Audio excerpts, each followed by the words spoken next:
Hi, Sri. I hope it's on. I hope it's working. Hello, hello. Welcome back. We will continue our conquest in Yushinaya.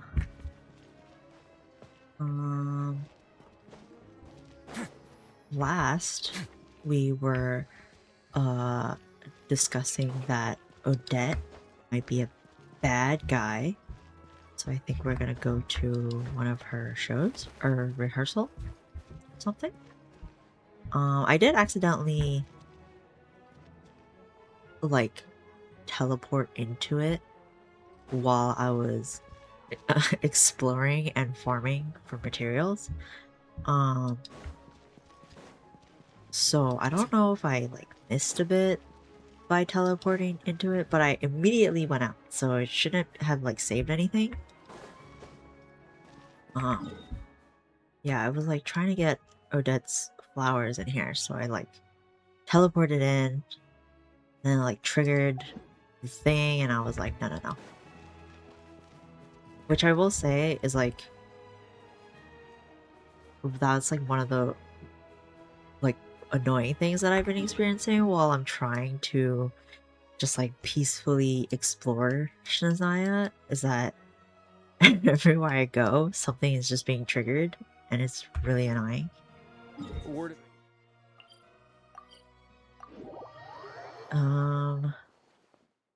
Yeah, now we're gonna just continue the story, and I'm gonna try to finish the story.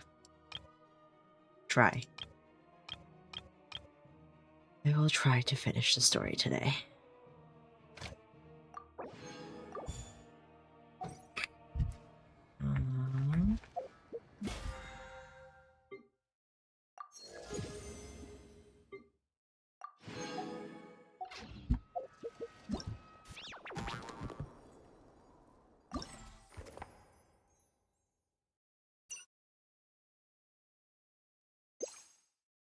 I want to say 2 of these.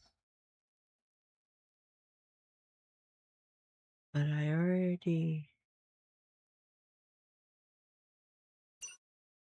Wait, how am I supposed to get more?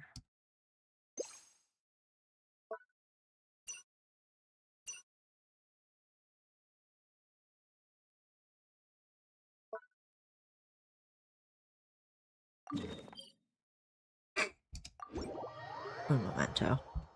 Oh, I should also probably use my resin.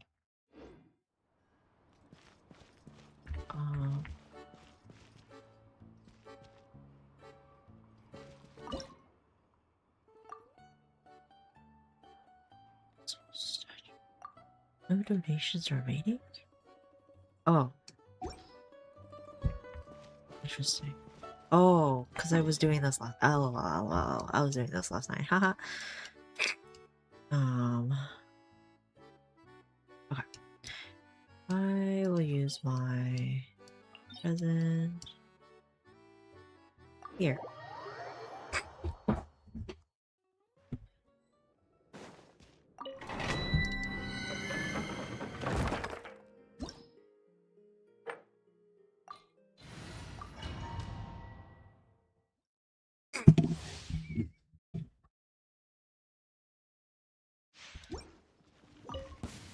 So we're doing this right here. Shadow, Harada, crystalline adagio. Allow me.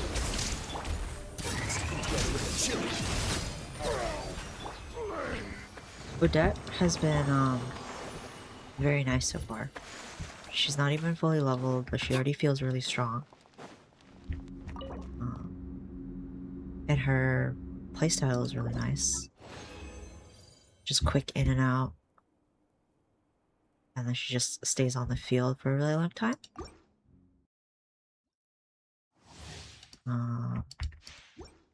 So that's good. Her mats are really annoying to farm for. They're like all over the map, and like they're not in clusters, and they're in like annoying places. And they were triggering quests, and I was like, alright. Just leave me alone.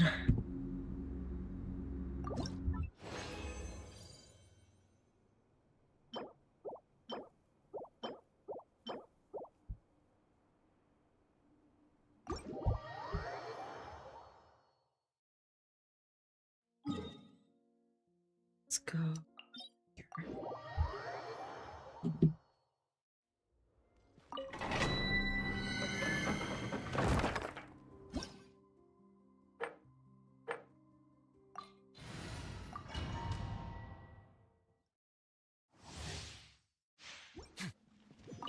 Right now. Emerge. Right now. Allow me. Witness the snow swan's grace. I'm always watching.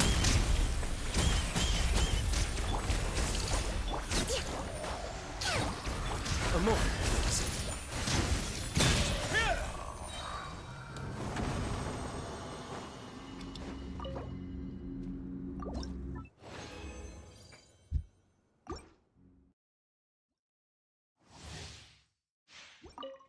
Together.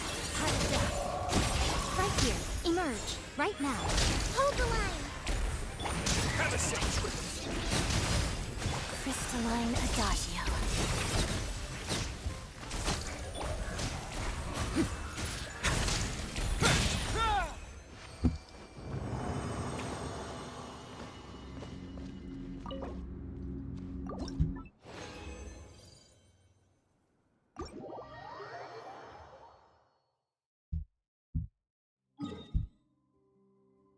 Right.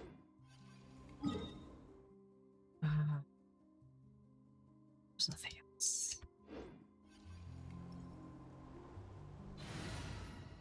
Oh, one. This one. Yeah, it was like the quest marker was here, but the flowers were in here, so I was like, oh, I should be safe if I just teleport in here. But then it just like triggered it anyway, so. Alright, but let's try it normally this time. I wonder if we'll do the same.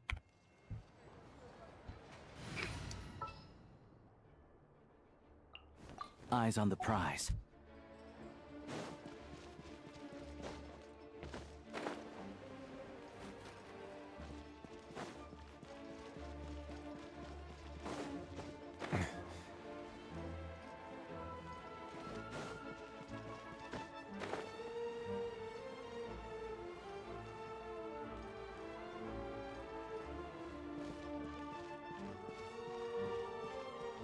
Return to special story mode.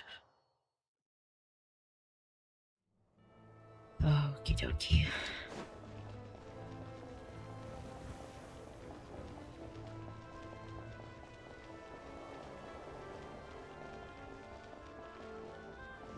Oh. Oh. Oh. I don't like that. Oh, okay, I'm not controlling it. Ooh, it sure is cold today. I wonder how much heavier the snow's gonna get. Here to see Odette? I just need to see your tickets for the preview. Perfect. Thank you. I'll hold on to your tickets. Come on in. It's freezing outside. You should wait inside too. Or wear thicker clothing.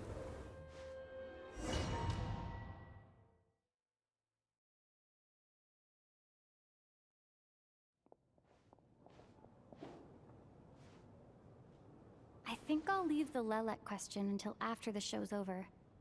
Then I'll go find Odette.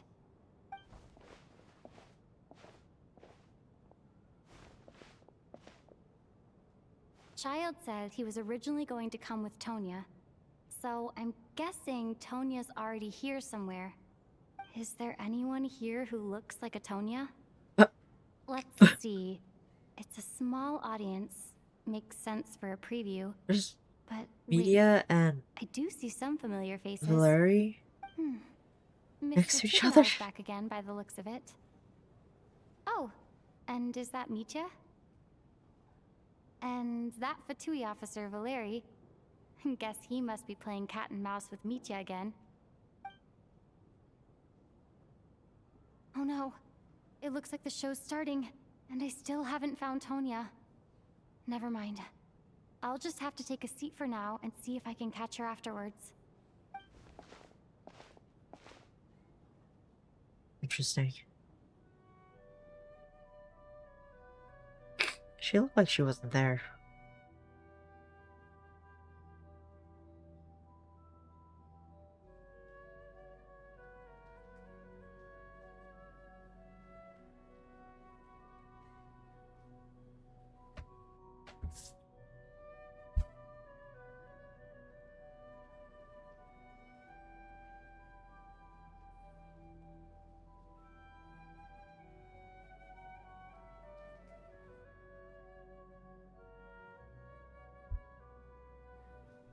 Oh.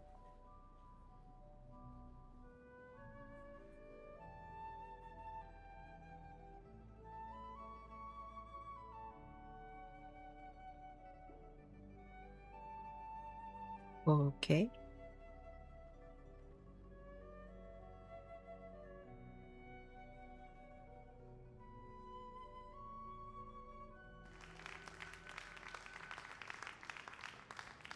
Hello, members of the audience. I'm a staff member here at the theater. Today's performance was a very special one for us, as it marks the first attempt in a long time to revive the classic Snezhnayan ballet, Spirit Seeker. To commemorate this occasion, we would love to take a group photo of the cast, crew, and audience members present today. Could I kindly ask the audience to please come up onto the stage?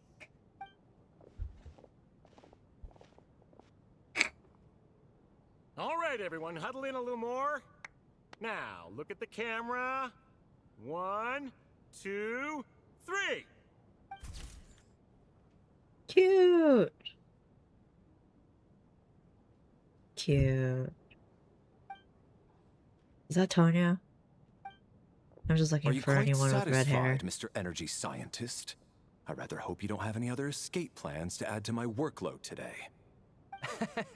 What are you talking about, Sarge? This was simply my way of inviting you to watch Miss Odette's new show with me. And wasn't the performance spectacular? In the future, I heartily encourage you to take a leaf out of my book. Find some soul-nourishing pastimes to enrich your time outside of work. It was indeed a fine performance, but I must correct you on one point. This is not time outside of work. These are working hours. Working hours and non-working hours are just a social construct. Human technology can never advance if we're too rigid in our thinking, Sarge. May we leave now? Already? I mean, I was kinda hoping to soak up the atmosphere for a little longer, but... No? Okay, guess I'm pushing my luck. Didn't seem like too much to ask, but fair enough. Off we go then, Sarge. Back to the land of working hours. Lead the way. Oh. That has to be her. She's the only person in the audience around Tonia's age. Excuse me? Are you Tonya? Huh? Your brother's busy today, so I took his ticket. Don't worry about him. He's fine. Oh, okay. Sorry for the trouble. What's wrong? Are you sick? No, I'm fine. It's nothing. Maybe she caught a cold on the way here because of the weather?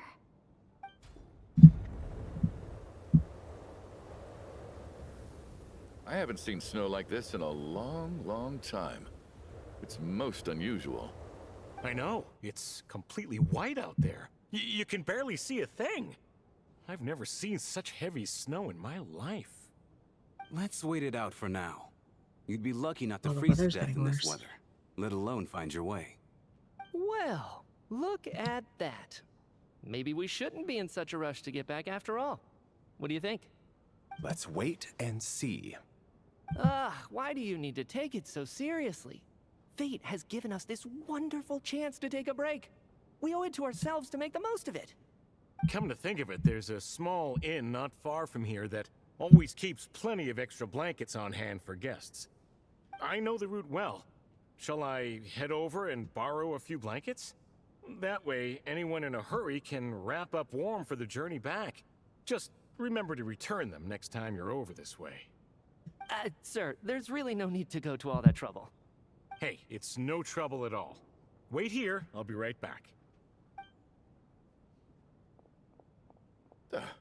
What a kind gentleman. Very good. My wife and daughter are waiting for me at home, so I shall be heading back as soon as I get my blanket. So... Are you expecting us to go back to the Armory Palace wrapped in blankets too? Don't worry about that. I made arrangements in advance. Should I not return to the Armory Palace within 3.5 hours after Operation Showtime begins, an armed squad will be sent to collect us. They will escort us back. You are one of our key military personnel, so any weather-related risks must be eliminated. Operation I saw leaks Showtime? saying that So, Valerie wait. is a 4-star. Every single time you Which, drag me back to work when I honestly, sneak out, it's a whole makes my life official easier. operation? I gotta say, you've really turned this into quite a moral dilemma for me. It's snowing pretty hard out there. I think you should stay here for now. You seem a little under the weather. Sure. My brother might come pick me up in a bit anyway. Time to get to work. I should head backstage and find Odette. I need to look her in the eye and ask her about Lelek. Excuse me, are you looking for someone? Ah, a fan, I'm guessing? Today is just a dress rehearsal, so Miss Odette won't be meeting with fans. She's taking a well-earned rest right now. Sorry, but that area is currently off limits to everyone except the cast and crew. Huh. Bad timing, I guess. Well, I might as well stick around. I doubt Odette will be leaving before the snow lets up in any case.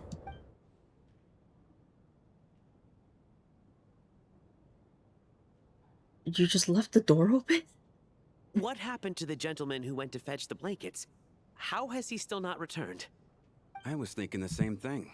What are It's you still wearing? snowing very hard. Do you think something might have happened to him? Sleeveless? Whatever the reason for his delay, I must say I hate nothing more than people who make empty promises and fail to deliver. Well, I have to treat my employees like that on occasion, but that's different.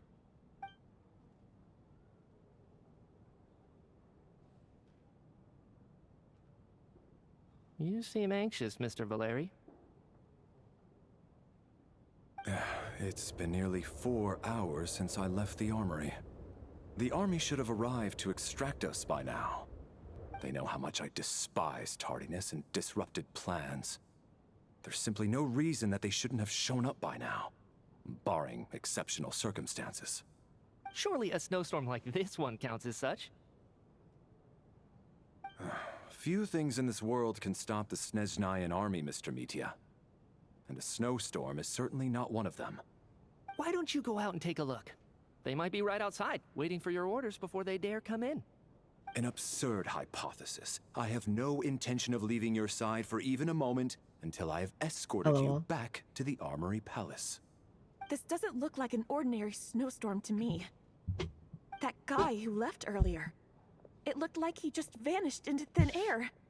Either that, or my eyes were playing tricks on me. A man-eating snowstorm? Come on. Night hasn't even fallen yet. Spare us the ghost stories.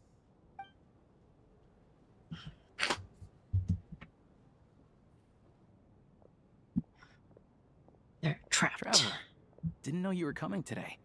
How come you didn't say anything? What is it? Something the matter? Tell me, I can help. Whoa, that's quite a snowstorm out there.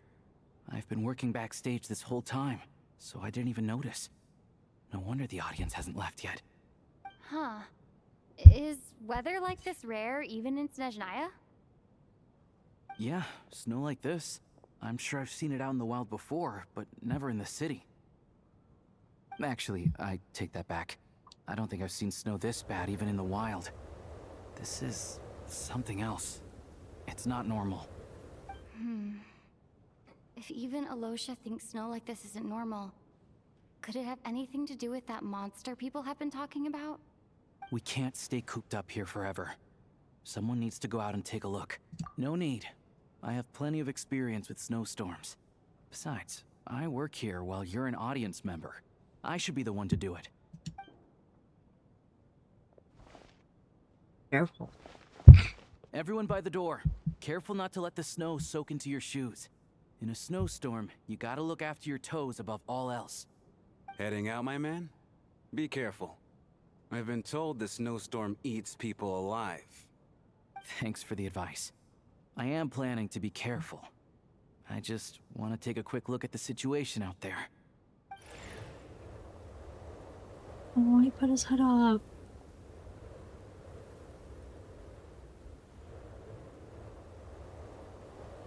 Oh, he came back. He's back! He's back! How was it? What's going on out there? Did you see any soldiers patrolling the area? Something about this storm isn't right. There's no one out there. I didn't see a single soul. And something in the air gives me the creeps. Oh, we closed the This doors. isn't your average snowstorm. I suspect it might be related to recent events in our nation. I strongly advise everyone to stay here until the snow dies down. Are you serious? So all of us are trapped here now? That sounds a little far-fetched to me. You want to go outside and see? I, for one, am not risking my neck in that weather. This just turned from a minor delay into a major hassle. We can only hope that our friend who went to fetch the blankets just ditched us and went home. Is it really that bad? But my daughter, I won't be able to read her a bedtime story tonight. Oh, shut it. Huh? What are you all still doing here? Whoa! It's snowing hard. So now we're stuck here? Oh, this is terrible. Luckily, it was just a dress rehearsal today, so there aren't too many people here. On the bright side, the theater's always well stocked with supplies. If the snow still doesn't let up as we get into the evening, you can spend the night here, everyone. At least, I assume that's all right? Odette? Fine by me. This seems like a sensible backup plan under the circumstances. My thanks to the theater for being so accommodating. What are you staring outside and praying for, my man? You anxious to get home too? Oh, Your Majesty the Tsaritsa, I beg you, please do not let tonight's snowstorm stop. This is a golden opportunity to spend the night under the same roof as the two top stars in all of Snezhnaya. LOL. It's a once-in-a-lifetime experience. I think I've changed my mind. Sir, if you so much as look at us funny, you'll be seeing stars in a whole other way. Behave yourself, or you'll be begging for that blizzard. It's getting Oh, colder. Sassy. We need to keep the indoor temperature up. Close the door and lock it tight. You should have head kept the somewhere door warmer. closed. You have had that door open for 4 hours.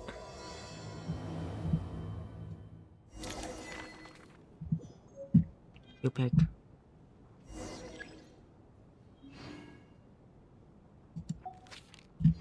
Alright.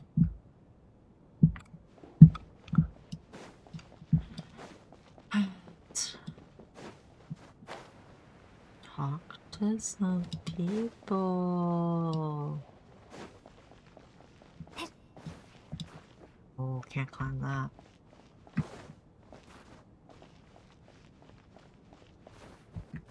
Oh my god.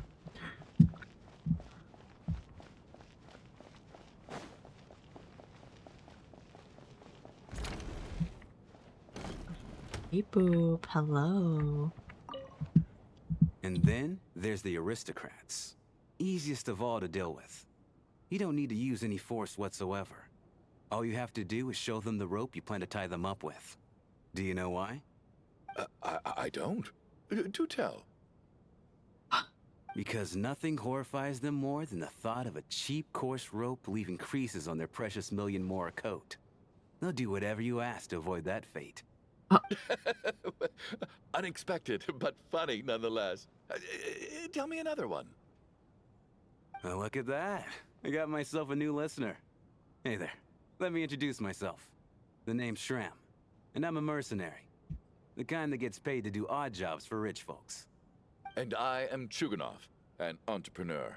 If my name is unfamiliar to you, you will no doubt have heard of my factory, the renowned Iskra manufacturing plant. Are you really that famous, Mr. Chuganov? How come I've never heard your name before? Excuse me? Is that a joke? Or are you being serious? Oh, I'll have to ask my rope later. He's probably tied up more entrepreneurs than I've ever heard of.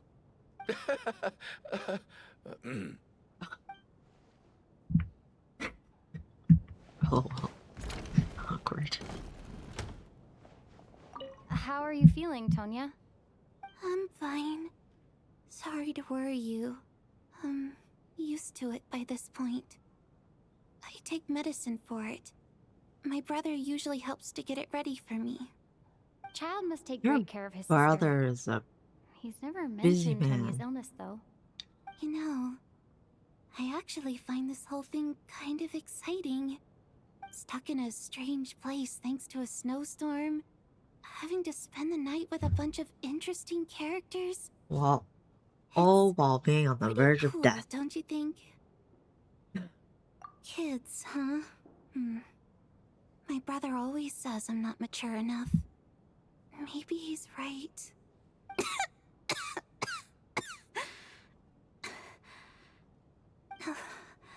I'm fine, really.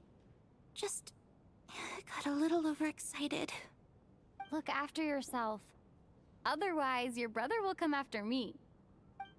Hello. My husband has major trust issues. To him, I doubt even this snowstorm is a good enough excuse for me to stay out all night. That's the price of marrying into wealth. Like her You'll get hair. used to it. I'm not about to stop you if you want to leave, but don't drag me along. Hello? Can I help you?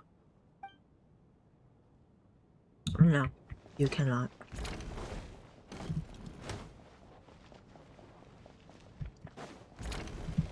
Hello. Oh, hello. This is highly irregular. A delay of over an hour during an operation like this theoretically warrants a Harbinger-level response. I wonder what the issue is. The storm, or something else.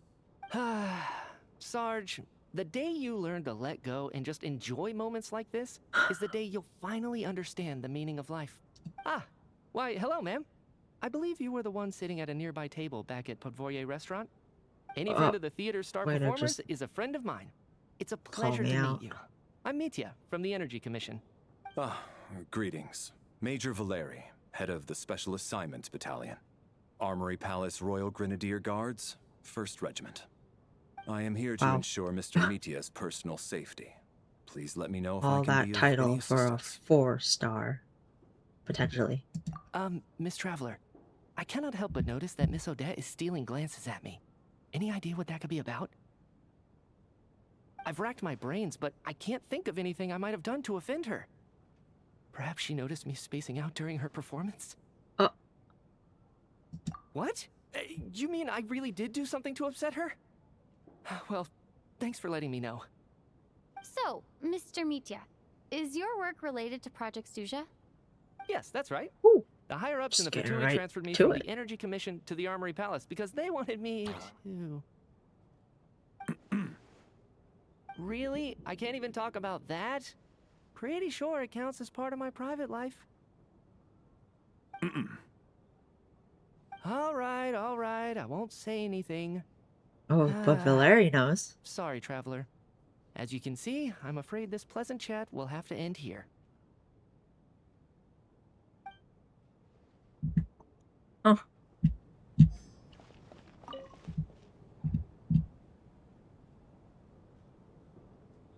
I don't think it's ever been this lively backstage before. I didn't know you were coming today. Hey, have you seen Chuganov? I heard he was coming today. Have you spoken to him at all? I'm with you. This could be just the chance we need. Yeah, I gotta figure out a way to coax some more intel out of him.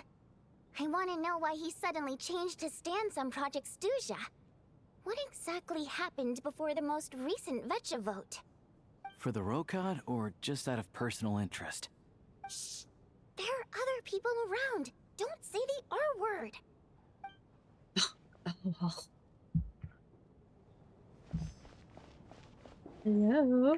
I have to say, even though today was a rehearsal and there were some hiccups along the way, Miss Odette's performance was one of the best I've ever seen, even compared to an actual show. I couldn't agree more. especially considering the weight of the subject matter. It takes a truly seasoned professional to do justice to a theme like love and regret. Do you think we were coming on too strong?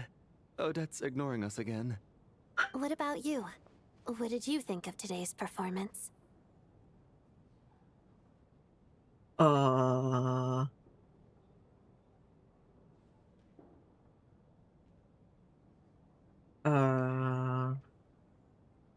Huh. That's actually a more insightful critique than I was expecting. My mother would agree. She's always thought that was my biggest flaw. Maybe I need to work on making my facial expressions appear more natural. I'll make sure to save a ticket for you when the show's performance ready. This doesn't seem like the time or place to bring up the subject of Lelek. I need a chance to speak with her in private. So unfair. Talk about double standards. And now it looks like I've been spotted. Double standards? You know Mitya too? No, I don't. I just have a feeling that he might be dangerous. Something I missed the double standards. I don't understand why he said that. How's it looking, Alosha? No change from this afternoon. Heavy snow with no sign of slowing down. May I have your attention, please? The storm is unlikely to stop tonight, and it'll be even more dangerous outside at night than it was during the day. We at the theater owe everyone here a duty of care. Therefore, we strongly suggest that you stay on site overnight and avoid going outside unless absolutely necessary.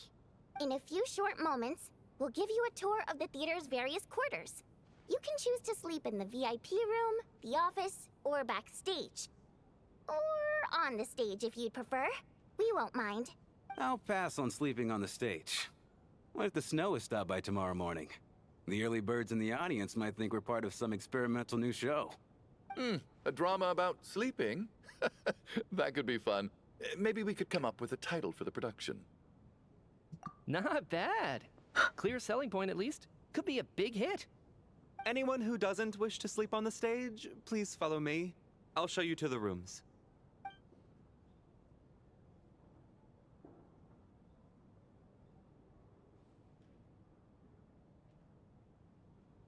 I guess I'll call it a night. Though, I feel like I won't sleep very well without Paimon here. I'm sure she'll be worried that I haven't made it back yet. But as long as she looks out the window, she'll probably realize what's holding me up. I wonder if she's feeling any better yet? At least she hasn't been getting any worse. Still, I should try and get back first thing tomorrow morning. Oh boy.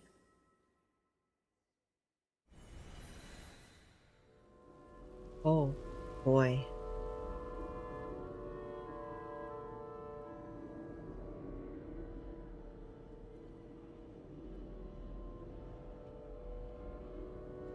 Ah, finally. Welcome back to the world of the living, Lazy Bones. I was about to wake you. The black mist is almost on us. Oh. Still waking up, huh? Oh. You know, the Everyone's black here. mist. It's been chasing us from below ever since we were born. You're just dozy. There's no way you've forgotten. What? Come on, let's keep heading up. Onwards and upwards is the only way to survive. Don't listen to a word those black mist cultists say. Here we go again. The endless march toward survival. What's going on? That black mist down there is creeping me out. And it's rising. Guess I should head upwards and get away from it. The black mist cultists believe that being swallowed by the black mist leads to everlasting peace. But if you ask me, they're just lying to themselves. This reminds me We're of the only heretics Twitches. left, the only ones who refuse to give in. We have to keep going. But how do you actually know that they're wrong? Dangerous question there, Torgov.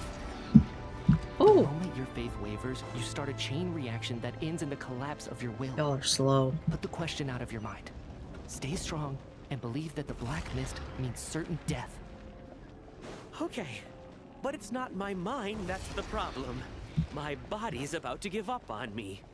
It's already starting to falter. Is that his scarf? I can't do this anymore. I've had enough of being forever on the run. What's the point of it all? All this will pass eventually, I promise. Keep fighting. It will be worth it. You accuse the Black Mist cultists of being liars. But you're lying too. There is no end to this path. It keeps going up forever. There was never any hope to begin with. The cult of the Black Mist has poisoned your mind, Sobolova. What is Are you going thinking of on? giving up as well? I am. I think I'll take my chances with the Black Mist over this perpetual torture. As much as I detest the Black Mist cultists, I'm just too weary. Then I bid you both farewell. Let me put my personal opinions aside for a moment and say, I hope that you both find peace What is within the going Black Mist. on? Fate always appears so impossibly complicated. But at moments like this, its raw simplicity is laid bare. Their fate was sealed from the instant they entertained doubt. From then on, the outcome was both inevitable and irreversible. Let's go.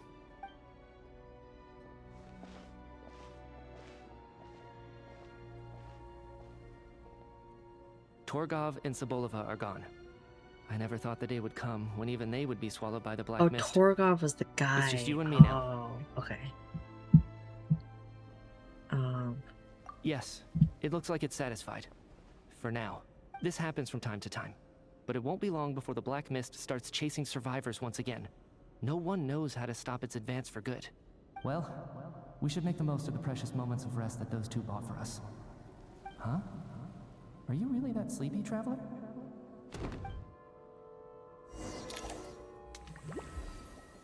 I'm so confused. Help! Somebody, come quick! What is it, Chuganov? Is it morning already?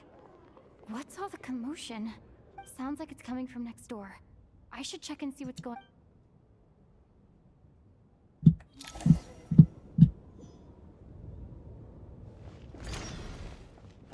What on earth is going on?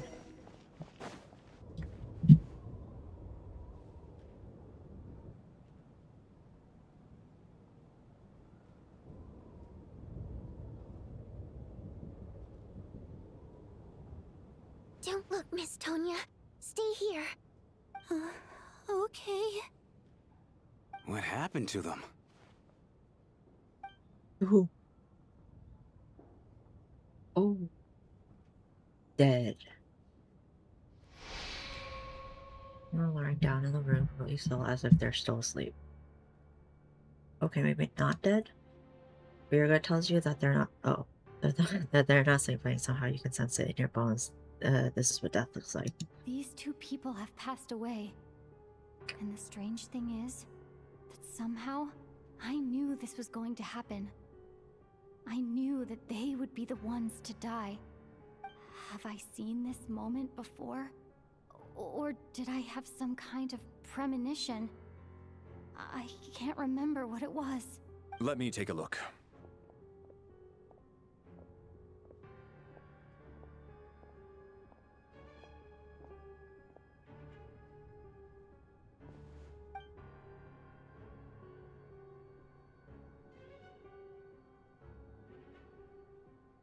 No vital signs in either of them.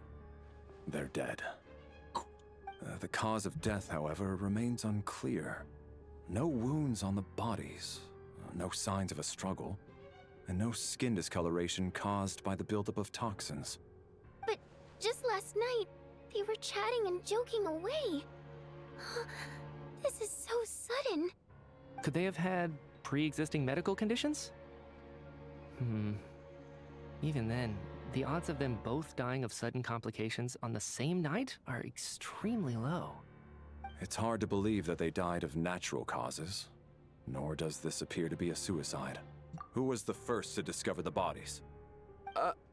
It was me. But these deaths have nothing to do with me, officer. I got up early because I wanted to see if the snow had stopped. Then I noticed that the door to this room was open, and it looked like there was a man and woman inside. I just went over to see what was going on. I had no idea they were... I can corroborate this. I was doing my morning exercises near the stage. When I saw Mr. Chuganov heading this way, I followed him. I can also confirm that I didn't see a single person approach that room before him. The snowstorm was raging all night, and it's still going now. There's no way someone could have come in from outside, correct? You mean an intruder? No, not possible. I slept by the door last night as a precaution.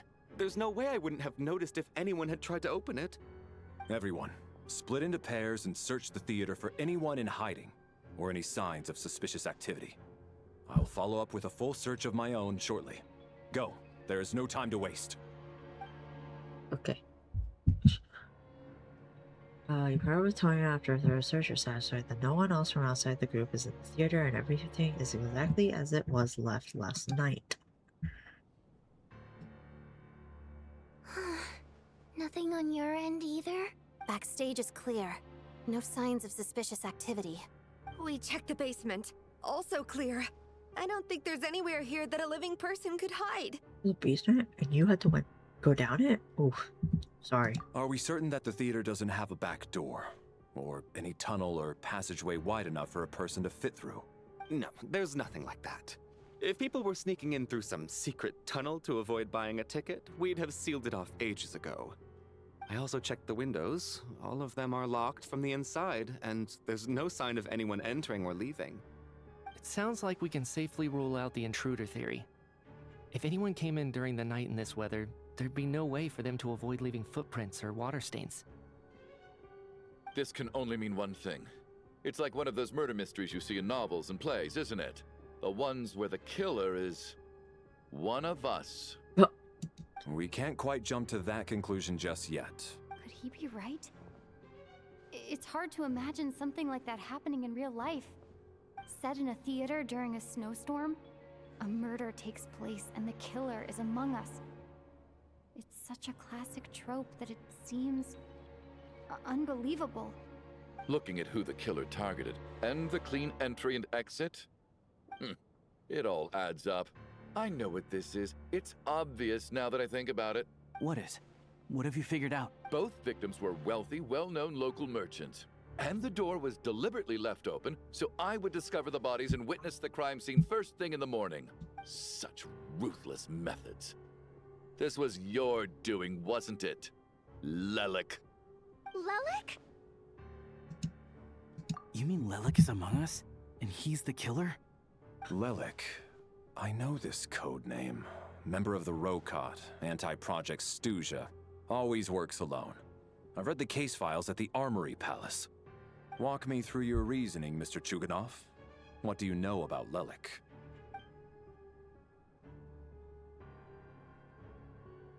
What now, huh? What now, Lelik? What more do you want from me? I already voted against Project Stuja at the Snezhno Gradvecha. You snuck into my house the other day while I was asleep. Left a threatening letter. And I did all that you asked. But Project Stuja cannot be so easily shaken. Not with the rooster in charge.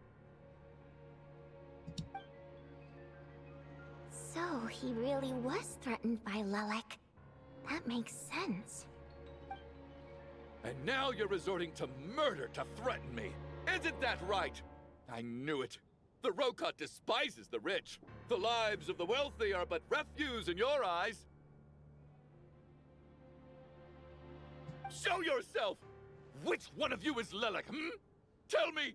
I'll do whatever you want! Just stop playing these mind games! No, he's crashing out hard.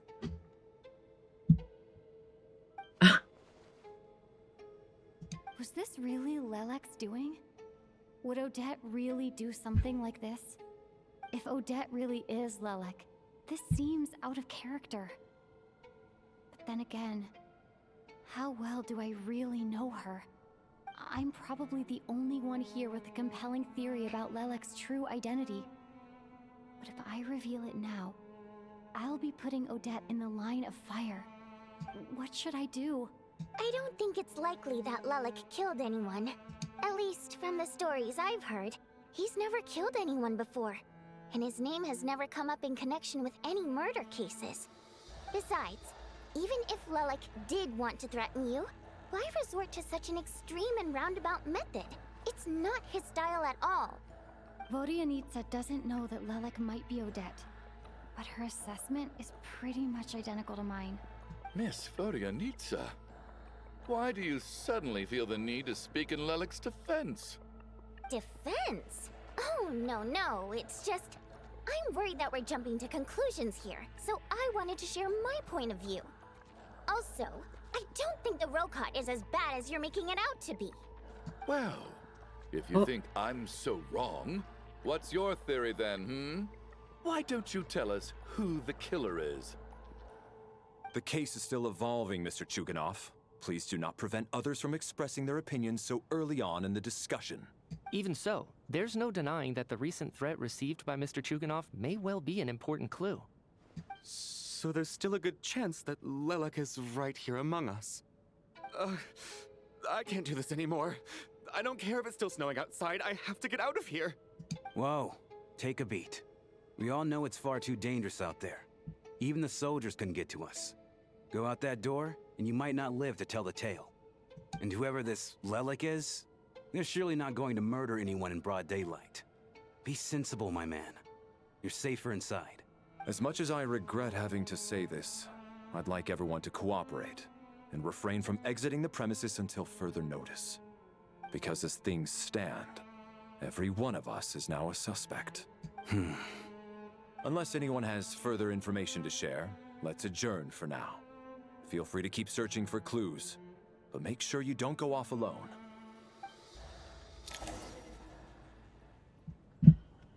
Okay.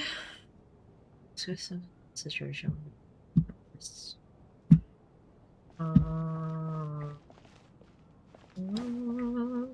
You seem to be very comfortable taking charge, Major. You took the reins as soon as things went south. I simply made an executive decision that someone Isn't needed to that his take job? control of the situation on the military's behalf. Does this offend you? No, quite the opposite. We feel much safer for it.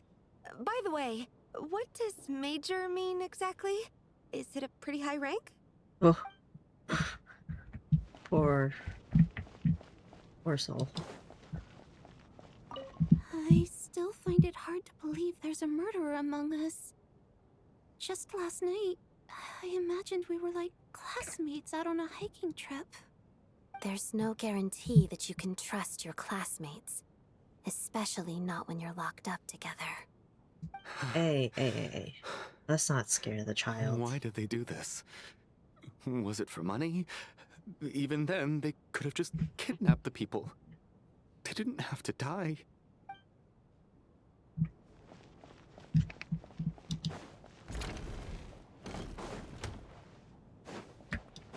Hold. Anyone in here?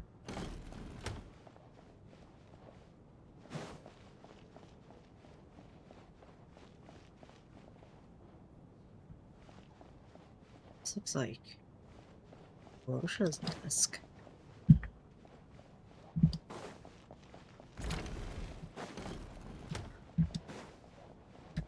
Oh, the basement. Oh, I didn't even know this was here. Oh, secrets.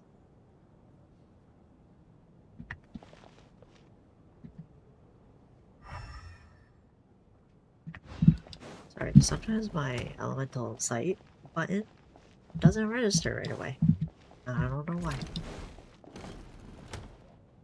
You're right, that was my bad. It was a knee-jerk reaction. I didn't think it through. Luckily, no one suspected my identity. Oh, phew. It's just you. I thought someone was eavesdropping. Since Vodyanitsa and I were on the same page earlier, I think I should share my thoughts with the Rokot members first. General Love about Childs and tell a lot like in your views on the current situation. Whoa. Interesting. Are you serious? I don't know if this counts as gossip, but it's definitely on track to be the juiciest this whole year. Odette? Really? Odette? Oh god, how dumb does this make me look? Lelek has been right under my nose this whole time, and I didn't notice a thing. Actually, it's exactly what you'd expect. Sometimes, hiding in plain sight is the best strategy. And now that you mention it, the more I think about it, the more sense it seems to make. It all adds up. What are we up to now? 1, 2, 3, 4... Odette's identities. She's my coworker, specifically a ballerina, and also a Fatous, a member of the Rokot. Now, Lelek. She's a member of the It must Rokot? be so exhausting. Oh. I just want to give her a hug. I guess since I've always known her as a member of the Fatui, it never even crossed my mind that she could be involved with the Rokot, let alone be Lelek. I don't understand. If she's with the Fatui, what reason could she have for being so opposed to Project Stusha? Probably best if you ask her that in person. Well, since you waited until now to bring this up instead of announcing it to everyone earlier, does that mean we're all on the same page here? Seems like the type of killers. Yeah. Lelek may not follow orders from the Rokot leadership, but as far as I'm concerned, she's never crossed the line. If anything, her actions benefit the poor. We need to confront her face to face. Do you think she'd really admit to being Lelek? I don't know. We'll have to see how it goes. For now, we'll work on the assumption that she didn't kill anyone, and see how much she's willing to tell us. I think you're gonna confront her as a game. Now's her chance. Ooh, Odette's alone. Let's go. I don't know about that. Hey, Odette. What is it, you guys? Shh. Keep your voice down. We need to talk. So, you're Lelek, aren't you? Alright, fine. You don't have to say anything or explain yourself. Just hear me out first. None of us believes you'd kill innocent people. Whoever murdered those 2 people last night, it wasn't you. The Traveler was the first to figure out your identity, but she kept quiet during the discussion just now. Still, it's clear where the group consensus is heading. Everyone believes Lelek is the culprit. If your identity is exposed, you'll be in a really bad spot. She's like, these We're fucking your idiots. colleagues, and we know what kind of person you are. I don't want anything bad to happen to you. So, can you clue us in? Tell us everything. The more we know, the more You easily just we'll like be able to jumped cover for to you. the conclusion. Alright. Yes, I'm Lelek. And no, I'm not the murderer. And thanks, but I don't need you to cover for me. Actually, I'm planning to reveal my identity. Huh? You're gonna reveal that you're Lelek? Here? That's right. I'll admit I was surprised at first when Chuganov guessed that I was here. It was just a lucky guess, but it caught me off guard.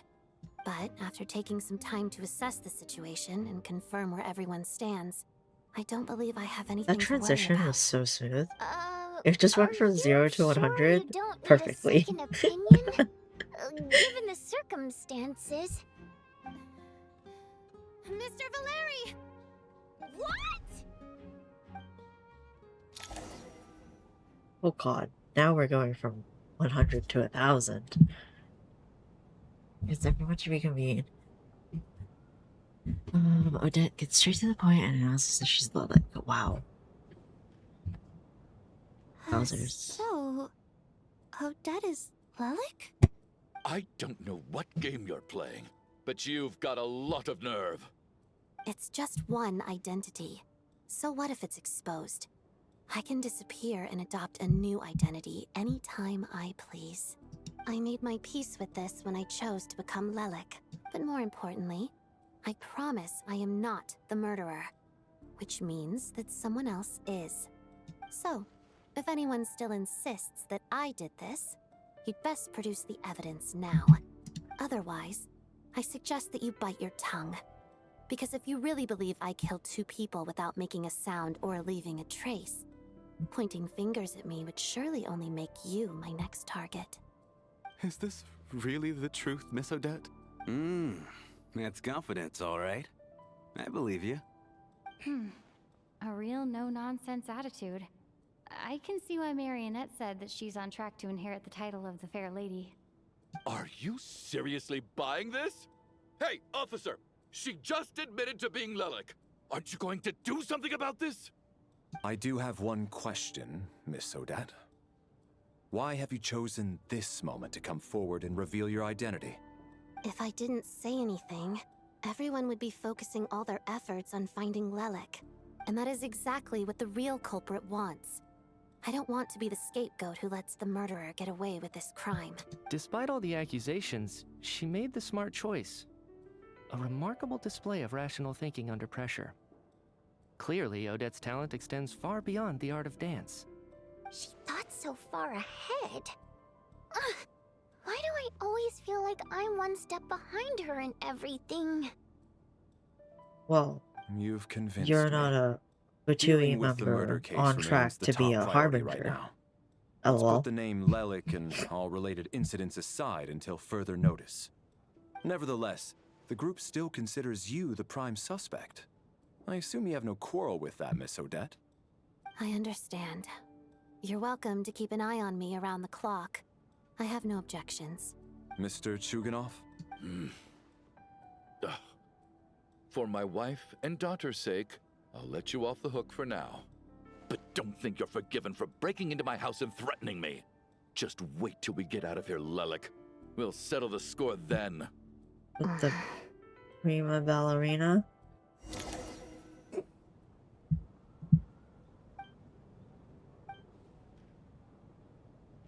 Dinner time? Good work, Lelik guard team. And Lelik too. Here, have some hot water. Turns out Valeri knew about my exploits, so now I've been told I have to guard Lelik with him. Shouldn't you be facing my way if you're guarding me? At the moment, it looks more like you're my bodyguards. If the true culprit is indeed still at large, as you have claimed, we must keep our guard up against them also. Don't worry, Tonya. We'll get through this. Once the snow stops, the officials will step in. The investigation will get easier, and then we'll be safe. But once the snow stops, won't everyone just leave? You're gonna miss us, huh? Well, some of us work at the theater, so we'll still be here. I'll even give you a special backstage pass. Really, Miss Vodyanitsa? That's awesome! You've made a fan for life.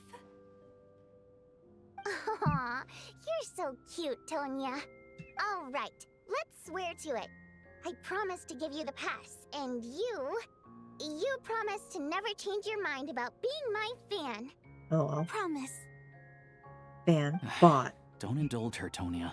You don't have to swear an oath over things like that. You really do get carried away sometimes, don't you, Miss Vodyanitsa? Hey, mind your own business.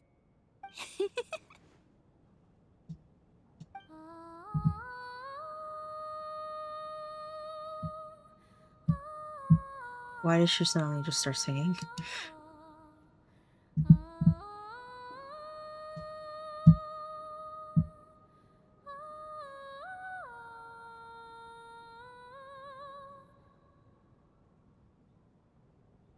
Don't be nervous, Miss Wateramp. Everyone's here. There's nothing to be afraid of. Excuse me? Do I look nervous? Don't be ridiculous. No, no, no. You sound nervous, lass. Oh. Wait, but how... Okay, plenty of people know that I'm a water imp, but still... How come you understand our primary mode of expression? Primary mode of expression. I've not come across that concept before. Do enlighten me, Vodyanitsa. Well, it's just... We water imps tend to communicate our emotions to each other by singing, rather than facial expressions. the emotions we convey through song take precedence over our facial expressions. So, we think of it as our primary mode of expression. I'm impressed, Shram. I didn't take you for a man of culture, but you're clearly rather learned. It's not about being cultured or not. The thing is, this mode of expression can usually only be understood by other water imps. It's not a simple case of a song sounding happy or sad. And yet, you're clearly human, Mr. Shram. It's really not the big deal you're making it out to be. I think I just have a knack for it. Plus, I have a very close friend who's a water imp. A delightful lady. But keep that a secret. Anyway, we spent so much time together that before I knew it, I noticed I could understand her expressions. Oh, Sus. I guess that makes sense. Still, Sus. the fact that you have a water imp friend is even more surprising. I'd better watch what I'm singing when I'm around you from now on. Hey, what are you implying? You're not secretly insulting the audience in your songs, are you? Heavens, why would I do a thing like that? It's getting late. We should discuss our sleeping arrangements for tonight. To guard against the killer, someone needs to keep watch. I suggest that we don't sleep in separate quarters tonight. It will be safer if we all stayed together. As long as someone keeps an eye on Lelik, I'm quite sure we won't have any trouble. Are you saying that you wish to bet your life on Miss Odette being the killer? Nonsense. Of course not. Then I propose the following arrangement for tonight. The Traveler, Odette, and I will form the Night Watch. We'll sleep in shifts, but 2 of us must be awake at any given time. An excellent idea. This allows us to handle the Night Watch while also keeping an eye on Lelik. Meanwhile, the rule of taking shifts in pairs resolves the other issue. Namely that we can't necessarily trust the Traveler or Valeri either. I expect that plan took you quite some time to come up with, didn't it? Actually, our field combat manual outlines a similar approach. Although the scenario there involves guarding prisoners overnight during field operations. That being said, I must clarify that I harbor no disrespect towards you personally, Miss Odette. In fact, Lelik's numerous covert operations make fine textbook examples for military agents. I care less about respect and more about the fact that you just robbed me of 2/3 of my sleep tonight.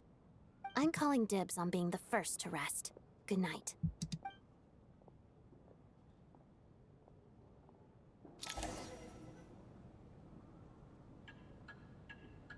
She's way sassier than I thought she would be.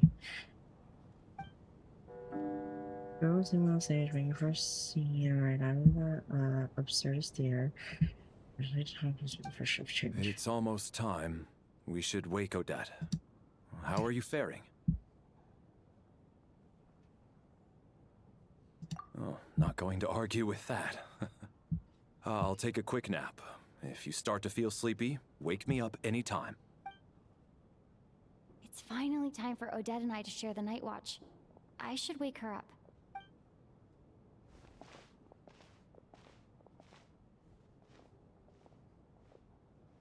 I came here to get information from her in the first place. Maybe I should think about what questions I want to ask before she wakes up.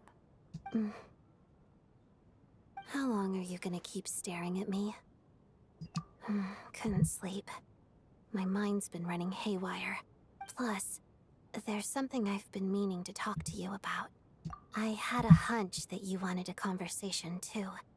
Let's take this chance to clear the air, shall we?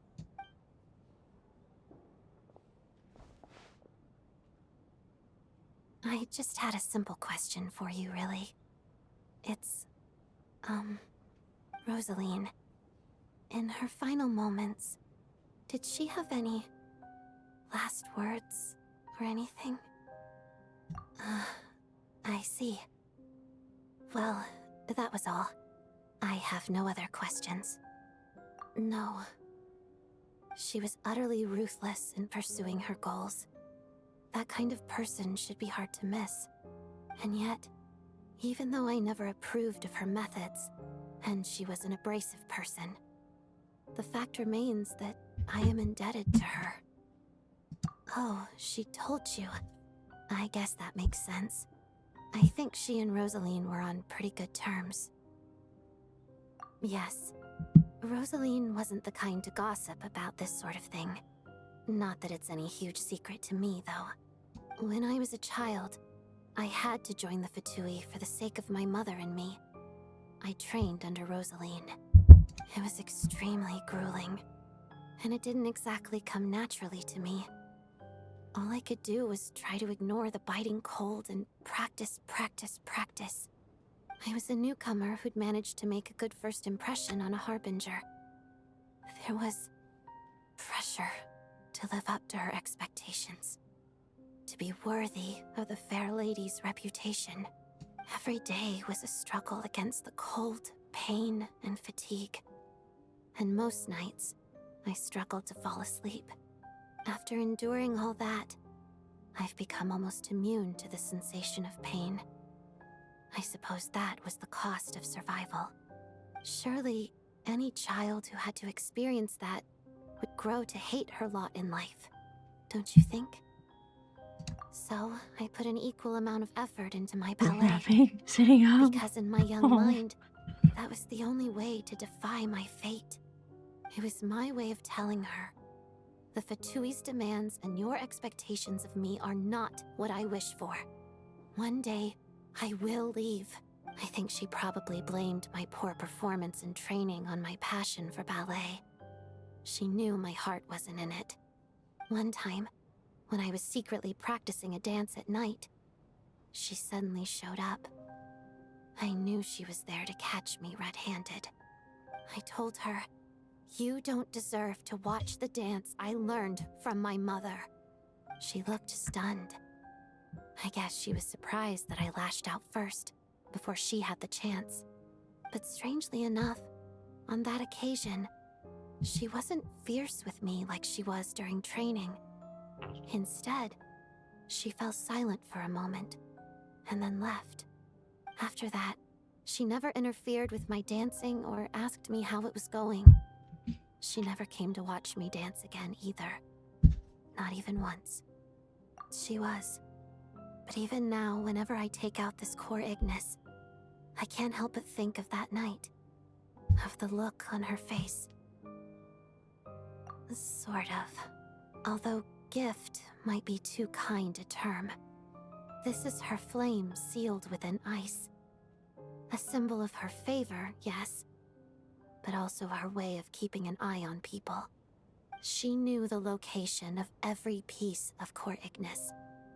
If any recipient started acting suspiciously, she'd be on to them immediately. Trust her to make even a mark of approval feel suffocating. So, when news of Rosaline's death reached Snezhnaya, many people immediately crushed their Core Ignis. It gave them a profound sense of relief, like they'd broken free from her shackles. But I kept mine. With my sensitivity to pain being as dull as it is, the warmth from this Core Ignis is one of the few things I can still feel clearly. I still wonder, did she really come to stop me that night? I wasn't sure, but I was scared. So I said some really awful things. I guess she didn't leave anything behind. Not that I expected her to. It's fine. It's just a bit of a shame that we couldn't settle our differences before the end. She did. Are you sure she was talking about this event? You sure Arlecchino gave Rosaline's name? Not Rosaline. Huh. No, she didn't. I didn't even find out that she'd gone to Mondstadt until a while after she'd left. Wait, in that case... I think you should go and see them all. Okay, I will. Thanks for letting me know. There's something I'm trying to figure out. I'm beginning to suspect that Paimon's mystery illness is being caused by the energy research behind Project Stuja. Paimon's very important to me, so I have to get to the bottom of this. I figured that since you're Lelek, you might know something about all this. The ultimate goal of this energy experiment is to create a weapon for the final battle. The weapon's construction was completed in Nodcry. Now, all that remains is to arm it with a sufficiently powerful energy. That's what they were doing at the experimental design bureau, so this is the purpose of the energy experiment. Yes. The weapon's development and all the related experiments are overseen by Lord Piero, the Jester. And the lab is located deep within the Armory Palace. I'm not sure why this experiment would be making Paimon feel unwell, though. The best way to get to the bottom of it would be to go there in person. Once we get out of here, I'll help you apply for an entry permit. And I'm hardly the organization's proudest member, as you know. You answered my question about Rosaline. I want to do you a favor in return. It's that simple. Huh? What's wrong? Are you not feeling well? You two seem to be hitting it off. I thought you were sleeping. Of course I was. In the military, one learns to fall asleep quickly, even in the most inhospitable environments. It's vital to staying alert and energized. Why? Is something wrong? Even if he was awake, he can't have overheard us, right? Thank you both for keeping watch. Traveler, I'll take over for now. It's your turn to get some sleep. Sure.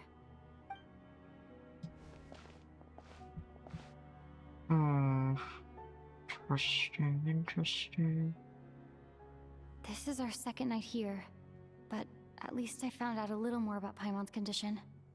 I hope she's been sleeping well the past couple of days. Why do I feel like I'm being watched? Seriously? Is this payback for when I stared at her earlier? But I thought she was asleep. Never mind. I'd better try and get some sleep myself. You couldn't have just been like, hello? Can I help you? You just ignored each other. Hey, what are you spacing out for? Uh-oh. Are you reaching your limit too? How long have we been walking for? Do you remember? Time's lost all meaning. Ever since we noticed that thing above our heads. What was it called again? A star key? Or key star? Anyway, the person who named it was swallowed by the black mist. Whatever it's called, ever since we noticed it, we've been walking up and up, hoping that as long as we reach it, we can find a way out of this place. But it seems like no matter how far we walk, we never get any closer. Well, we've come this far. You never know. Maybe we're almost there? Come on, enough moping. Let's go. The black mist is catching up.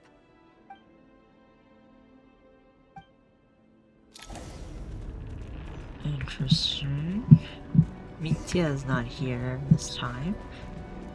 And let's not forget that he seemed to know what was going on with the black mist. Monsters! Watch out!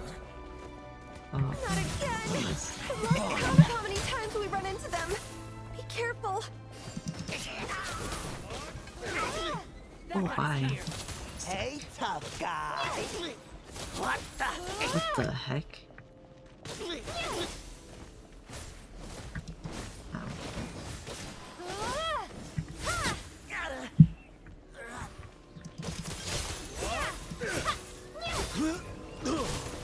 Oh, just launch you. Bye.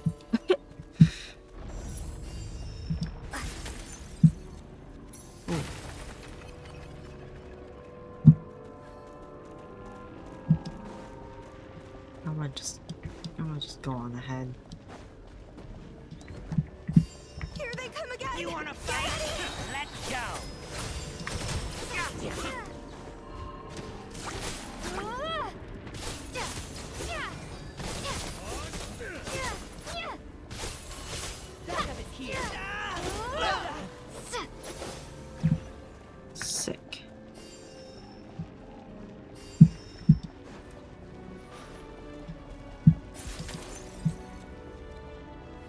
not expecting theater staff to know how to fight.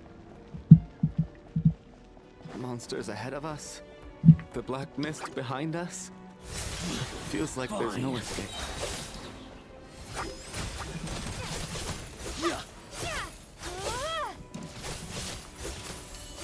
Shut up! Run faster. And Kate!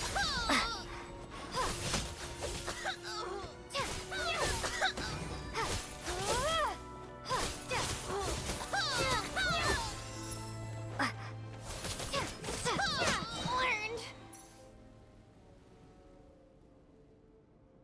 Are you hurt, Coolish? No. I'm fine. It's just... Oh. Suddenly I don't want to walk any further. I get you.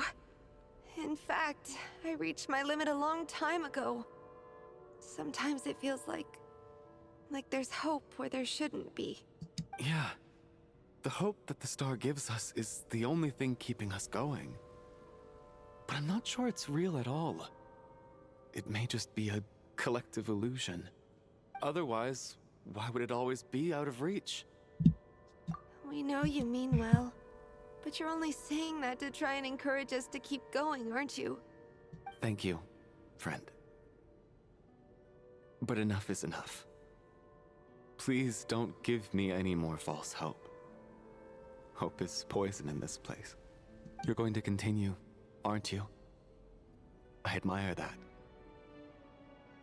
I've given up, but I wish you the best. May there come a day that you catch up to the star and leave this godforsaken place.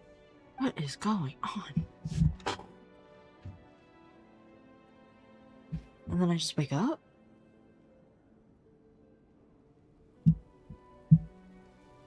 Oh, wait. No, it's right there. It's not an illusion. We really are getting closer to the star. Oh. Congratulations. You're the first person to make it here. Oh. I'm the star's envoy. The black mist has stopped rising. Its hunger is satisfied for now, having devoured your two companions. This is a good opportunity. I'll let you get some rest before we continue. What do you mean, leave? The star represents the starting point. It's the waypoint for the beginning. Congratulations on reaching the starting point. Once you are ready, we will head out and walk upwards. I will be right by your side the whole way.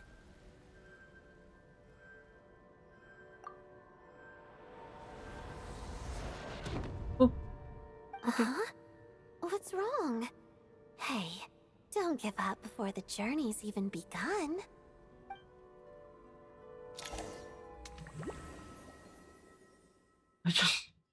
You just dropped dead. Rampana! Rampana! Oh boy. Is that Vodyanitsa's voice? What happened? Coolish, wake up! Please wake up! The drama about sleeping, which began as a joke the other day, is now playing on stage. No one counted on it being a tragedy. Everyone is gathered around the two sleepers in the center of the stage without even inspecting the scene. You already know what has happened, as if someone had told you in advance. Oh. Oh. Okay. The situation is identical to that of the two casualties yesterday. We cannot ascertain the cause of death. At least there are some elements that we can rule out this time. They slept on the stage with everyone else. So I suppose the surrounding environment can't be a relevant variable. Rampana. Coolish. Weren't some of us keeping watch last night? 3 of us, in fact. How could you not notice something was wrong? I'm as confused as you are. Certainly nothing unusual happened on my watch. Likewise, and from what I've observed so far, both Miss Odette and the Traveler can be trusted. To be honest, I didn't get a wink of sleep last night. I couldn't help but think I was the target. So I just laid there with my eyes closed. I heard the Traveler and Lelik chatting, but otherwise I don't recall hearing any commotion during the night. Me too. I didn't want to wake everyone up, so I was concentrating hard, trying not to cough. Oh. I hardly slept at all. If anything had happened, I'm sure I would have noticed. Then Cry. what could possibly be causing this? Once was bad enough. Could you imagine being sick and not being able to cough it out? Hana and Coolish for so long. Oh I my never goodness. imagined that one day they'd... And on this stage of all places... Voryanitsa... 4 victims in just 2 days, and we still don't have a single lead. I need to get to the bottom of this as soon as possible. And above all, keep Tonya safe. I'd never be able to look Child in the eye again otherwise. Still snowing? Yes, I just checked. Still no sign of anyone outside either. So we only have ourselves to rely on. If you ask me, this killer can clearly strike whenever they please. The Night Watch was a useless endeavor from the start. Lelik must be an expert in poisoning. Clearly she used some poison that can't be detected on the corpse. Here we go again. Listen, I was already thinking to myself last night, was Lelik's reason for revealing her identity the real story? Well, now I have my answer. It most certainly was not. She's been playing us for fools. You get off on this, don't you? Revealing your identity, only to carry on with your killing spree? That's a hideous thought. One that only a hideous mind like yours could dream up. How dare you? That's enough. Yesterday, you named Lelik as a suspect because the victims were both wealthy merchants. Lelik might have had a motive then. Yeah. But today's victims were But just ordinary they killed people. my poor Not to friends. mention that they were colleagues of Odette and mine. What reason would she have to murder them? Let me guess. Just to scare you? Who knows? Maybe you don't know her as well as you think. I implore you all to ask yourselves, how many people are there really in this world that have what it takes to kill another person? Not many, I'd wager. Many. Lelik is well known to be a ruthless operator, and now she has revealed her identity. How could it be any more obvious? Everything you've said so far is still just conjecture, which doesn't constitute a concrete lead. You need to back up your claims with some evidence. How can you defend her, officer? What did she say to you while you were on Night Watch? Maybe I shouldn't be so surprised. You military types are always colluding with criminals to target the rich. Jeez. All so you can get your grubby paws on our hard-earned fortunes, then tell us to fall in line. The Fatui, the Druzhna, and the Rokot. Thugs, the lot of you. Don't you dare. Sir, but you were the one who told us not to stop other people from expressing their opinions yesterday. 4 people have already died. Only yesterday I was chatting with Mr. Coolish. Then we woke up in the morning and he's... Turning against one another is the last thing we should be doing right now. Little girl. Even if Mr. Chuganov is a puffed-up, pig-headed windbag who doesn't have a clue what he's talking about, he's still one of the victims here, isn't he? Nice. Quite. I had no intention of resorting to violence. But you're right, Miss Tonya. I ought not prevent him from speaking his mind. In any case, I believe Mr. Chuganov has calmed down a little now. We may resume our discussion. I don't think there's any need for that. What is there to discuss? Nothing about this situation is normal. Did you have an idea, Mitya? You're the brainiac here, right? Come on, clue us in. I've been mulling something over. All the leads we have so far concern things from outside the theater. Miss Odette's alter ego, the threats Mr. Chuganov received. But then there's the 2 double murder crime scenes themselves, which have given us absolutely nothing to go on whatsoever. That's highly unusual. Even with the most careful killers, there's always some evidence left behind. So what are you suggesting? I think this could be a supernatural event. It isn't characteristic of human-on-human homicide at all.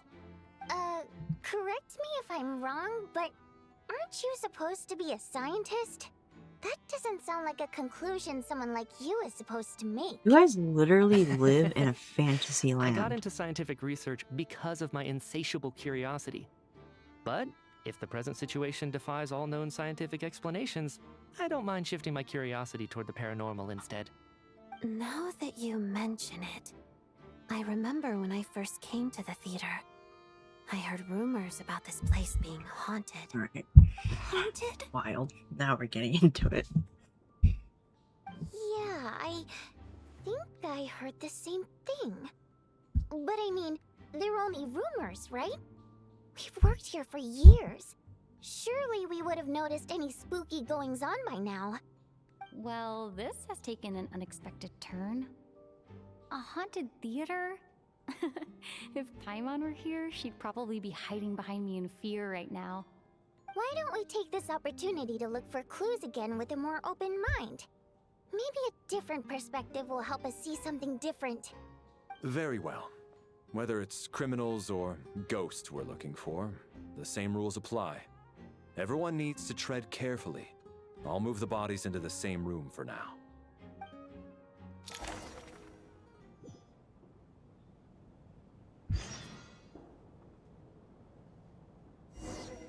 Oh. Oh. Whoa.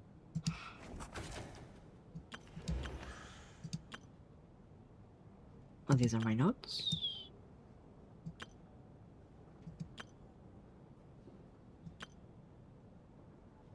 Me. The fourth dissenter. Am I like... Oh, I just exited. Okay. By the way, if the light starts to flicker, it's because of my light stick. It's on like sensitivity mode or whatever. I don't know. Motion mode. So if I bang the table or if I put my thermos down, it'll just flash. But pause. BRB. I should sit down. Can I sit down? I can. Okay. BRB.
Investigate the available clues in the theater. The clues are... Oh, well, we like moved all the beds out here. Stuff. Hello. I need to think very hard about whether there's anything that ever needed hiding. After all these years, there must be some things even I've forgotten about. What is that supposed to mean?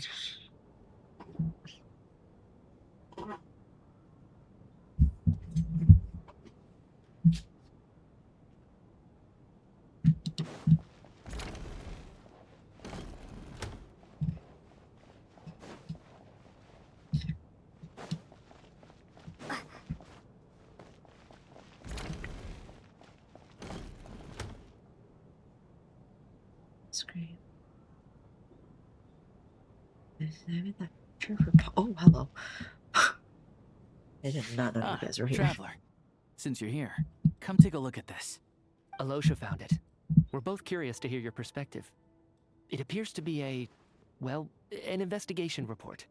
And the focus of the investigation was the rumors of haunting we heard about earlier.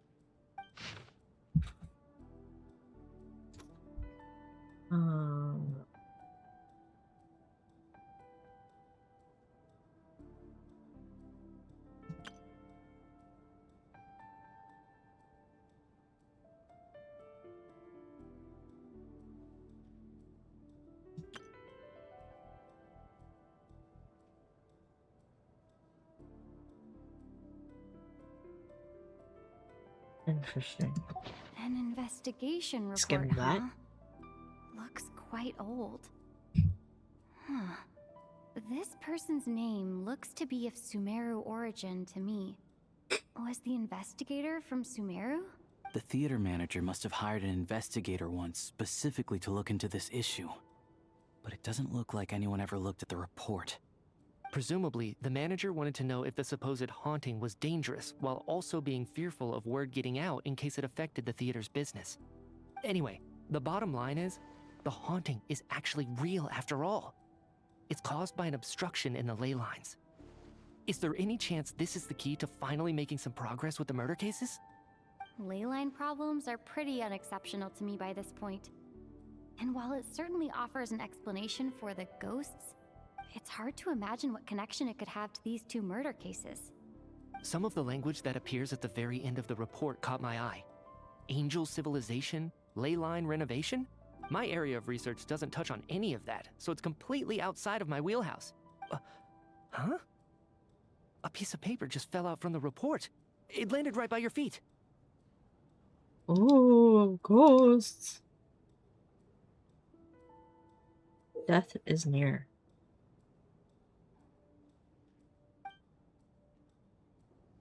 How unnerving. It was tucked inside the report, so it must be a note left by the author. Death is near. Is that supposed to be what's going on here? With us, in the theater? But if so, how did the author foresee it? Could he predict the future somehow? Maybe things are more complicated than we thought. No, wait a second. If we take the report and the note at face value, they completely contradict one another. The report definitively concludes that the hauntings in the theater are harmless and cannot affect the real world. But the note seems to be warning of potential danger. The question is, what exactly does the note mean by death?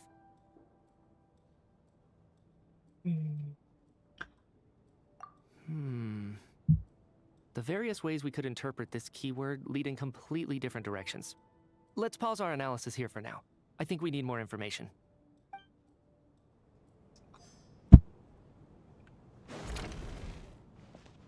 Alright.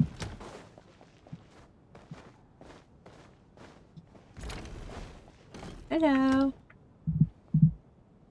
Valeri, come take a look at this. You too, Traveler. Some sort of notebook. What is it for? It's the on-duty logbook for the theater. Kulish was the main person to use it. He mostly used it to record any unusual incidents during a show, audience numbers, exit times, and so on. So I think he was holding this book at the time. Yes, He'd always have this logbook with him when he checked tickets at the entrance. This should confirm a lot of key details about the recent show. So, you find anything unusual? Yes. The number of people. I've checked and double-checked, but the numbers just don't match what's recorded in the logbook. Apparently, we have an extra person among us. Are we certain that logbook is accurate? Could someone have sneaked in without buying a ticket or something? Unlikely. Coolish took his duties very seriously. I've rarely seen any errors in his work. Not to mention that this was a dress rehearsal, meaning smaller audience numbers and tighter ticket restrictions than usual. Everything would have been well within his control. We no longer have our tickets with us, do we? They got collected on entry. I assume there's no way we can check them again. Unfortunately not. The theater recycles tickets.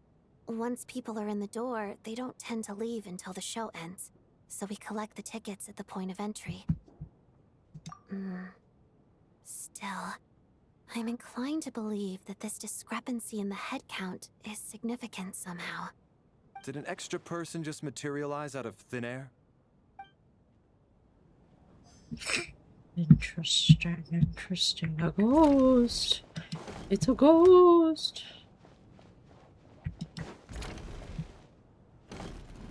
Tonya, why are you by yourself, Tonya? That's dangerous. Tonya? Did you find anything? Not yet. Still looking. So... Are we supposed to be looking for something paranormal? I think I'd prefer teaming up with you than looking around on my own. This looks like somebody's notebook. Shall we read it together?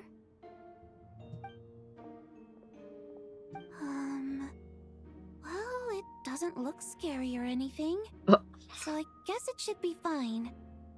Alright, let's read it together.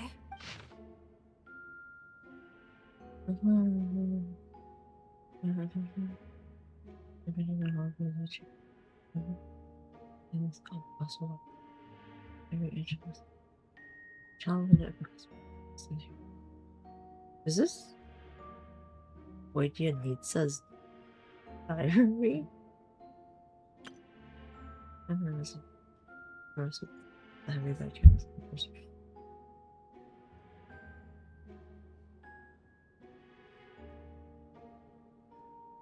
Fantastical set designs by the prop master. Many fans who will call to me. These are all mine. I won't lose any of it again. Never. I'm sorry.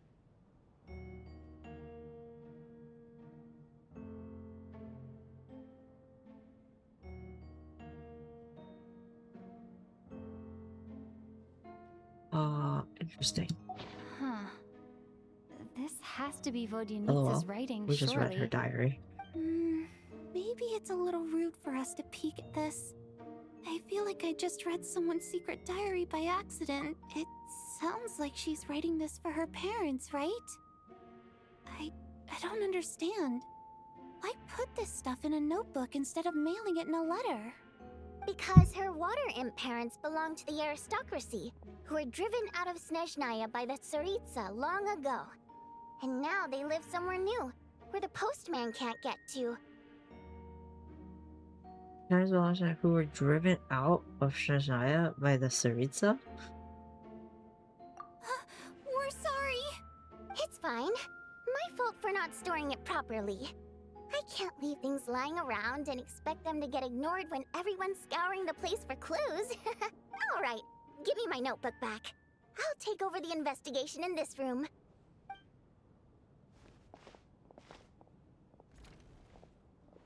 She's definitely mad. Oh.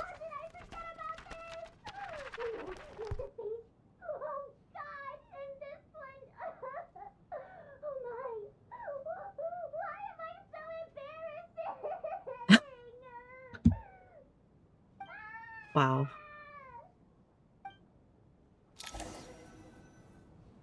If we take all this together, it's not impossible, is it? If anything, it's the natural conclusion. Well, I beg to differ. This sounds to me like a product of a researcher's vivid imagination. And perhaps it's because I'm still viewing this through the lens of a typical murder investigation. But still, I'm struggling to be persuaded by your theory. Does it really sound that far-fetched? Alright, well, let's treat that as speculation for now. I do agree with what you've said, so let's go with your idea for now. Good. Okay, now that we finally have some meaningful leads, I think it's time to reconvene. Let's get the others.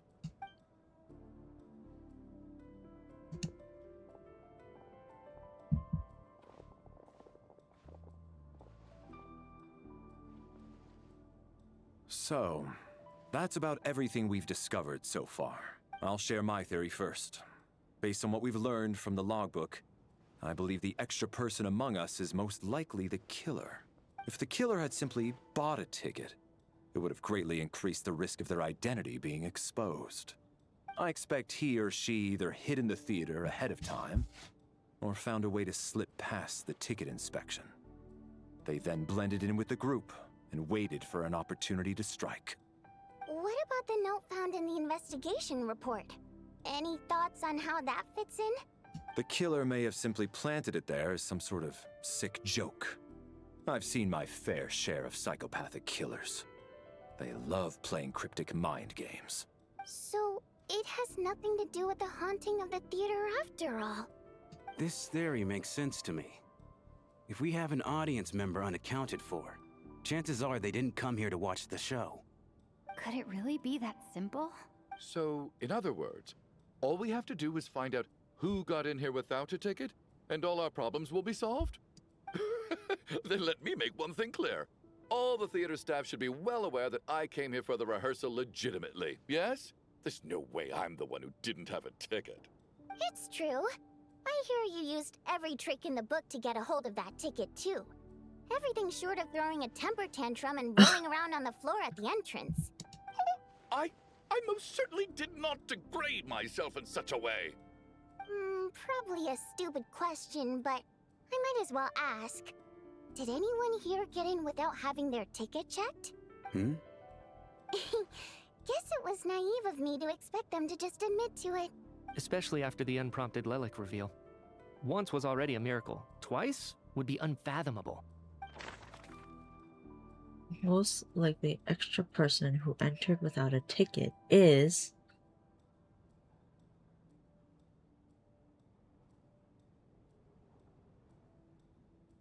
The most likely extra person who entered without a ticket. I guess him. Flexible in the drum signal. And what's the 5%? Hold on.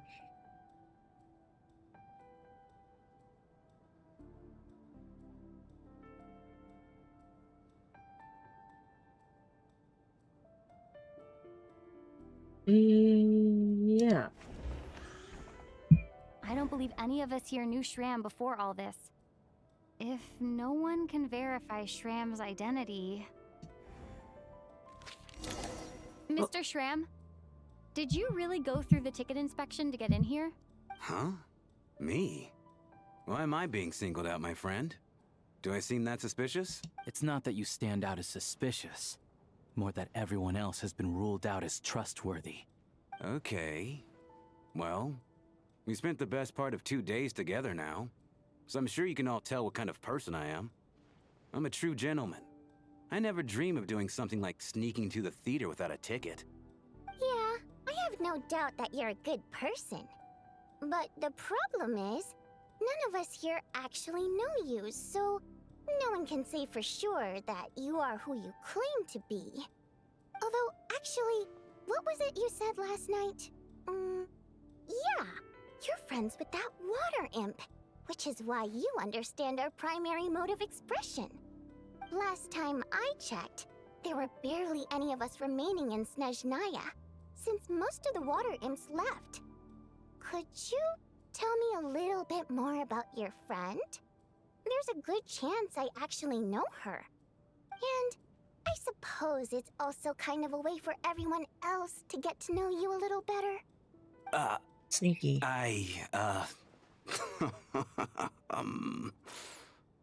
Good grief. Are you blushing? Pull yourself together, man. Stop giggling like a teenage boy. It's revolting. Hey, revolting is a little strong. All right, fine. I'll admit it. That water imp friend of mine, the truth is, we're dating. I was just the bodyguard hired by our family. But the stars must have aligned, because sparks began to fly between me and their daughter. Never in my wildest dreams did I think I'd get so lucky. We don't need details. Just get to the point. Okay. I'm just a little hesitant to reveal her name, that's all. You know how it is. These are delicate times. Even with me to protect her. If word gets out that she's dating a human, both the Fae and human factions will give her a hard time. Really? Wait, no. That can't be. Huh? Shram, what the devil are you talking about? Why is everyone looking at me like that? Surely you can understand where I'm coming from. Delicate times? Factions? Oh. Is he Uh, not from this yes. timeline? You know, the Civil War? Last time I checked, the Fae and the humans were still at each other's throats. If I'm not mistaken, the last significant civil war in Snezhnayan history was over 400 years ago, when Her Majesty the Tsaritsa had just taken the throne and was consolidating her reign. What do you mean 400 years ago? What's going on here? Is Shram from the past? All right, Mr. Mitya, you win this round. As far-fetched as it is, it appears that your theory may be correct. I'm just as amazed as you are. I didn't even believe it myself, to be honest.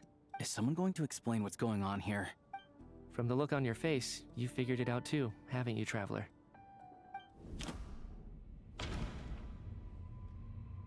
The clues to Shram's true identity is 1. According to the theater's duty log, there seems to have been an extra person at the scene. 2. A letter Voynitsia wrote to her family but never sent. 3. A clue that has yet to surface. 4. Investigation report into the alleged theater haunting.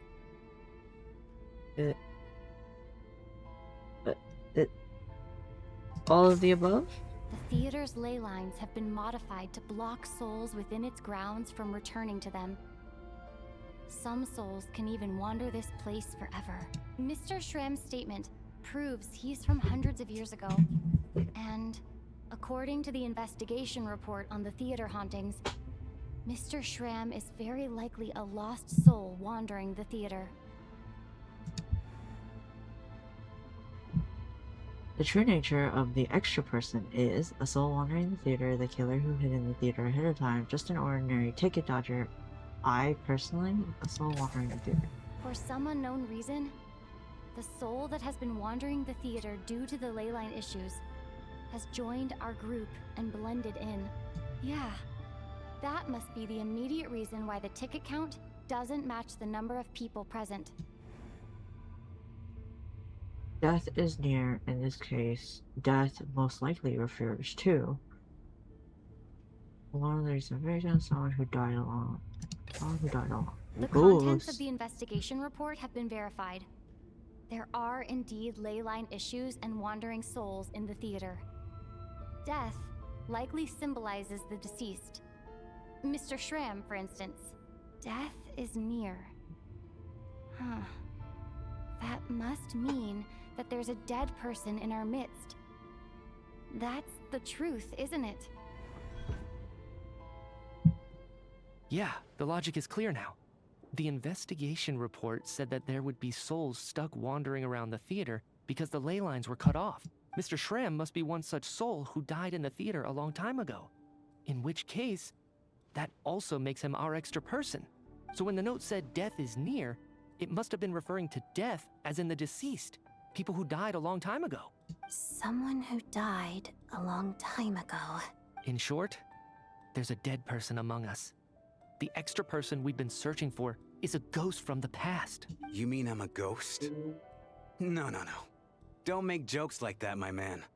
There must be some mistake. But even if I was dead, I know for a fact I didn't kill anyone these past 2 nights. Yeah. Even if all that's true, the report also said the souls inside the theater can't affect reality, right? They're harmless. Then what if the problem isn't the souls at all, but the ley lines themselves? The ley lines have a powerful ability to attract and devour souls. Let's say that the ley lines are like a black hole, constantly seeking to engulf souls. But the souls that don't want to return are trying to avoid being sucked in. Huh.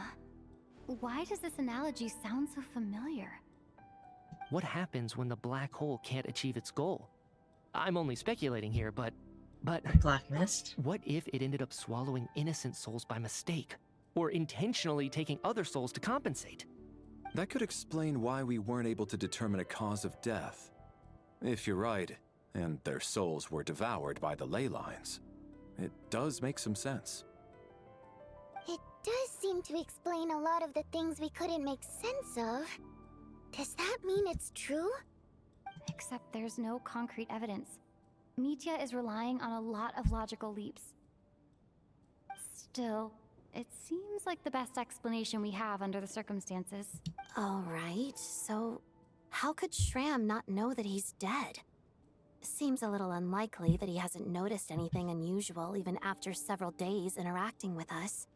On the contrary, it's perfectly normal for a soul to wander the theater for centuries without questioning their existence or reason for being there. It's simply...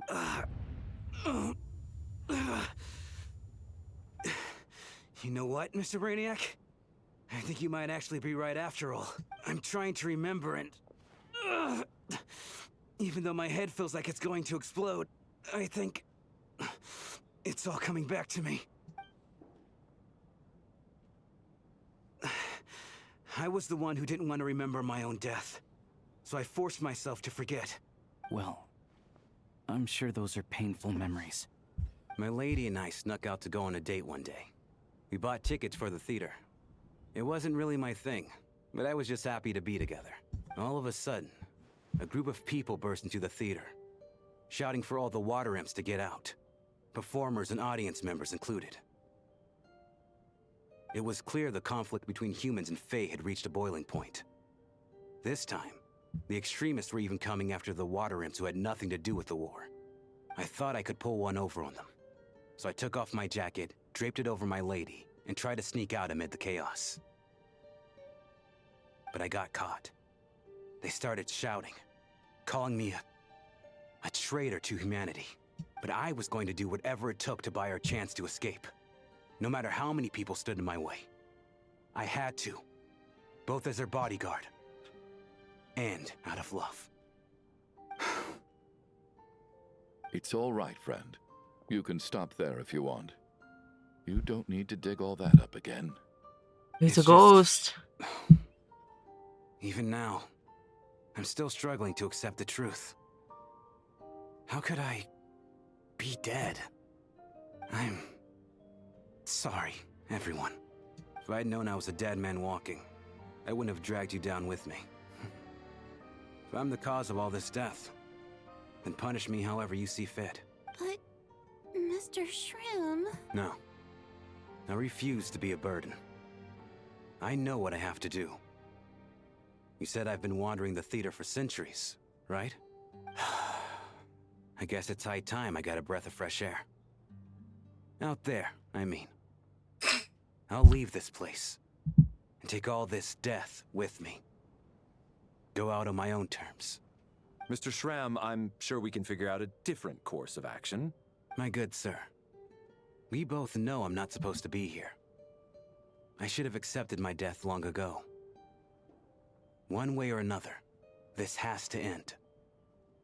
Unless you're saying this goes against another one of your military principles somehow. No, I'm speaking on a personal level this time. Let it go, man. Oh, wait. One last thing. Miss Water Imp. My lover. Her name was Letia.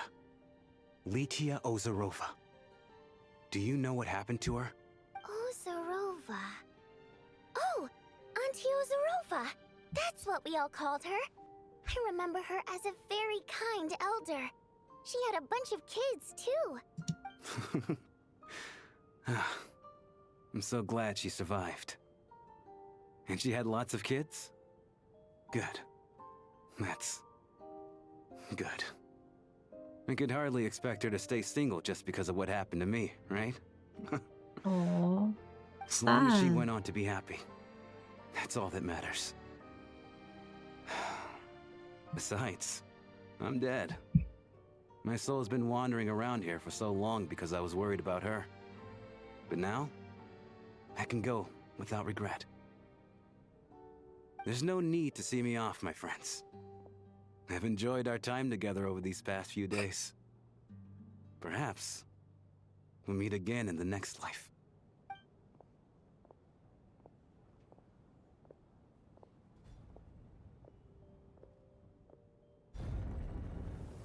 Please tell me it's over. I'm not gonna lie. Take This care, whole my man. Act 2 is I knew not. Mr. Shram was already dead, Not. but I'm over it. I still feel so This is not doing sad. it for me. Death is cruel, no matter how we might try to make sense of it. So, was the conflict between Fae and humans really that bad back then? I was only little, so I don't remember much. It's terrible to think that so many innocent people had their lives turned upside down. Even the historical records about that time period don't say much about it. All people know is that the Tsaritsa founded the Fatui, drove out most of the Fae aristocracy without explanation, then used her terrifying power to suppress the humans.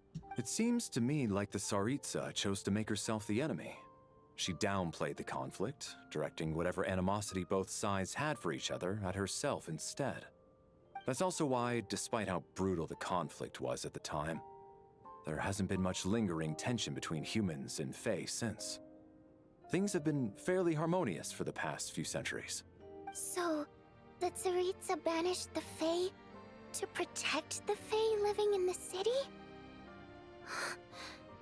She offered herself up to be hated in exchange for peace. Maybe it's not quite as bad as it sounds. I don't think Her Majesty is too concerned if mortals hate her or not. And besides, there are very few who truly do. All this time, I had no idea.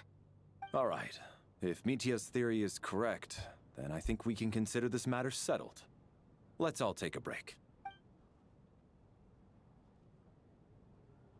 Ugh, if only this blasted storm wasn't still raging on. Okay. Return to your room and rest for now. I was actually planning on hiring him as my bodyguard after we got out of here, you know. Oh, poor guy. Oh well.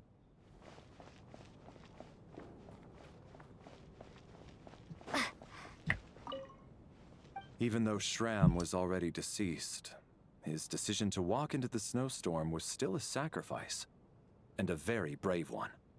This is one of the few times I don't feel at all happy to have my theory proven true.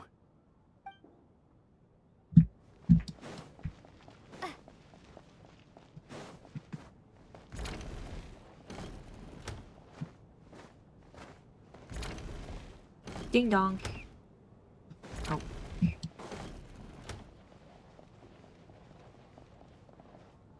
Oh. Where's... Where are the rest of them? Ding dong. Where did they go?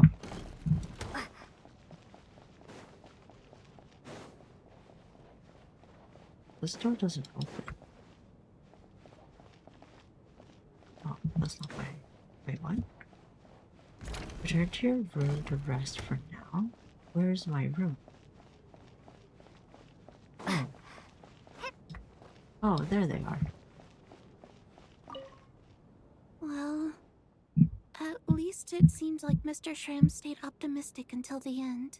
The information he revealed It's given me a lot to think about. Oy, oy, oy.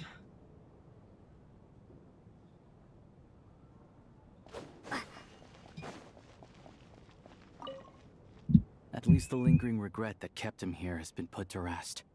That's not necessarily a bad thing. Where is Odette?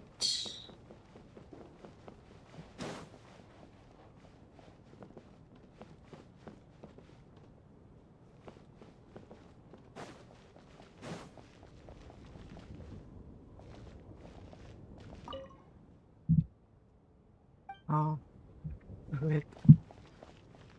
Where is Odette?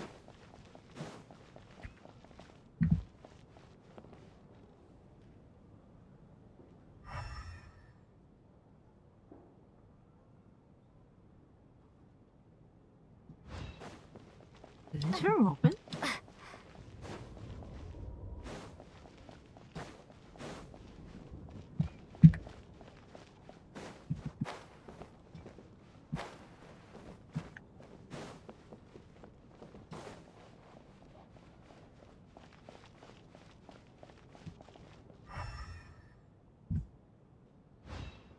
Am I crazy? Where's Odette?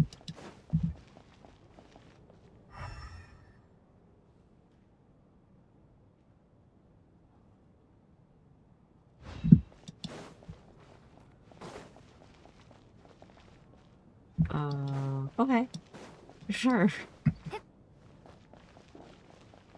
I don't know.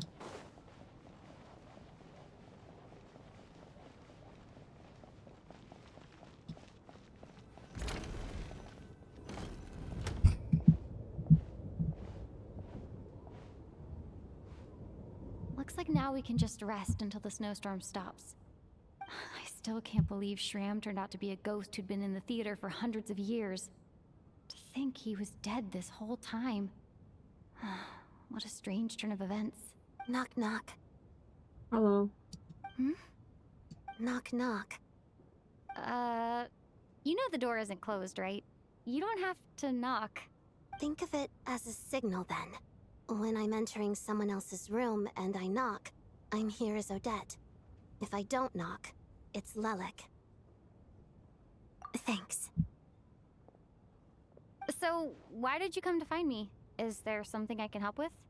Vodyanitsa said you knew about my secret identity from the start. But when everyone was discussing who Lelik could be, you were worried that revealing what you knew would be unfair to me. So you kept it to yourself, right? Yes. I'm extremely grateful for that. It's nothing. I mean, you didn't hold what happened with Senora against me, so I should thank you for that as well. Actually, there's something else as well. I found myself in a situation similar to the one you were in when you helped conceal my identity. So I thought I'd come and ask you for advice. It's about Mitya. Before all of this, the last time I saw him, he was dead. As I'm sure you know, my goal as Lelik was to stop Project Stuja. Well, when I found out the tech lead for the experiment behind Project Stuja was Mitya, I immediately started planning to track him down and threaten him to back out. I often saw him around the theater, but I soon concluded that making my move there would risk exposing my identity. So I decided to infiltrate the Armory Palace and go directly to his lab. That way, the threat would be much more effective. I don't know if you managed to really do what it takes. Well, I suppose there was a bit of luck involved. But I am a Fatus, so I already had some familiarity with the building's layout. But when I finally made it to his lab, Mitya seemed to be dead. I checked his breathing and his pulse. He had no vital signs whatsoever. I'm certain of that. I thought maybe another anti-Project Stuja activist had beaten me to it, and chosen a much more brutal method. So I made myself scarce. That's why you were so on guard around Mitya that first night here. Interesting. When I saw him sitting in the audience during the performance, I could barely contain the shock. To me, it was a miracle. Somehow, he'd come back from the dead. But then, the murders started happening and things got so complicated that it wasn't really at the front of my mind. That is, until Mitya himself said there must be a dead person among us. Then, I couldn't ignore it any longer. And yet, you thought that bringing it up right away would single Mitya out. Just like when everyone was suspecting Lelek. Exactly. I thought there could be something I was missing. Besides, we soon figured out that Mr. Schramm was a ghost. And we knew there was only one extra person. So we thought he had to be the one. But now it seems like there's another candidate. I understand why you kept it to yourself.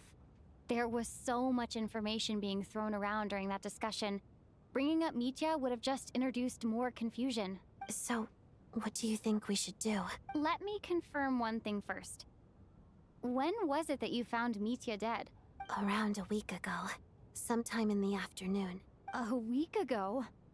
That's earlier than I thought. I saw him just a few days ago at a restaurant. That definitely would have been after you found him dead. He seemed completely normal to me. Chatting with Vodyanitsa, trying to avoid Valeri. So he was definitely alive on that day. Huh. Well, all I can say is I know what I saw. Here's a thought. The reason we even suspected a dead person could be among us was because of the problem with the theater's ley lines. But Mitya's death happened inside the Armory Palace. The ley line issue affecting the theater shouldn't reach that far. You're right. I guess he doesn't fit the profile of the person we were searching for. I think the chances of it being him are very low.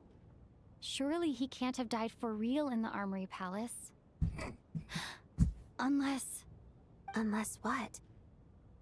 Unless he really did come back from the dead. You're right. Do you think we need to disclose this to the others? Huh, what's this? A private meet and greet? Ooh. I was Where do I just line about up? to say. That's not what's Chatting going on with the here. door open. Well, I was just making the rounds. Thought I'd try to lighten the mood a bit. Vodyanitsa's handing out food if you're hungry.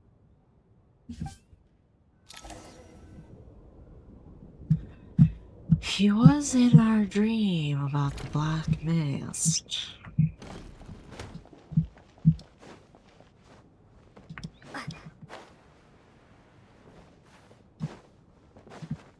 Boink. Boink. Oh.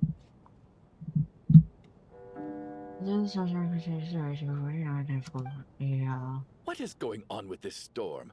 Could it be connected to that monster that just arrived in Snezhnaya? I almost hope it is. Her Majesty the Tsaritsa left to vanquish that beast herself. We just need to wait for her triumphant return. Do you think people still feel the cold after they die? I'm wondering about Schramm. Oh, maybe we should have given him a coat before he went out there. Death itself is cold, isn't it? I'm sure the storm will embrace him. Well, I hope he has a safe journey. I'm going to miss him, I think. It's not like we can blame him for Rampana and Kulish's deaths.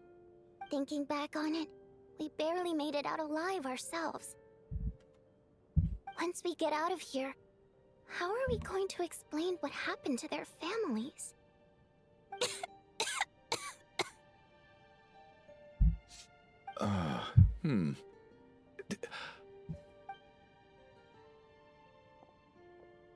Are you okay?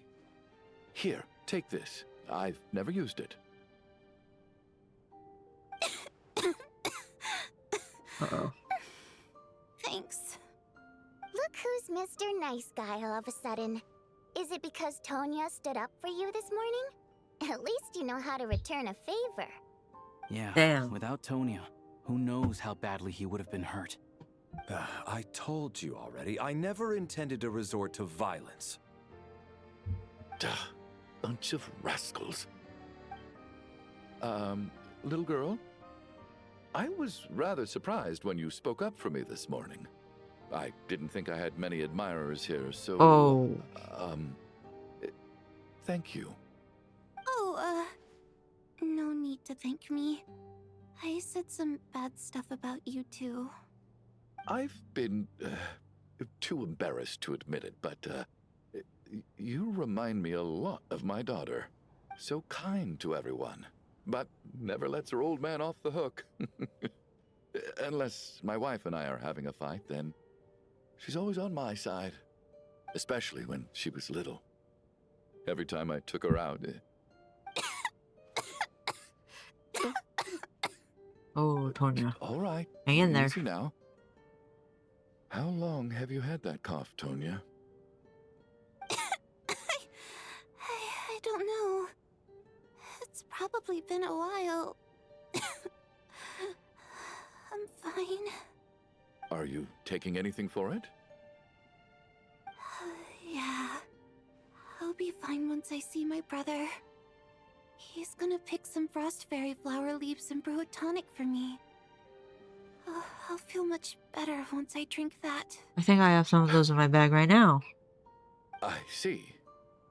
That's good to hear, then. We should probably discuss arrangements for tonight. Now that the deceased has left our midst, there shouldn't be any more incidents. However, out of an abundance of caution, I'll keep watch. Shouldn't we take shifts? I can take one if needed. No need. I managed to get a nap in earlier, so I have plenty of energy right now. After all the tension of the past few days, everyone else should just focus on getting a good night's sleep. Oh, here's. What a long day. This whole situation turned out to be way more complicated than I expected. But Valeri's right. I should just try to calm down and get some rest. Dream time. last thing I Who's gonna want be is in to it give this myself nightmares. time? Tanya and Chuganov? She's awake. Yep. She's awake! Get over here, you big lug, and take a look! If you must call me lug, something, oh. call me Mr. Door. The Black Mist is coming. You need to go. Are you all right? Can you walk? We just got attacked by monsters on our way up. That Mr. Door fellow protected us. Mr. He just seemed to come out of nowhere. Not much of a talker, but when it comes to taking down monsters, that man doesn't hold back. What?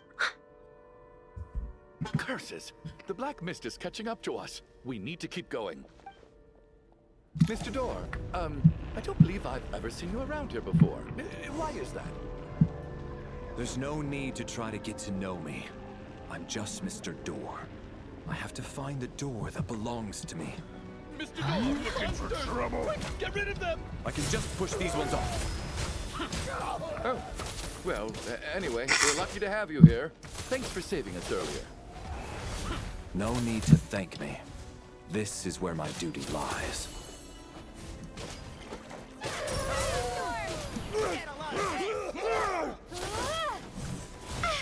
Ow. Don't hurt me. What am I supposed to do? Where am I? Maybe Oh, I'm I wasn't dead. meant for this.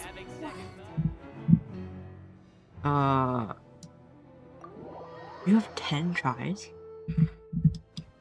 Hold on. What am I supposed to do? Oh, I have Valeria in my team! I did not know that. Oh god, please don't kill me again. I don't want to. I'm stuck. Barely worth my time.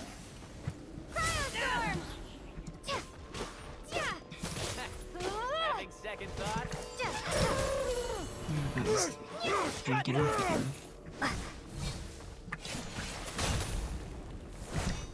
Oh god. Oh god. Oh god. Oh god. There we go.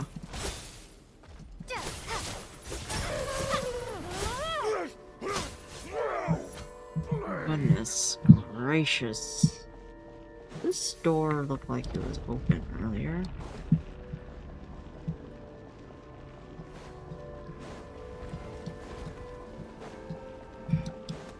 So we're doing this the hard way. ready to A face shield? my fists? The heck is he, oh, that guy from Starville? I forget his name. Maybe he is like that guy from Starville. He's just like dark mode version? Oh well. Girl. Something like that. Remarkable work, Mr. Door. Oh, if I had your muscles, I'd do the same.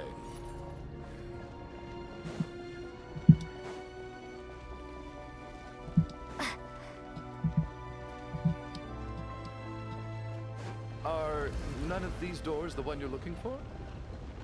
No.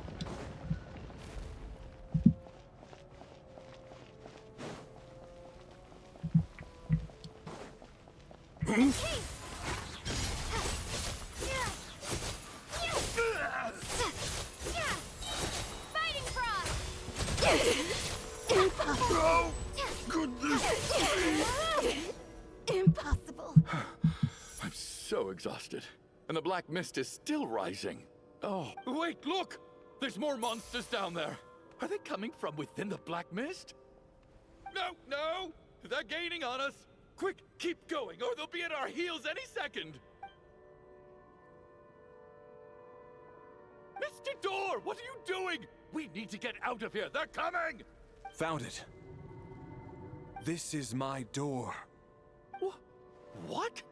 You mean you're going to stay here? I am a door. This is where my duty lies. What is this? You meant a door for closing, not for opening? No! You saved us. We can't leave you behind. You must keep going. A door can only keep things out for so long. You must make haste. What is going but- on? Oh, you're right. Hey, let's go. We can't let Mr. Door's sacrifice be in vain.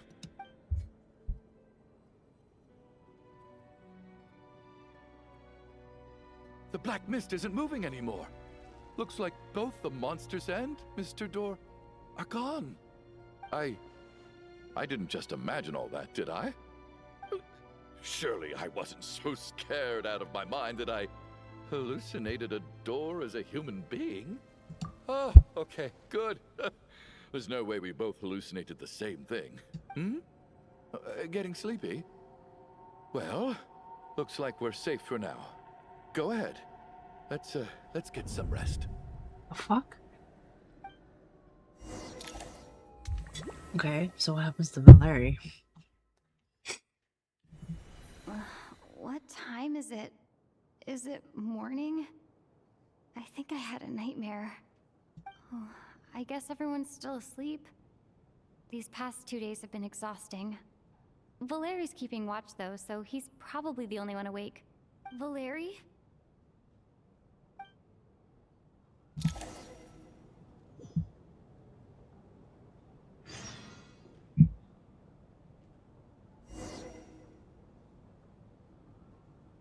Oh, is this is the angle. This is the angle. Okay.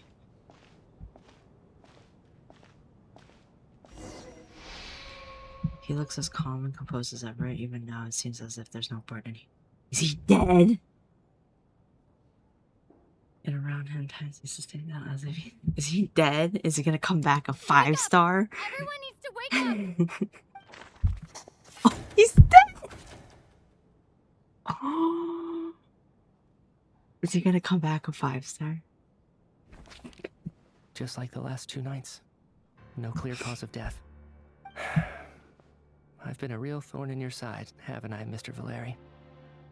Now you can rest in peace.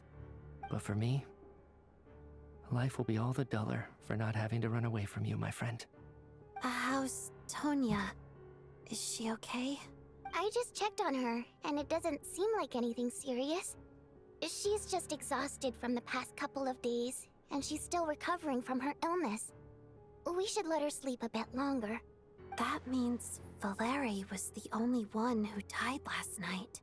If Valeri was awake and keeping watch, it would have been impossible to kill him without waking everyone else up. That much is certain. This is so frustrating. Why has nothing changed since yesterday? I thought we already dealt with the dead person causing all this. Actually, one thing has changed. There's only one victim this time, not two. Does that mean... Last night instead of two, perhaps that was because Valeria died twice in this. What does that mean? Mr. Schramm was one of the people who should have died last night. Valeria sacrificed himself to save someone else. The number of victims each night corresponds to the number of the deceased.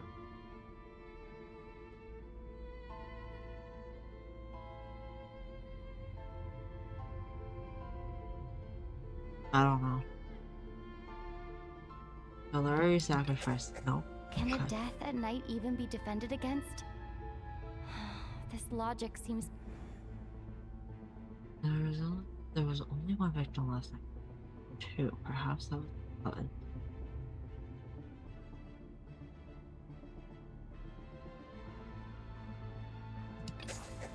After the deceased Schramm left, there was one less victim last night. That more or less tracks. It's a reasonable conclusion, considering the only variable that changed. Oh, the number of people who die each night is equivalent to the number of dead among us. That's your theory, right? Exactly. We identified Mr. Schramm, and the night after he left, the death toll dropped from 2 to 1. By that logic, there must be one more dead person left among us. Huh?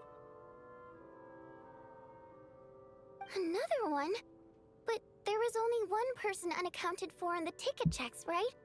The head count should match up now. Having an extra person was definitely a cause for alarm. But Oh, being one the extra dead short person isn't is nearly you. as unusual. Someone could have left in the middle of the show, or made it out before the storm hit.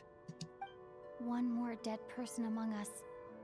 If Mitya's theory is right, then what Odette told me seems a lot more relevant. It's just, at the time, we had no reason to think there was more than one dead person.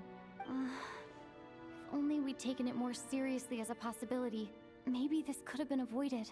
I'm sorry. This is my fault. I had information that could have been helpful, but I held back. I should have brought it up right away. I'm partly to blame as well. I was too quick to dismiss Odette's concerns. What is this about? What have you two been getting up to behind my back? Sounds like there's some big news you've been keeping from the rest of us. Well, we're all ears. Oh.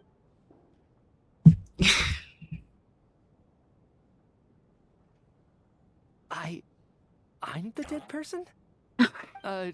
Wow. That's certainly news to me. Odette and I talked about it yesterday, but we thought it just wasn't possible, so we left it at that. Yeah, I don't blame you. If I'd been there, I probably would have reached the same conclusion. It just sounds too unbelievable. Let me just try and verify this. I just scoured my memories trying to think back to the afternoon Miss Odette mentioned, but I honestly have no recollection of dying. That's where I'm different than Mr. Schramm. Having seen Mr. Mitya a few days ago myself, I also find it hard to believe he could be the other dead person among us. Well, if it isn't Mitya, then who? Do we vote on it? If you don't mind me asking, Traveler, I believe you mentioned that you know Tonya's brother. Had you ever met her before all this? No, never. Wait. You think Tonya's are you dead? saying... Now, just 1 minute. I know where this is going. You can't just randomly point a finger at anyone you want. You're in the hot seat, and all of a sudden you want to divert our suspicions onto somebody else? Trying to pick a fight, Mr. Chuganov? Whenever you open your mouth, all you do is attack people, and I've had enough of it. If you don't want to engage in a civil discussion, you can shut up. You little brat! Did Mitya ask about Tonya because he suspects her? I suppose I only identified her by age and nothing else. Could that mean... I'm just saying, you're going around casting suspicion on people for no reason. How could Tonya be dead? I can vouch for her if nothing else. I've seen her before. She's the sister of that Harbinger, isn't she? The one called Child. Oh, really? You're telling the truth? Since being here, I don't think I ever mentioned she was Child's sister specifically. Does Chuganov actually know her? If Chuganov can vouch for her, then it can't be Tonya either. In which case, it seems unlikely that there's another dead person among us at all. Miss Odette, could you go over that afternoon with me one more time, when you found me dead? No problem. This is so weird. I'm also like so over this story. Can we just get out?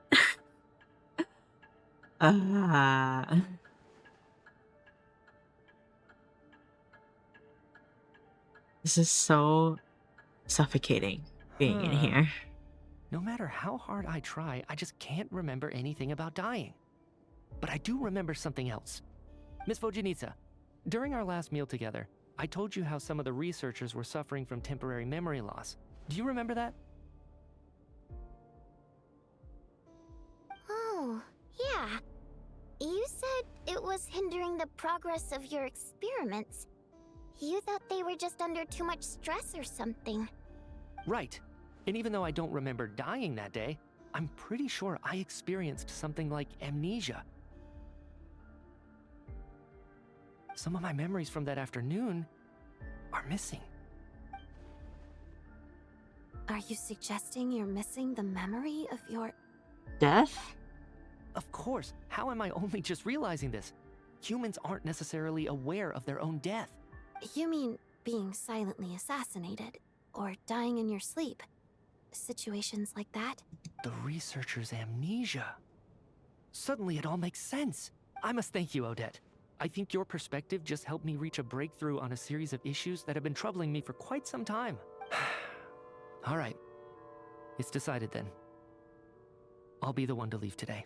Oh, leave? Hey, wait a minute. Aren't you rushing into this? What if you're wrong? You'll pay with your life. Come on, kid. Aren't you gonna fight for your life? This seems like a rash decision. I have other reasons beyond what's been discussed. In fact, thinking back, I remember during Miss Odette's performance, while I was sitting in the audience stalls, a brilliant new idea for my research popped into my mind. But then, my train of thought suddenly cut off. I can't remember it now at all, and I didn't take any notes. I guess that must be another instance of temporary amnesia. No. Hold on. I see where you're going with this. You're suggesting that each instance of temporary amnesia is a death, right? There's a glaringly obvious flaw in that idea, no? How can one person die so many times? I believe Miss Odette's account. During the period where my memory is blank, I must have been either dead or in a similar state. All it would take is for the same thing to happen in the theater, and I would come under the effect of the ley lines in this vicinity. This increases the likelihood of me being the deceased, does it not? But... There's no evidence to suggest that anyone other than me is a candidate for the deceased. So allow me, as a scientist, to treat this as an experiment. Please relax, everyone. I don't think things are as bad as they may seem. If I really am the deceased, then to leave the theater will be a relief for me. If, on the other hand, I'm still alive right now, well, apparently you've all witnessed my resurrection recently anyway. Who's to say I won't return from the dead again this time? Mitya's right. This is the only thing we can try right now. I think he's deliberately downplaying the gravity of the situation, though. He probably doesn't want to burden everyone. What is a scientist if not someone who gambles on experiment after experiment in an attempt to obtain the truth? With this snowstorm, the ley line phenomenon, ghosts of the dead, and my amnesia, we've been paralyzed by not knowing and powerless to do anything about it. It's a terrible feeling. But if I do get resurrected, you can be sure that I'll come back with the truth of all this. Just you wait. Bye.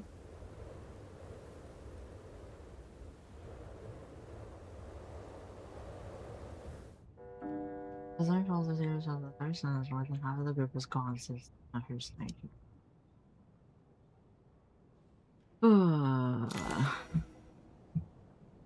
my god, that achievement just made me like have flashbacks to the Samsara loop in when we first got to Sumeru. Oh yeah. Painful. I hate being stuck in a loop like this.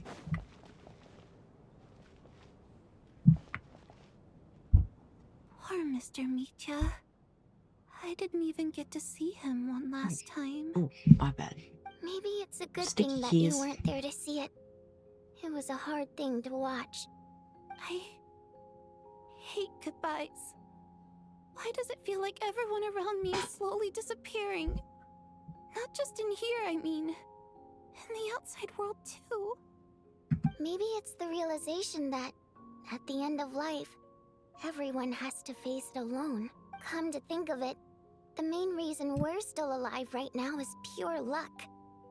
Each morning here, for every one of us, there's the chance that we might not wake up. You could take it a step further and say that the same is true outside, too. Who can never be 100% sure when they drift off to sleep that they'll open their eyes again in the morning? If I make it out of here, I'm going to cherish every moment that I'm awake and live without any regrets. Without regrets? I feel like a strange sense of anxiety has been quietly growing inside me over the last 2 days.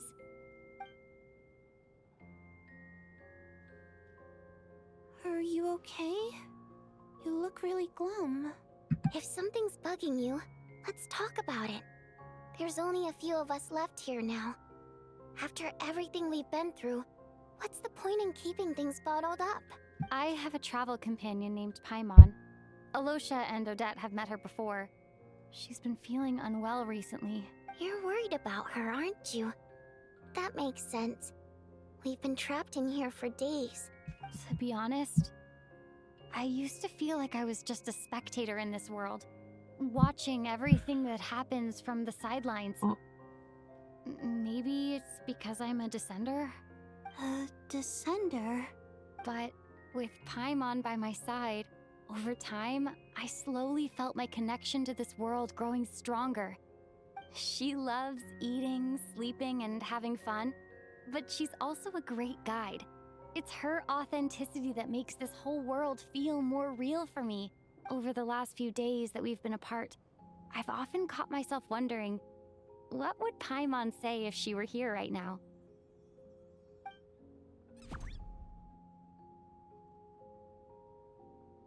But by the time I snap out of it, the conversation has already moved on and I'm still in my own little world.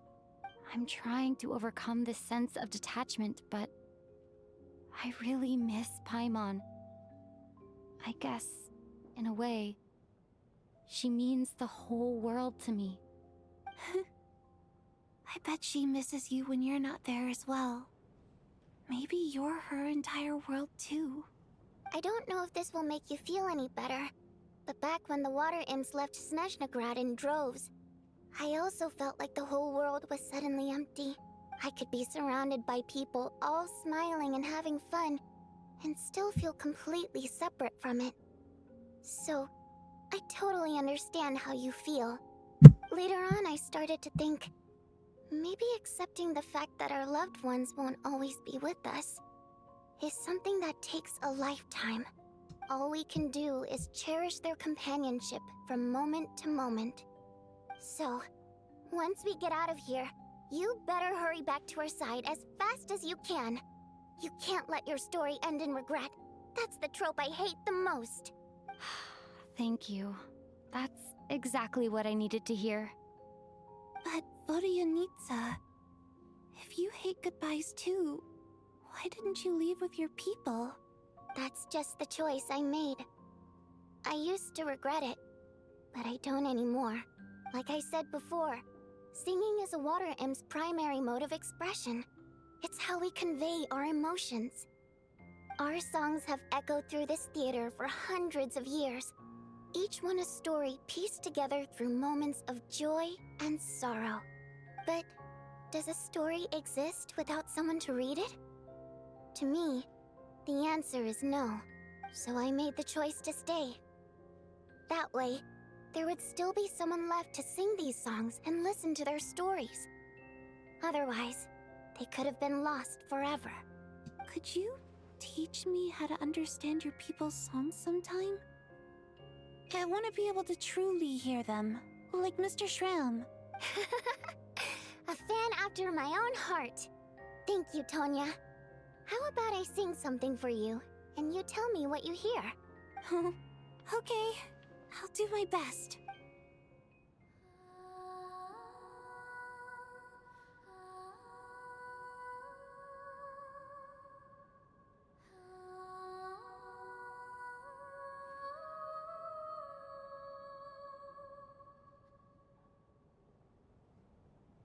I've never heard that one before. I feel like I can hear a sense of longing somehow. I wonder why that is. Color me impressed, Tonya. You're a keen listener.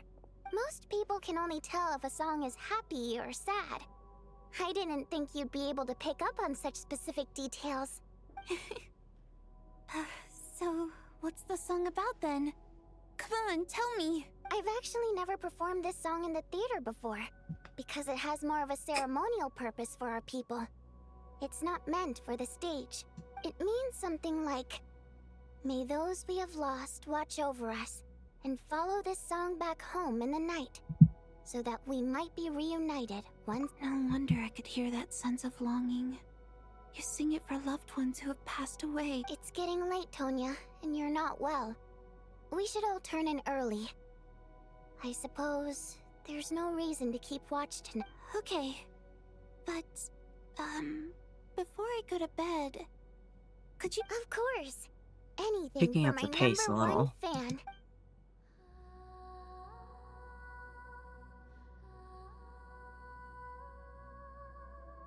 I need to pick up the pace. This is too long.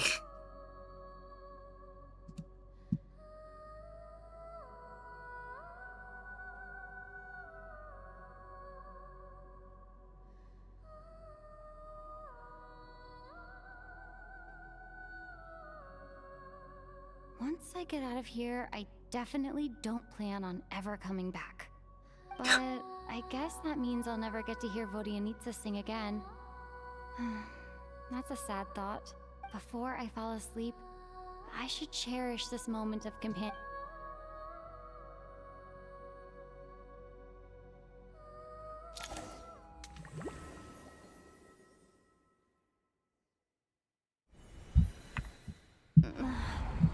Where am I? So dark.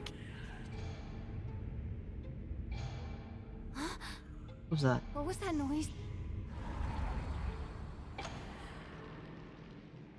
Is that Tonya? Uh-oh. Return, O spirits. Fulfill your oath of protection. Oh. She just used her skill on me.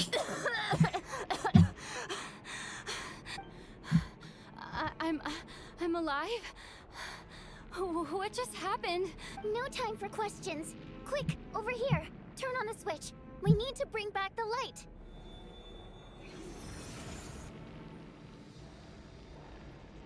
All right, we're safe.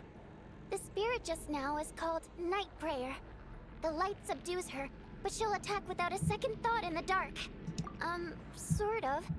I know it's hard, but you can't let this place go dark, or she'll kill you again. Yep. Luckily, I was here to resurrect you. Otherwise, that'd have been a real bummer. A bit more than a bummer, I'd say.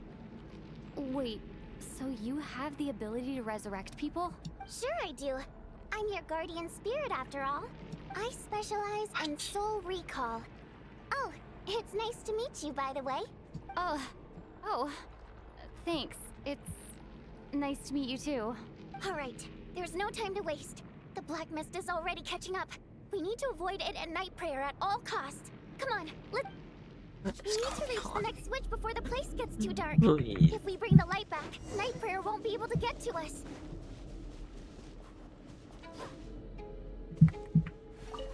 Sweet, sweet light! It's back! Now that's a sight for sore eyes. Oh, you want me to keep going? Shh! It's Night Prayer. We need to move quick, but don't let her notice you. What am I supposed to do? What do you want me to do?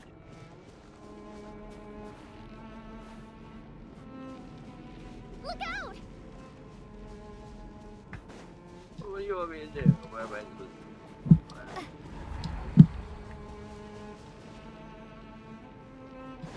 It's a horror game.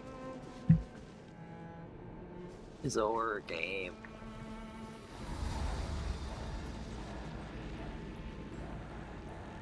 Oh, it is a horror game. If she was a little bit faster, it really would be quite scary.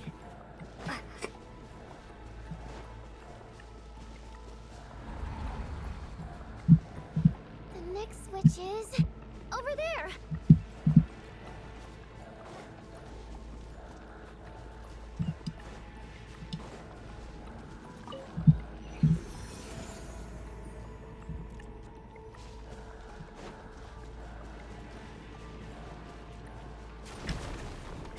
Oh.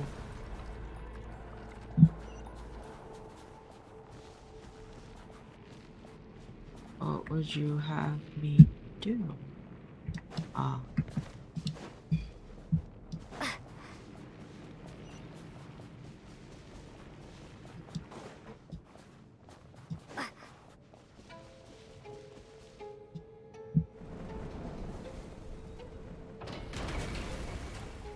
Convenient.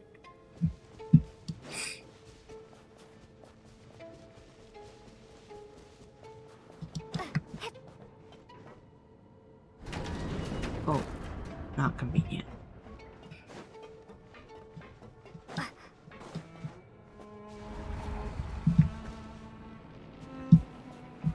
No, Night Prayer is here too. This can't be the only path. Let's head up there and take a look. The switch is just up ahead. Hurry!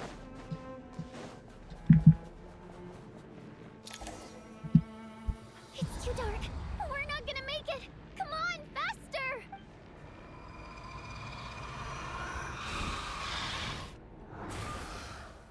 Traveler! I won't let you die like this. Not on my watch.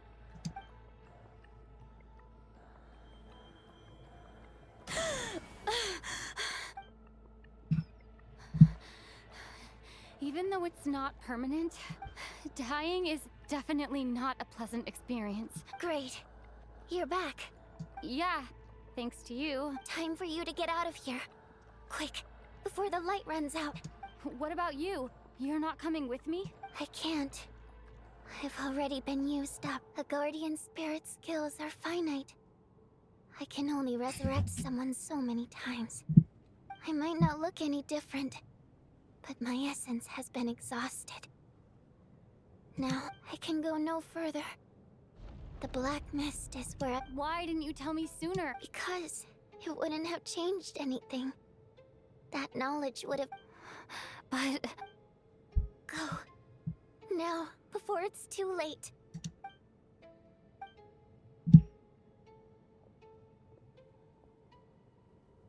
Now she's dead.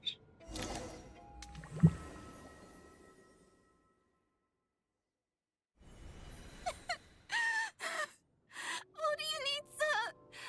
How could this happen? Odianitsa! Well, I guess there's no need to inspect the body. We need to go down to the tragic deaths that await each morning. More along the lament of countless water instances resound around the theater, full of deep affection and sorrow for Odianitsa. Her emotions begin to respond in kind, leaving a heavy feeling in your chest. My god. This wasn't supposed to happen. You lied to us, didn't you, Chuganov? You've been lying from the start. Take a long, hard look at yourself before you go around accusing other people. I suspected you on day one, Lelik, and now look where we are. By some strange coincidence, you've never been targeted. You just happen to have survived this long? And you, little hunter, ever so content with staying on the sidelines. Yet, you were the one who stopped us from leaving from the start. Now you're just lashing out indiscriminately. That's either a sign of anxiety, or where was all this passion and bravado before? Decided to fight until the bitter end. Is that a threat? Fine, bring it on. You think I'm afraid to die after all this? You want to kill me? Go ahead. I'd like to see you try. After all the trauma of the past few days, everyone's been pushed to the brink. Valeri and Mitya aren't here anymore. But first, I need to think this through. Considering everyone left, who's the Of those who remain, the only person we've never met before is Tonya. There is room to doubt her. People are easily misled by first impressions. Now that I think about it, Child's sister was in fact a label I imposed on her due to my own assumptions. But Mr. Chuganov vouched for Tonya's identity yesterday, with basically no other possibilities left.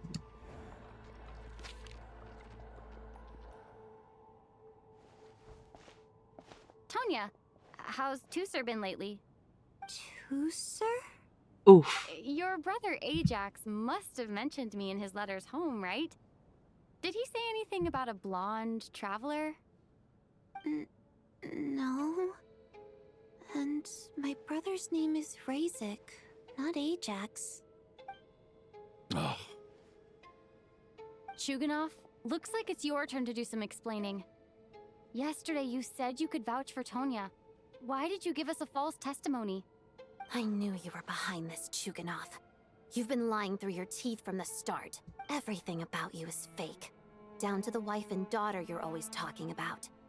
Your entire family man persona is a charade, isn't it? That night, when I infiltrated your place as Lelik, I noticed you were home alone. Didn't think much of it at the time. Just thought everyone else was out. But thinking back on it now, that doesn't seem very likely. My guess is, you live alone, don't you? Even that was a lie? But why would he lie about having a family?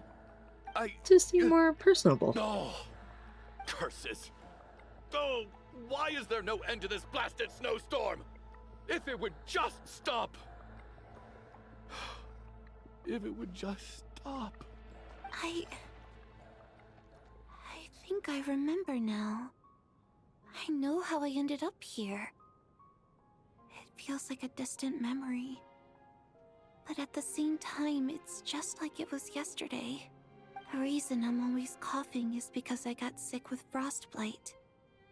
The locals usually call it the snow cough. It's not a very common illness.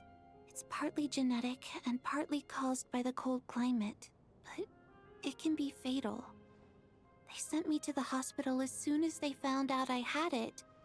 And I spent so long. After a while, I felt myself growing weaker and weaker.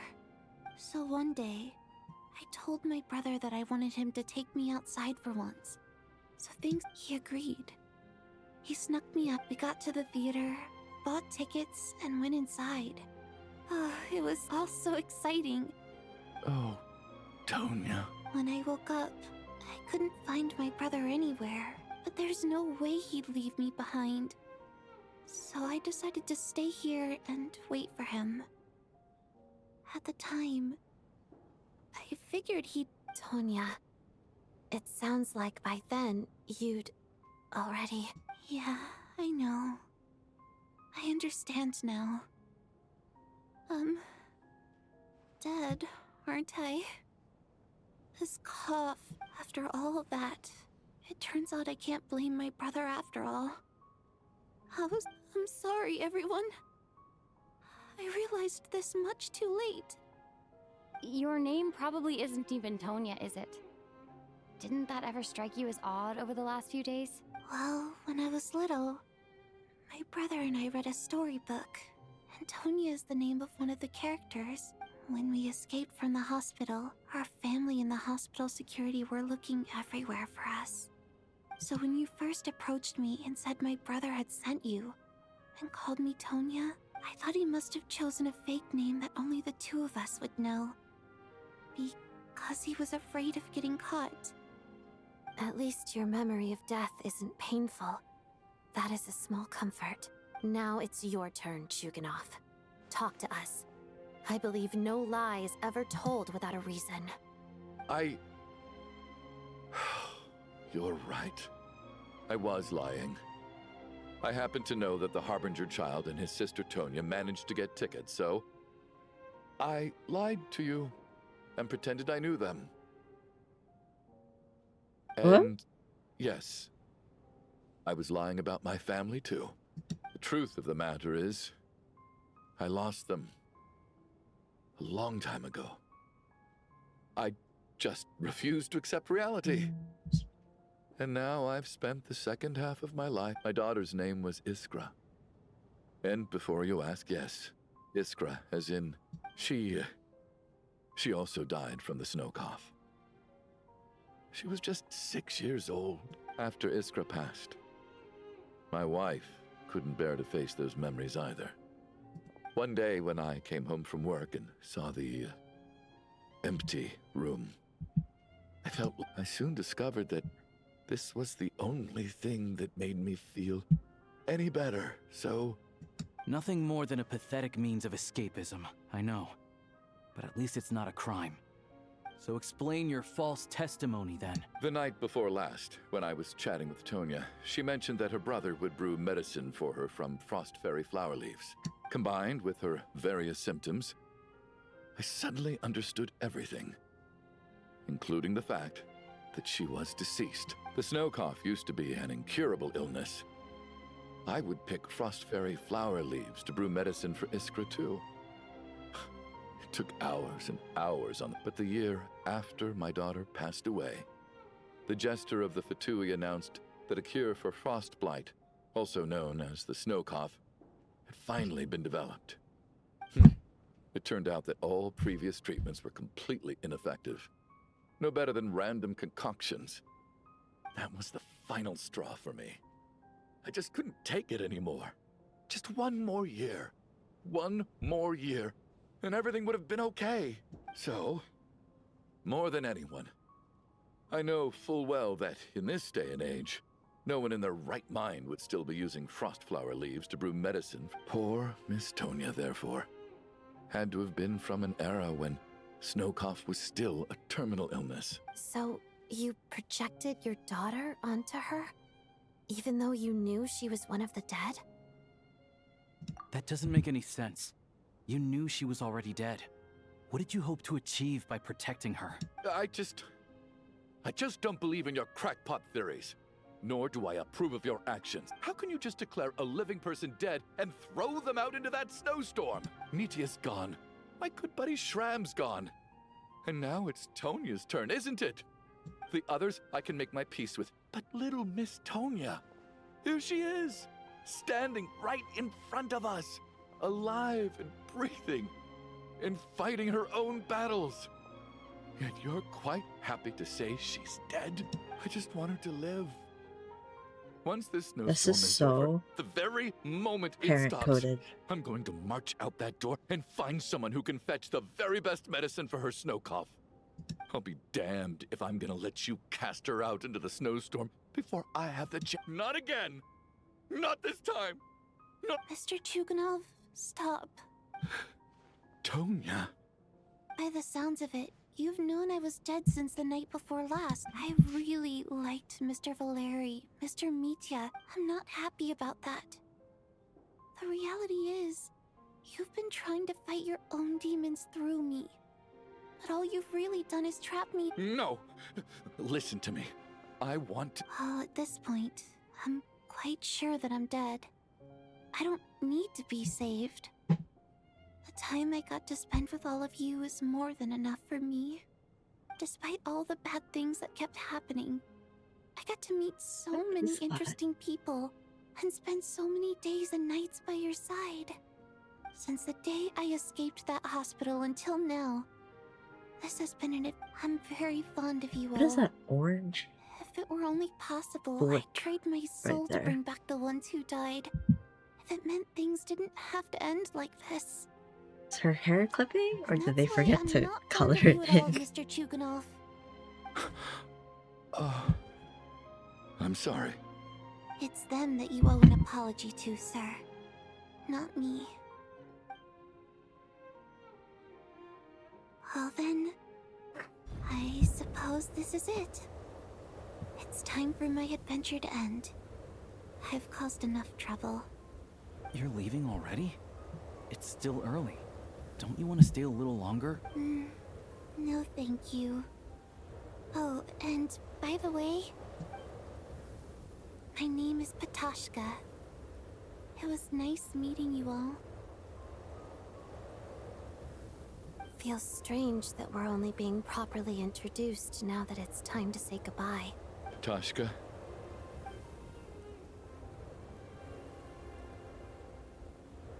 What are you doing, Chuganov? Are you crazy? Let me leave. I can't keep lying to myself anymore. In your dreams. Don't think you're getting off that easy when you had a hand in the deaths of so many people. The Fatui have honed quite an array of enhanced interrogation techniques since they were founded.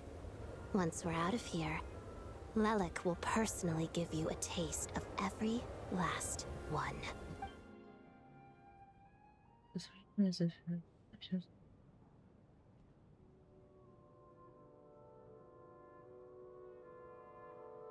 I think we should leave. I doubt this snowstorm is ever going to stop. For all we know, this storm might have destroyed all of Snezhnaya by now. Wait, we finally solved the mystery of the haunted theater today. Maybe let's at least try to enjoy tonight? Fair enough. I don't particularly feel like dying in Chuganov's company anyway. And yet you won't let me die first. Hey, Chuganov, on a serious note, if we do make it out of here, you should close down that factory of yours. A lot of people are freezing thanks to you. Is this really the time to be discussing my factory? All right, fine. I'll shut it down. Doesn't matter to me anymore.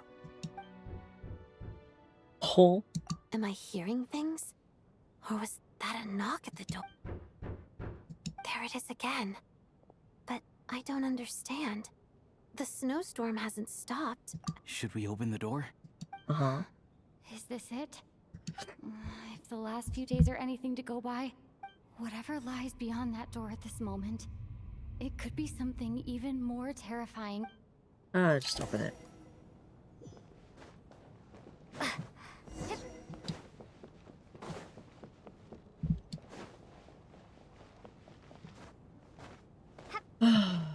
Get me out of here.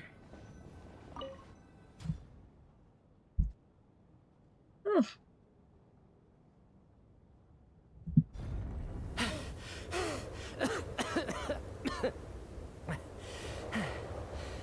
Hey everyone, I'm back. How are you doing? Feeling any better? Much better, thanks. Whew, it is so good to have you guys here. I was a little worried that the theater would be empty by the time I got back. Let me see. Tonya and Vodyanitsa are missing, which means Vodyanitsa died last night. And then you discovered that Tonya was the other dead person. Am I right? Not Tonya. Patoshka. First, tell us how you made it back here. Given the conditions outside, no one should be able to return alive. You're right. The thing that got me back safely was a song. I heard someone singing. After walking into the snowstorm, my mind grew hazy. I don't know how long I walked through the storm before my mind completely slipped away. Then, suddenly, I heard the sound of singing.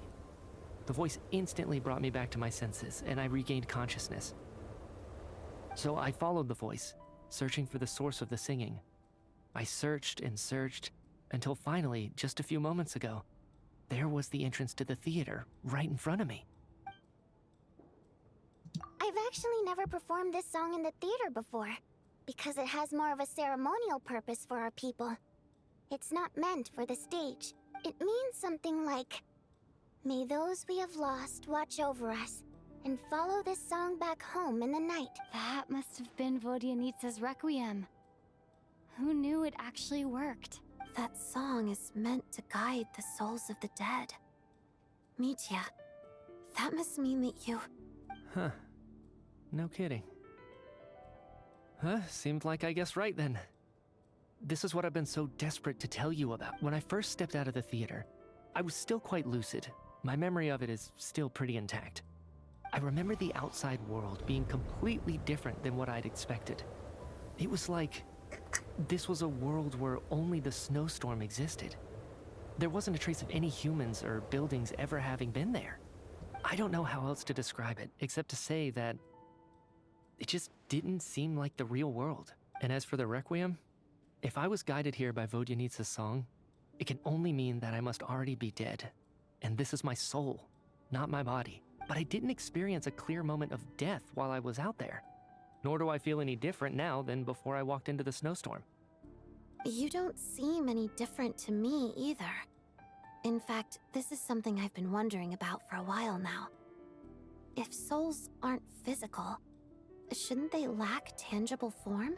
Both Shram and Patoshka were clearly deceased, and yet their souls didn't look or feel like ghosts at all. They were visible, tangible, no different than you or me. This raises a truly terrible thought. Is that really what Mitya is suggesting? What Mitya is trying to tell us is everyone in the theater had been dead all along. We're all inside a dream. Mitya has come back to life once again. We can think this place now. I mean, everyone has been dead all along. Mitya's soul was summoned back by the Requiem, confirming that he is indeed already dead. And yet, he looks no different from us. Of course, if even the long deceased like Mr. Shram can blend in with us undetected, then maybe we've all been dead from the very start. And all of us are now soul. Oh. GG's. Oh, is that the Renova? Yes. I think that this is probably the afterlife. What did you say? You heard me. We died in the theater. All of us did. But due to an obstruction in the theater's ley lines, our souls are trapped here. While an endless, infinite snowstorm. It's ironic, really. All that time, we were working so hard to figure out who the deceased among us were, when the truth was, we were all deceased. Do you remember that note, "Death is near"? Seems like we misunderstood what it meant after all. Death was nearer than we wanted to think all along. The note simply meant that all of us were already dead. So all our attempts to survive, our search for the Hard to say.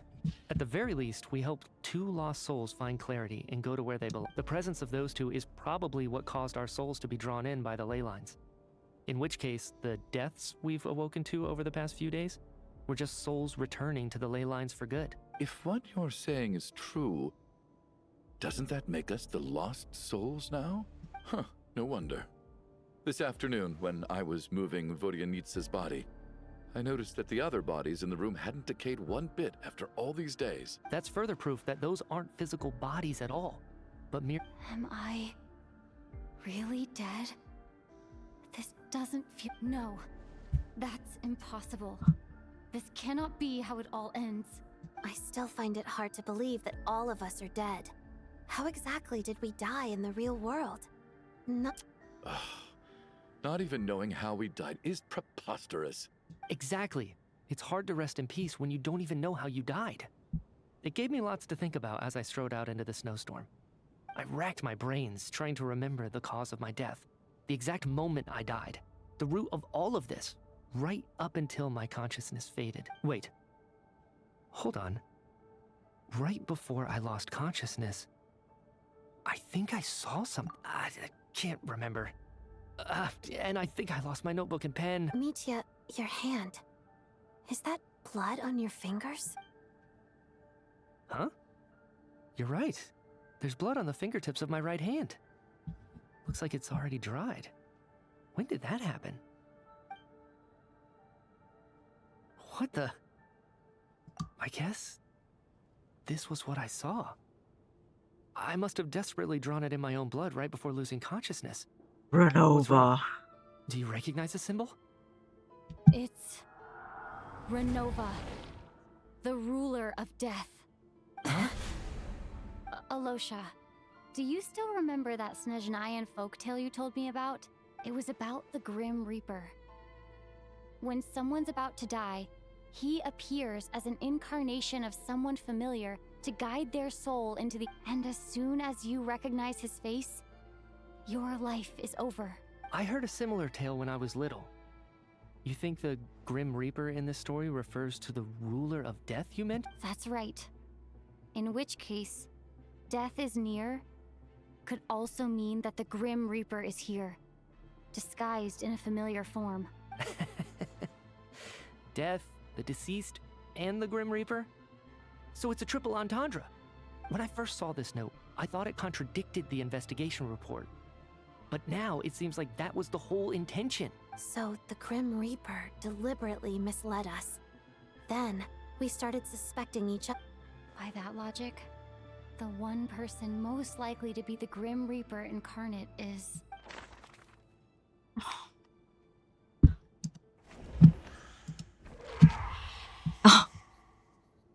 It was my No instinct. doubt about it. It's Alosha.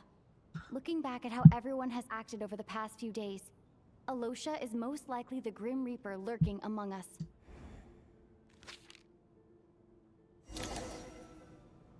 Is it you, Alosha? You were the first to discover the investigation report, and you had plenty of time to slip the note inside to mislead us. So? Surely you can't suspect me based on that alone. What if someone else found the investigation report first, slipped the note inside, and... There's no denying it. The note could easily have been slipped in. That's not all. I've also noticed that, although on the surface, Valeri, Mitya, and sometimes I were the ones taking charge of the situation. Looking back now, even though you didn't say much, you were always subtly guiding everyone from the sideline. What do you mean? You were the one who emphasized how dangerous it was outside and insisted we all stay here. It was also you who suggested that we all sleep in the same place. And earlier today, you tried to convince Patoshka to stay. I don't understand why, but it was out of character. So, you didn't understand my intentions, and now you're assuming the worst. Seems pretty unreasonable if you ask me. He still won't admit it? Fine. Let's see how he responds to the most damning evidence of all. The biggest question I have right now is, if the Grim Reaper is impersonating Alosha, then where's the real Alosha? When did they switch? After performance, while investigating this, yes. First night we spent in the theater when we discovered the investigation when we here returned. First night. That's right. This was the moment, right at the start, before any victims had even emerged. Alosha was switched with the ruler of death while everyone's guard.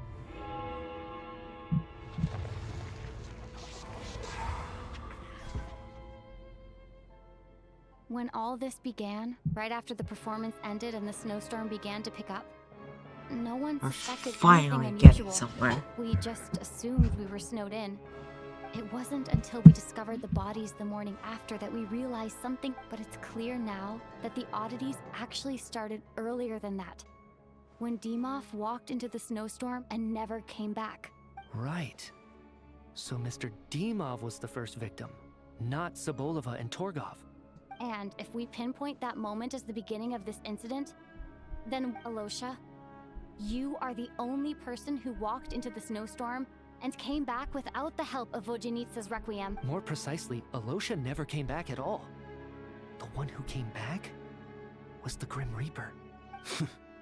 Not bad. Well, since you've backed me into a corner, I suppose there's no point in keeping up the act anymore. Alosha? You're the Grim Reaper? I am no such tired cliché. Mortals should address me as the ruler of death. Before being wiped out for good, you identified the two deceased, and even sensed my presence. A commendable achievement, far beyond what I expected. I heard you can ferry souls. Those deaths each night. Were they your doing? Your initial conclusion was correct. Due to the existence of the two deceased, the ley lines yearned to reclaim those long-lost souls. Every night they devoured an equal number of souls to fill the void. This required no intervention from me. Though, of course, ferrying souls is indeed my authority. Here, take a look.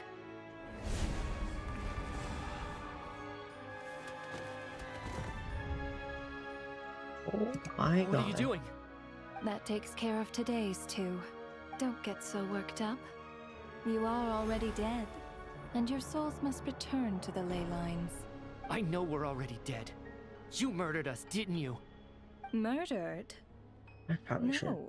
stop. Murder is when clicking. mortals usurp my authority. Death is my jurisdiction.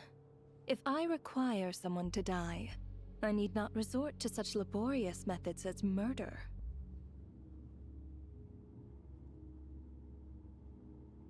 You simply met the criteria to trigger my curse of death. I know about the curse of immortality. So there's another death-related curse too? You cursed us? When? And why would you do such a thing? So often, humans pray to me, begging to know when their death will come and what form it will take. But few people ask why. If you must have an answer, know that death comes simply because one's time has come. So you're not gonna tell us the truth?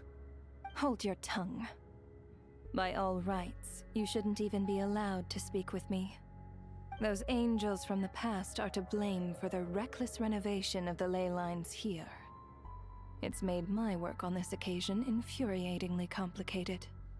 Work? So trapping us here, making us watch our friends die, that's just another day at work for you? You clearly have a lot of questions. Fine. As a reward for your remarkable accomplishments over the past few days, I shall answer a few of your inquiries, provided they aren't too unreasonable. After the physical body dies, the soul must return to the ley lines for that person's death to be considered complete. My work encompasses the entire process of death, including, naturally, the guiding of souls into the ley lines, with which you are now so familiar. You must also be rather familiar with Natlan's Night Kingdom, I presume? It was I who supported the creation of the Night Kingdom. It provided a convenient means of guiding the souls of Natlan. Here, too, the ley lines connected to the theater underwent some modifications. The angels hoped to make them capable of accommodating the souls of some special creations. But this actually hindered their ability to accept ordinary souls to some degree. This effect manifested itself after you died from the curse in the theater, leaving you stranded in the afterlife, unable to achieve a complete death. But if souls who die from the curse of death fail to return to the ley lines within a short window of time, they will miss their chance for good. Then, they will remain forever suspended between life and death, no longer subject to the authorities of either.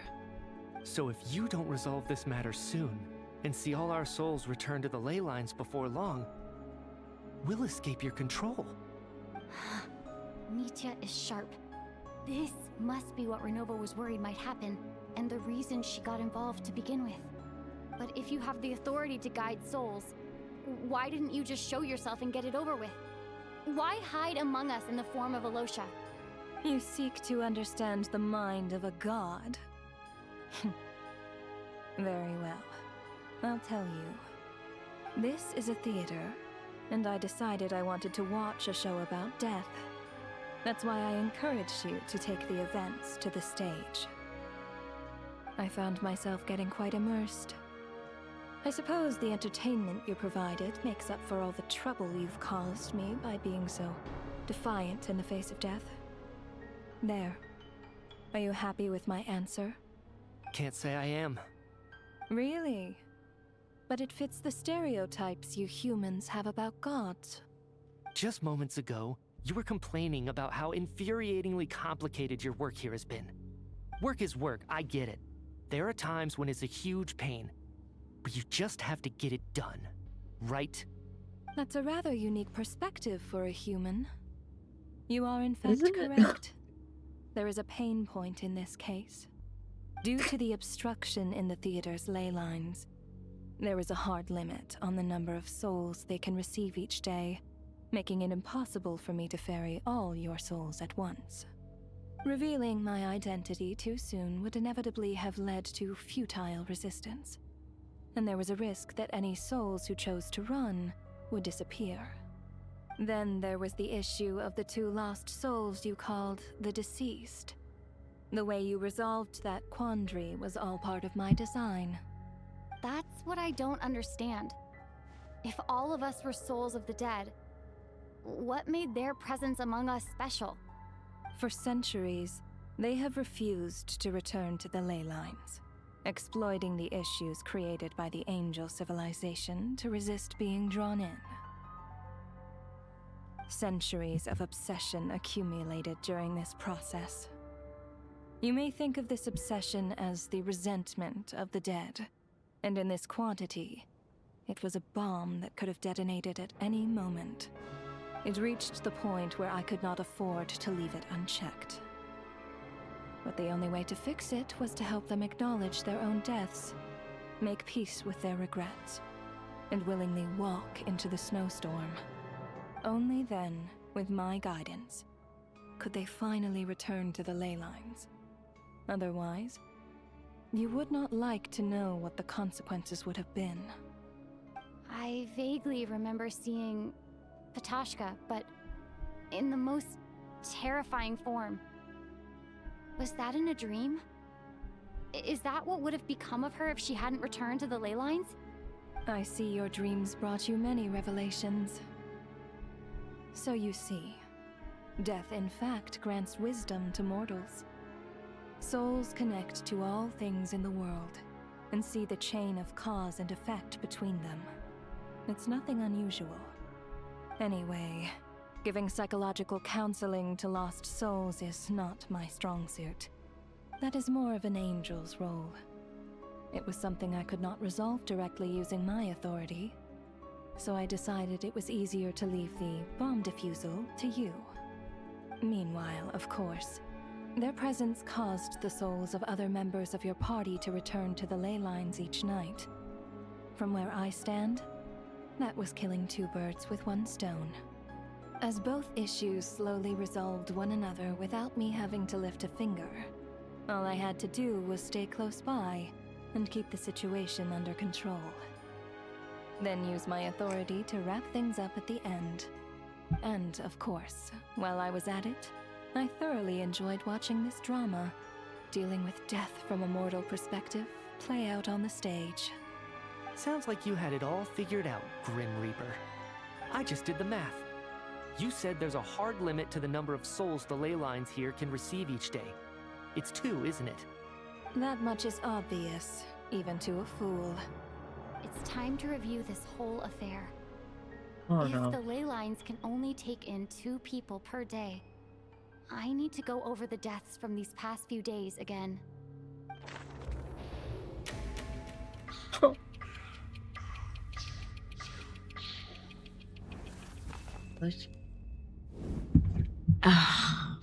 Looking back now, none of us had the faintest idea at the time. From the moment the staff member named Dimov walked into the snowstorm, the incident had already begun. Day 1.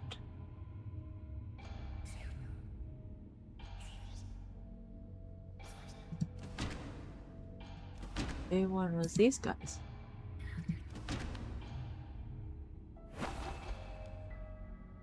No.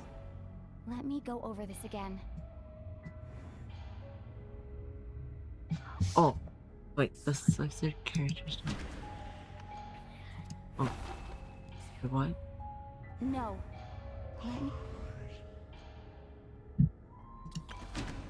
I'm sorry. What am I doing? The person who's already dead? Is it me? No. No. I'm so confused. What was the question? No. Oh, was it Alosha? Replacement Renova after walking into Alosha was the the snowstorm. second to walk into the snowstorm after Demoff to investigate. Oh. During this process, the ruler of death assumed. Okay. Day 2. During our first night in the theater, everyone was caught up in the novelty of it all. No one could have expected there would be victims the very next morning. Despite all the confusion, and with the help of hindsight, we finally began to realize that something was amiss with the snowstorm. Now it's these two.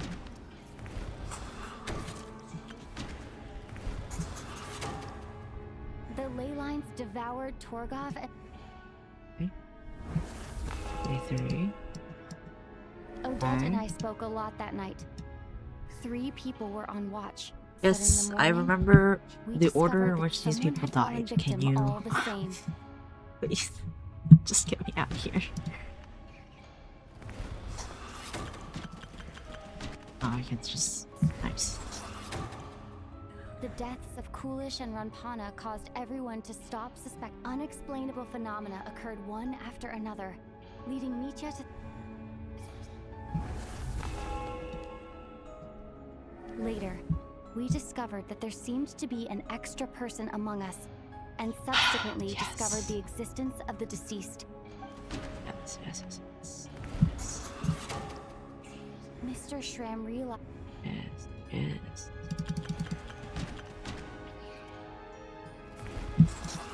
Yes. We thought it was all over, but Mr. Valeri's death was a root a lot happened. Yes. It. Oh. Is.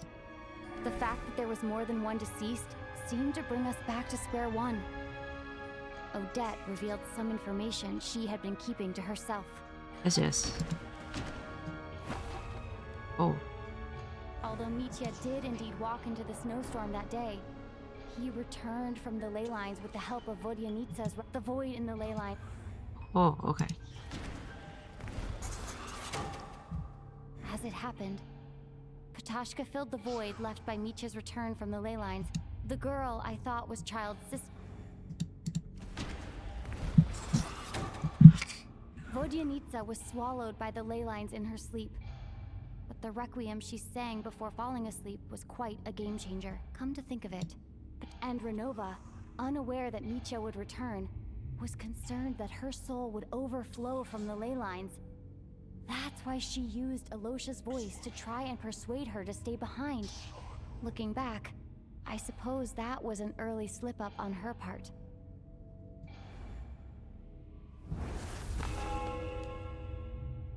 No one could have expected anyone who walked into the snowstorm to return. But just after nightfall, Mitya returned, bringing crucial information with him. This is not good. This is not good story. Various truths began to surface, including that all of us were already dead, and that the ruler of death was here among us. Then, after revealing her true form, Renova callously claimed 2 souls. Yes.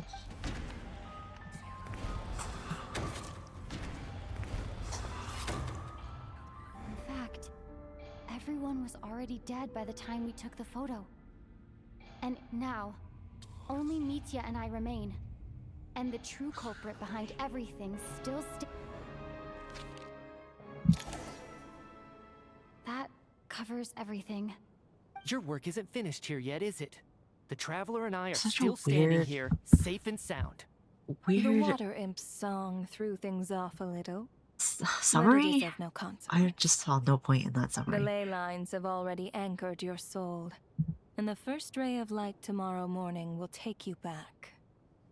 I, meanwhile, need to review my attitude towards the Water Imp race. So the reunion in the night that Vodyanitsa mentioned, I suppose that was never meant to be a permanent reunion. That just leaves you, Traveler.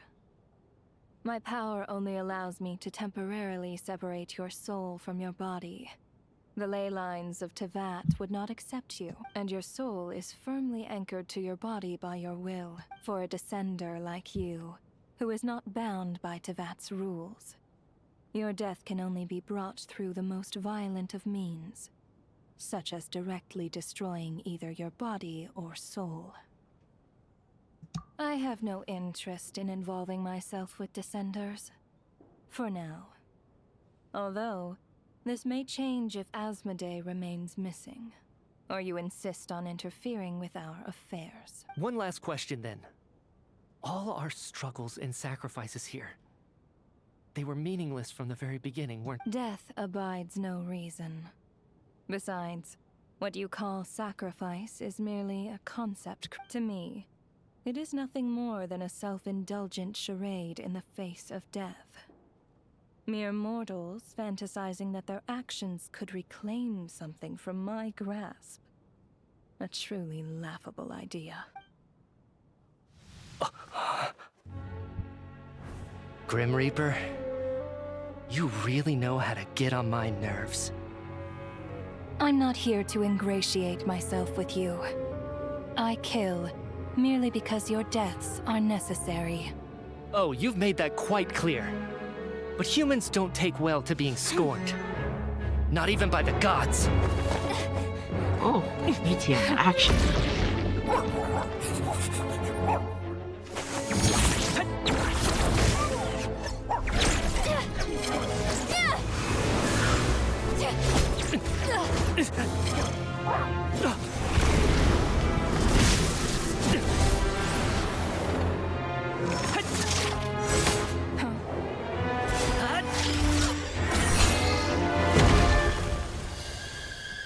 Yeah, I'm pulling for him.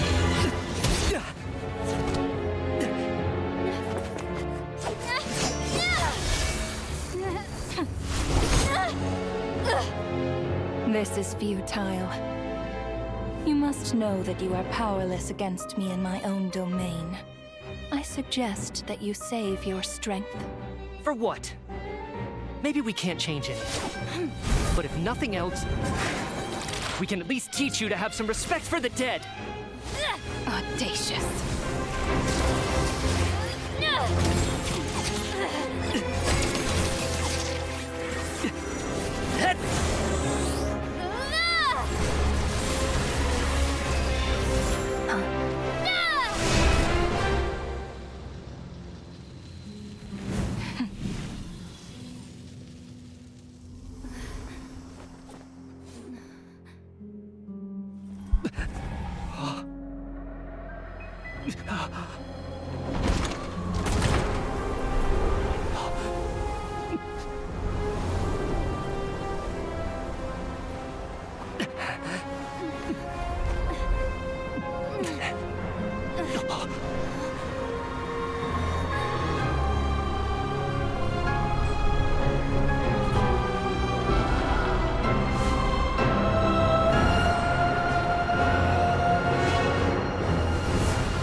Damn, he's still a 4-star. Oh well. But that's okay. It's okay. Makes my life a little easier. So she just what? Let us go? It's a new day.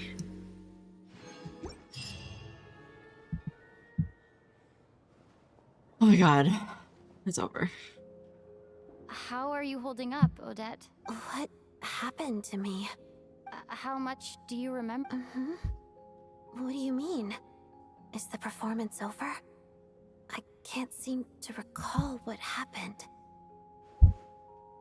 Has Odette already forgotten?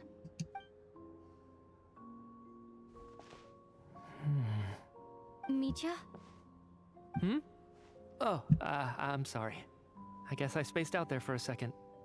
Remind me who you are? Don't you remember anything?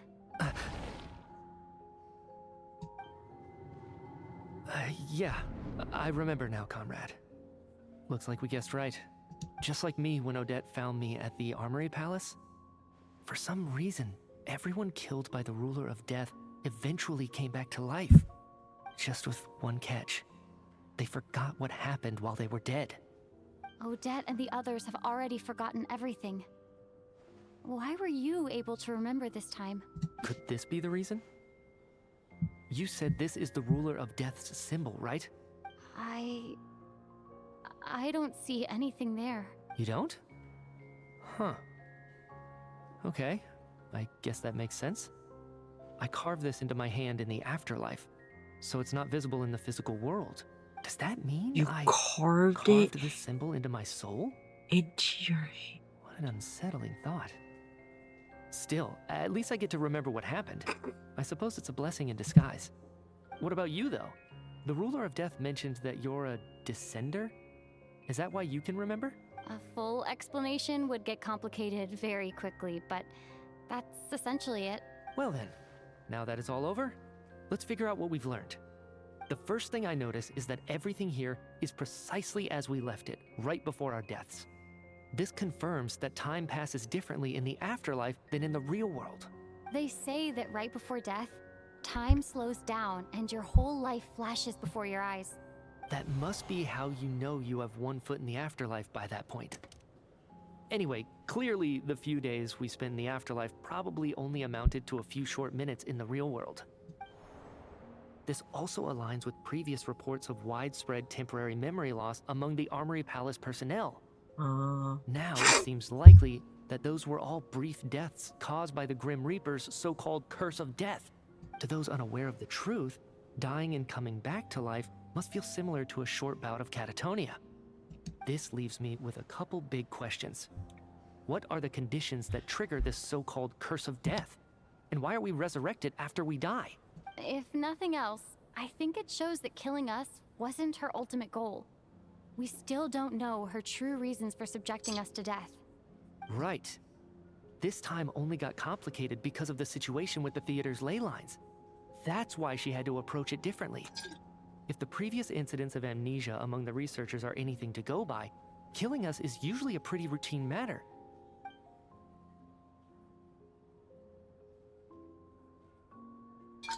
Come to think of it, wasn't I about to note something down before I died? I can't remember what it was, but I think it was something related to my research project? Sorry, Traveler. I'll catch up with you again later. Right now, I have to make a trip back to the Armory Palace. Ma'am, if I may, no one of your description has ever shown up in my investigations into Mr. Mitia's friends. Yet, you two seem very familiar with each other. Could you perhaps tell me where he was in such a rush to get to? And, by the way, have we ever crossed paths? Forgive the presumptuousness, but Mr. Dorg. I feel a vague and indescribable sense of familiarity about you. I can explain everything. Could you help me gather everyone in the theater in one place? Oh.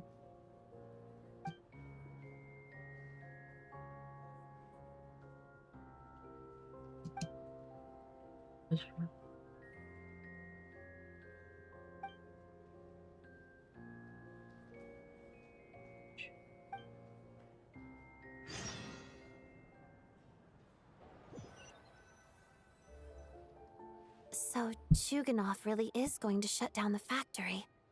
I guess this theater incident actually did us some good after all. So, you said I promised to take you to the Armory Palace while we were in the afterlife, yes? I believe you. I think I even have a vague memory of it. Agreed. Let's check in on her first. The whole reason for our trip to the Armory Palace anyway is to figure out what's going on with her health. Oh my god, I'm free. I was stuck in there for days.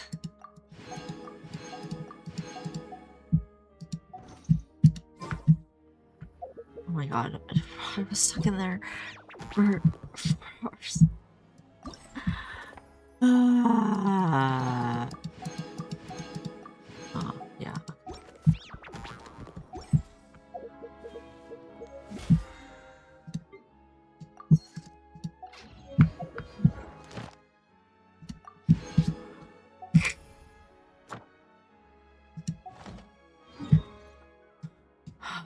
go to. I need a snack. Ad Astra. Thank you for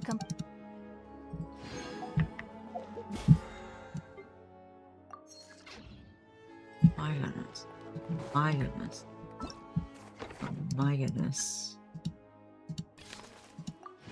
Oh, you should have given me primo gems for. Oh, hold on.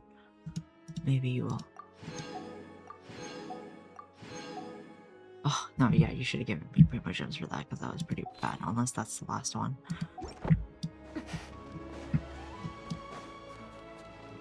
Goodness gracious.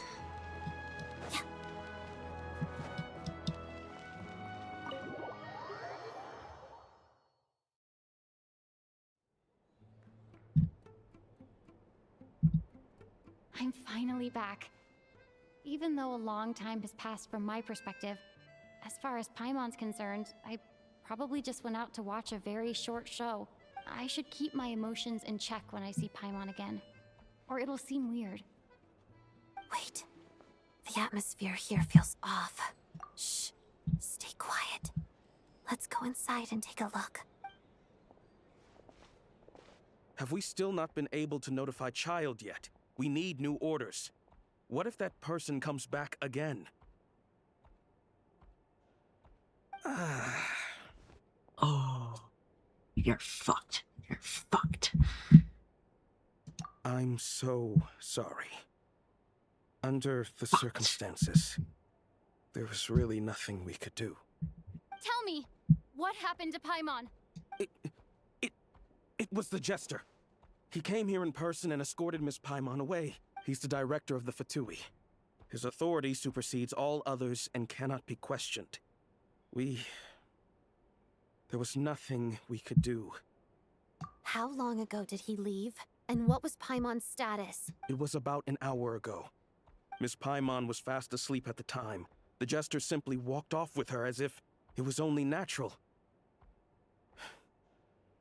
I assure you, he absolutely did not use any force. Do you know where they went? The Armory Palace, most likely. Lord Piero, the Jester, has been overseeing the experiments there lately, keeping a So close glad eye to on be their out of that progress. fucking theater. Everyone in the Fatui has heard about it by now. I'm surprised he came in person. Whatever his reason for taking Paimon, he'll most likely return to the Armory Palace first, which is exactly where we were headed anyway. Then lead the way, Odette. Okay, let's go. Oh.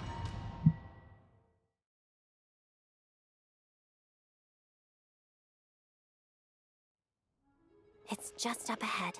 Quick, let's get inside. No, I'll go alone.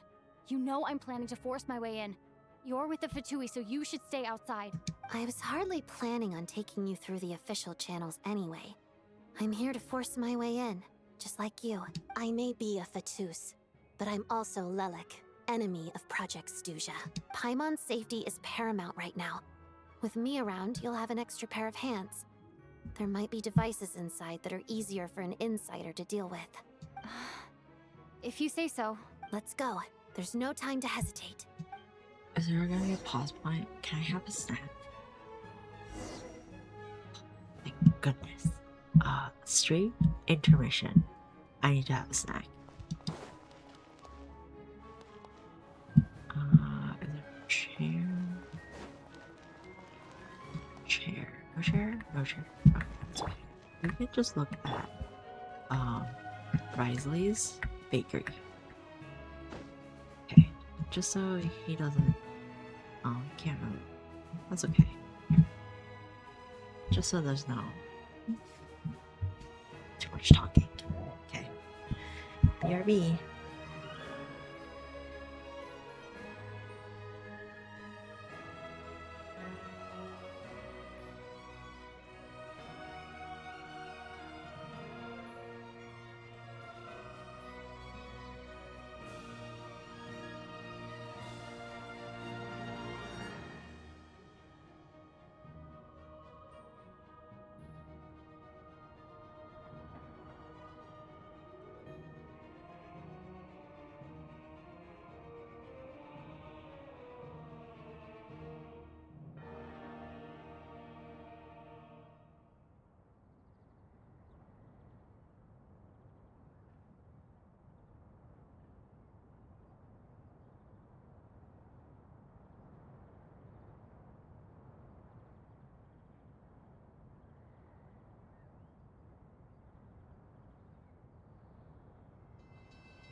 hello. I'm back. Okay, let's get into it.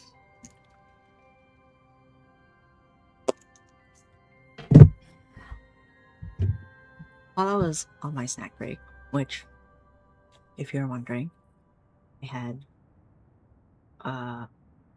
butter popcorn, the what? Skinny Pop brand butter popcorn. I think it's pretty good. Pretty good for if you're looking for butter popcorn that isn't absolute garbage for you. Skinny Pop's butter popcorn flavor is pretty good. And I had some Teddy Grahams. And while I was snacking, I got myself a Poppy, and I got this, thinking that it was orange soda, but it's orange cream flavor. I don't like orange cream. But I'm just gonna have to suffer. I'm just gonna have to suffer. It's bleh. Bleh. I don't like orange cream. Alright. Let's get in there.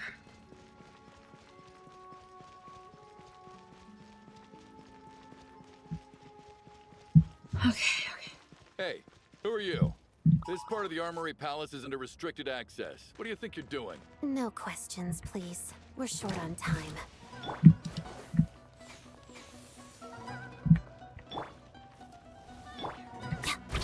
Silhouette. Right here, right now. One down. I wonder if I can change my... Mission.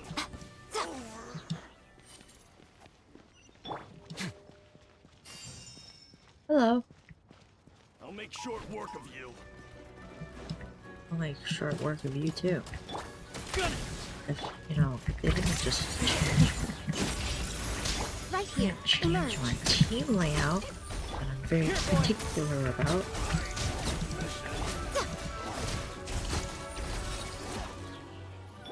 Goodness.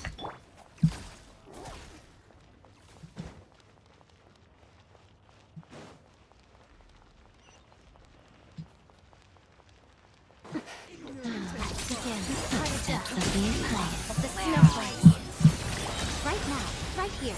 Emerge. Like to behold. Oh my god, what did they give me? 90 R3 C3? It's always R3 C3. And leveled talents, except this one is crowned. Right here.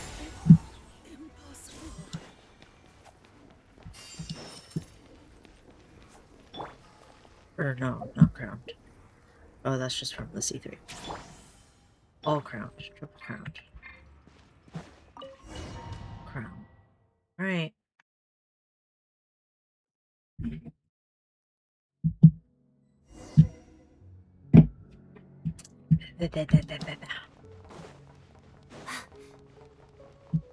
You have a pass? Where are you coming from? So, you're intruders, huh? Then don't blame me for what happens next! Me too. Take too long.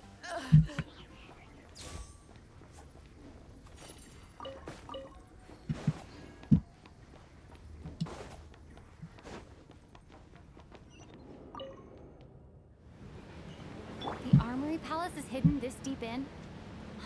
This place is much bigger than I imagined. They're conducting top secret research after all. The deeper it's hidden, the better, is standard Fatui logic.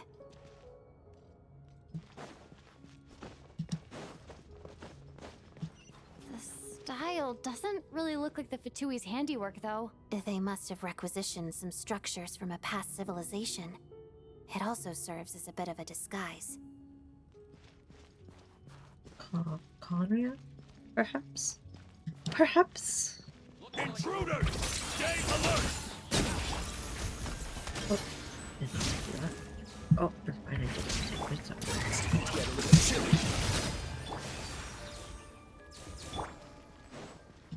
chest.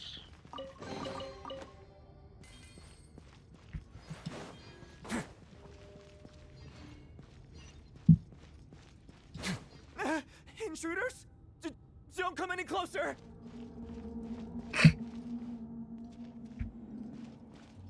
Just what are you guys trying to do here? Make short work of your skull! Right now. Right here. Right now. Shadow me. Pirouette. Witness the snow swan's grace. It's dog eat dog! Wait. No one interferes with a jester's work! Okay. Oh.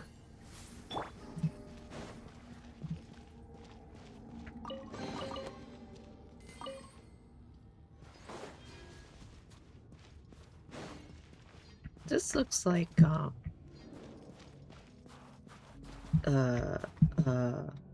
Remuria or whatever, the underwater part of Fontaine, under sea.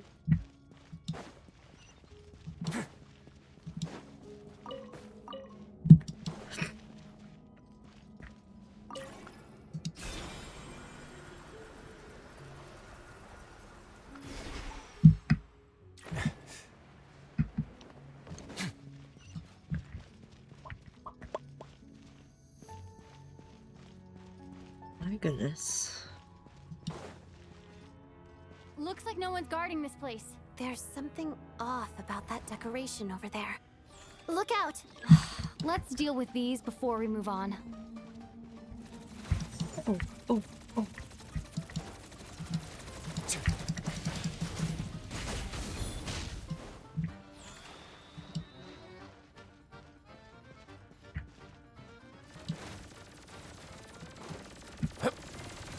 Let's begin.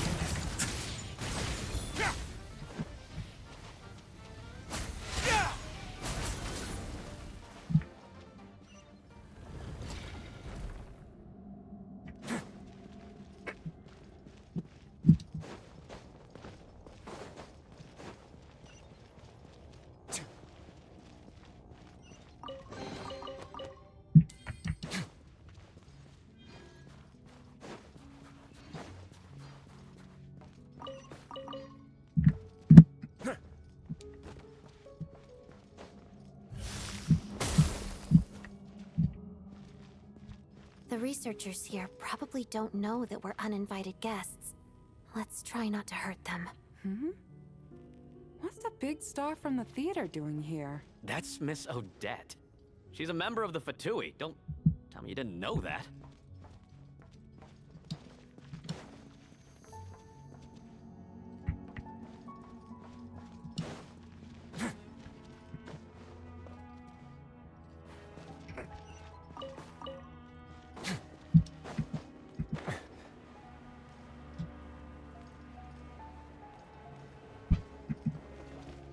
Oh my god. Was the whole reason for Project Stuja to support the research here at the Armory Palace? Just what are the Fatui and the Tsaritsa planning?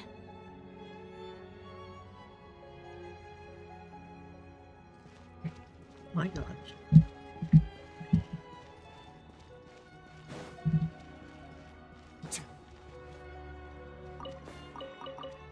I'm just taking your produce.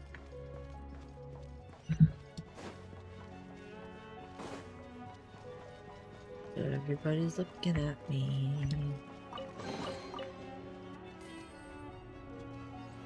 This way. Whoa! Who are you? Never seen you around here before.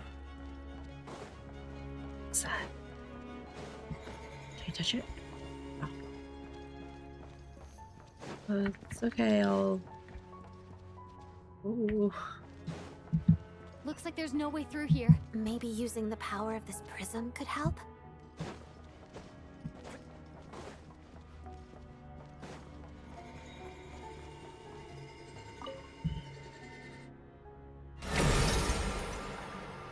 Wow, how I think I see some images. It's convenient. the prism's power at play, causing images of the past to reappear. albeit only as illusions. Let's make our way. Paimon and the Jester? Is this another scene from the past? Yes. It looks quite old, though. I don't think it happened in the recent past. What does that mean? What does that mean? Do we? I wonder.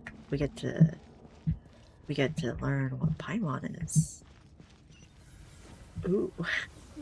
What's going on here? What happened? The source seems to be the Armory Palace. They must have started some large-scale experiment. Wait, what if this has something to do with Paimon? We need to hurry!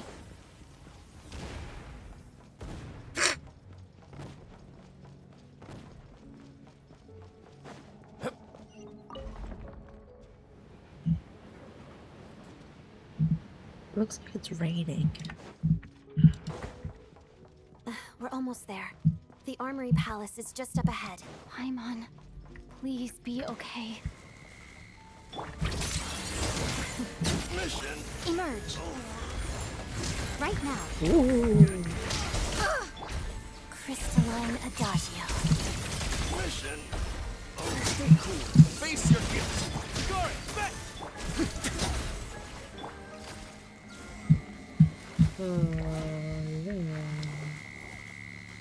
Oh, don't leave anything behind.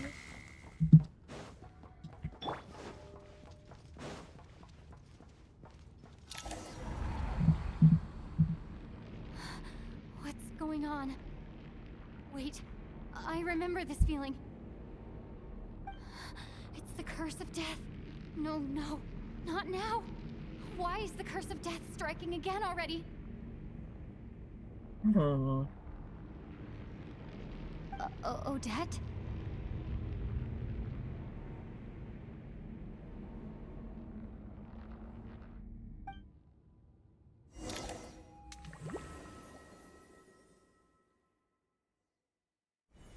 Is this the afterlife again?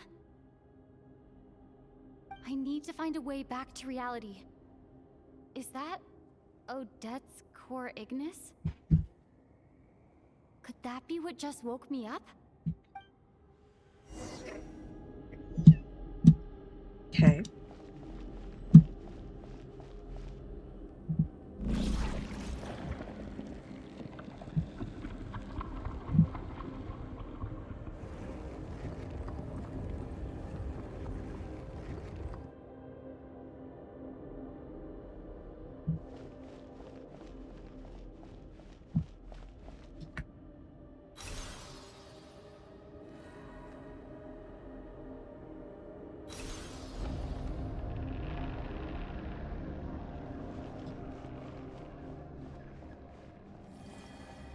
Oh, the thing is rising. Oh, I am not walking correctly. Goodness. Look, if you're gonna put us in that perspective, make us walk straight.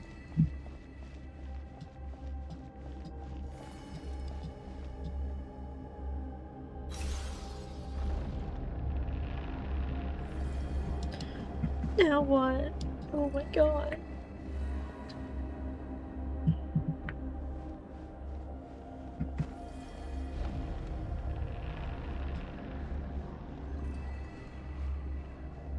It doesn't matter if you don't fall off, but the pillars are hella annoying.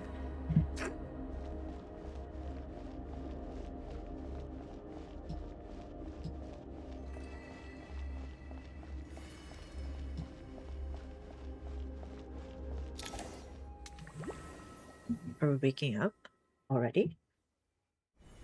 Odette! Odette! No signs of life, but past experience says that she should be resurrected before too long. Did Odette intentionally use her core Ignis to guide my soul? I feel like something similar happened in a she did dream do I that, had kind of. before. Thank you, Odette. If not for you, my soul wouldn't have found its way back to my body so quickly, and I might not have woken up so soon. But I'm sorry. I don't have time to protect you. I have to use the time you bought me to get Paimon back.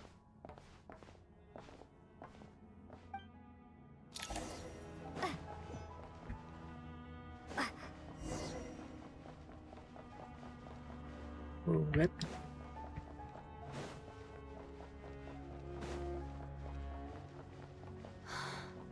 Sure enough, everyone here has been affected by the curse of death. Paimon! Paimon! No, wait. Paimon probably didn't escape Renova's curse either. She won't be able to respond to me right now. I'll have to find her myself.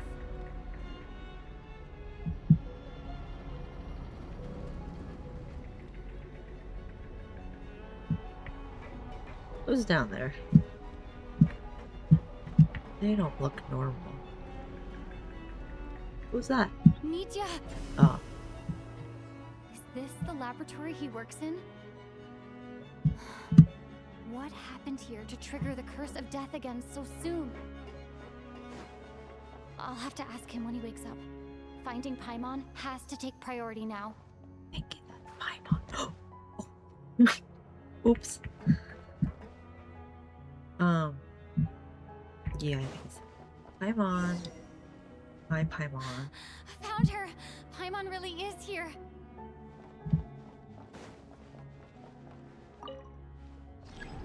Seems you're only activating some experimental equipment. Okay. Let's activate some more. Nice.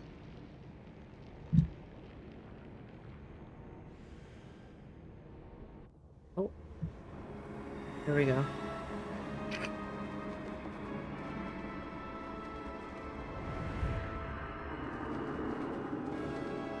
Wowzers. Oh my.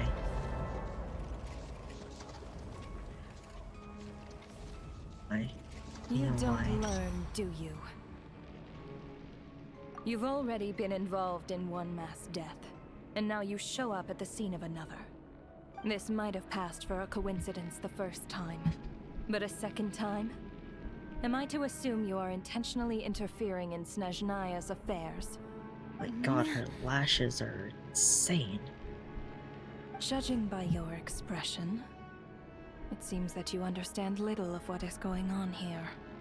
In that case, a word to the wise. Do not interfere in Snezhnaya's affairs. A civilization that fails to learn its lesson constantly depletes its own worth. It will one day lose any reason for its existence. And as a descender, you are perfectly suited to be the lifeline to which a dying civilization might desperately cling. Consider your position carefully. No advice needed. I'll make my own judgments. Suit yourself. When the day of reckoning arrives, not even a descender can hope to escape unscathed. The time for resurrection fast approaches. The mortals here are not yet worthy to behold my form. So that will be all for today.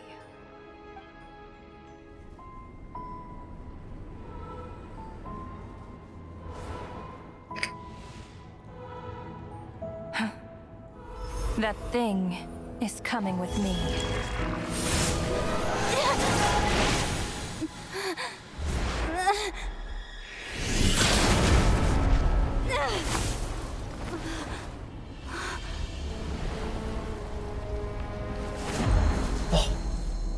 Oh, badass. You awoke sooner than I thought. The curse of immortality is stubborn, unable to enter the ley lines, yet not content to remain a spirit. Ruler of death, what do you want? You perplex me. Both you and you.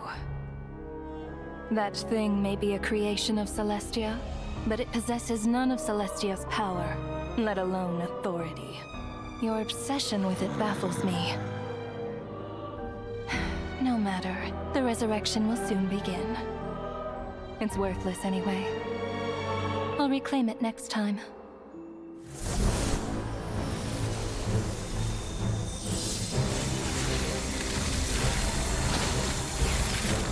Hey, who Who says there'll be a next time? Oh my god.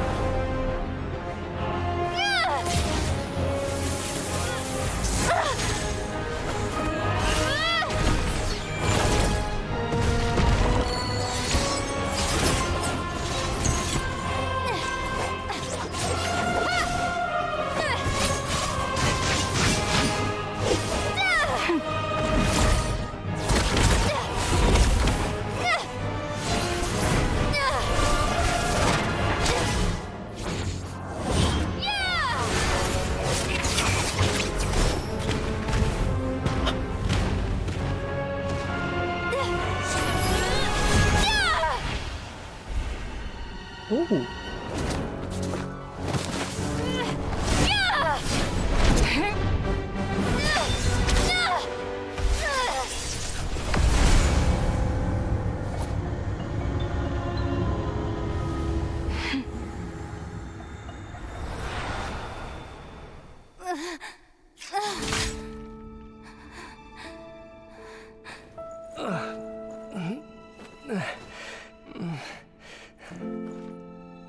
Huh? He's just standing there.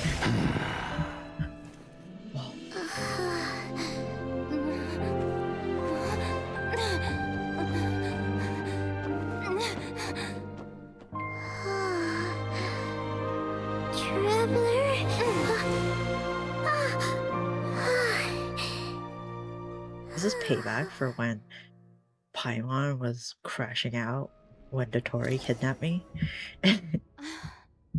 I missed you, Paimon. What are you talking about? We haven't even been apart for that long, have we? It was different this time. You seem to be in pretty good shape. Yeah, Paimon's back in tip-top condition. It's the weirdest thing. Paimon fell asleep earlier, and when she woke up, she found herself here. The Jester and that guy talking to him used some kind of energy on Paimon, and she could kind of feel it canceling out that other thing that was making her feel unwell. So, Mitya helped too? Apologies for leaving in such a hurry at the theater earlier. I was in a rush to verify some theories. Rest assured that your companion is perfectly safe. We reversed the effects that the experimental energy had on her. The Jester specifically instructed me to do so. I suppose this is our first official meeting, Traveler. I could not let Paimon suffer in her condition for a moment longer, and so I simply took her without explanation. I hope you do not mind. But why would a big shot like you care about what happens to Paimon? As I said when you first arrived in Snezhnaya, we once spent some time together in the distant past. Oh yeah, you did mention that. And Paimon did think you seemed strangely familiar the first time we met. I'm afraid the reminiscing will have to wait. Mitya, let us continue with the report. What conclusions, if any, did you reach from conducting the final experiment of our energy research ahead of schedule? The good news is, my hypothesis regarding the Ruler of Death has been verified. As for the bad news, I recommend we suspend the experiments and Project Mistleton until further notice. Currently, we have no means with which to make a breakthrough. I say this purely as a scientist, guided by reason alone. I will trust your judgment. We shall put the project on hold until the Ruler of Death has been eliminated.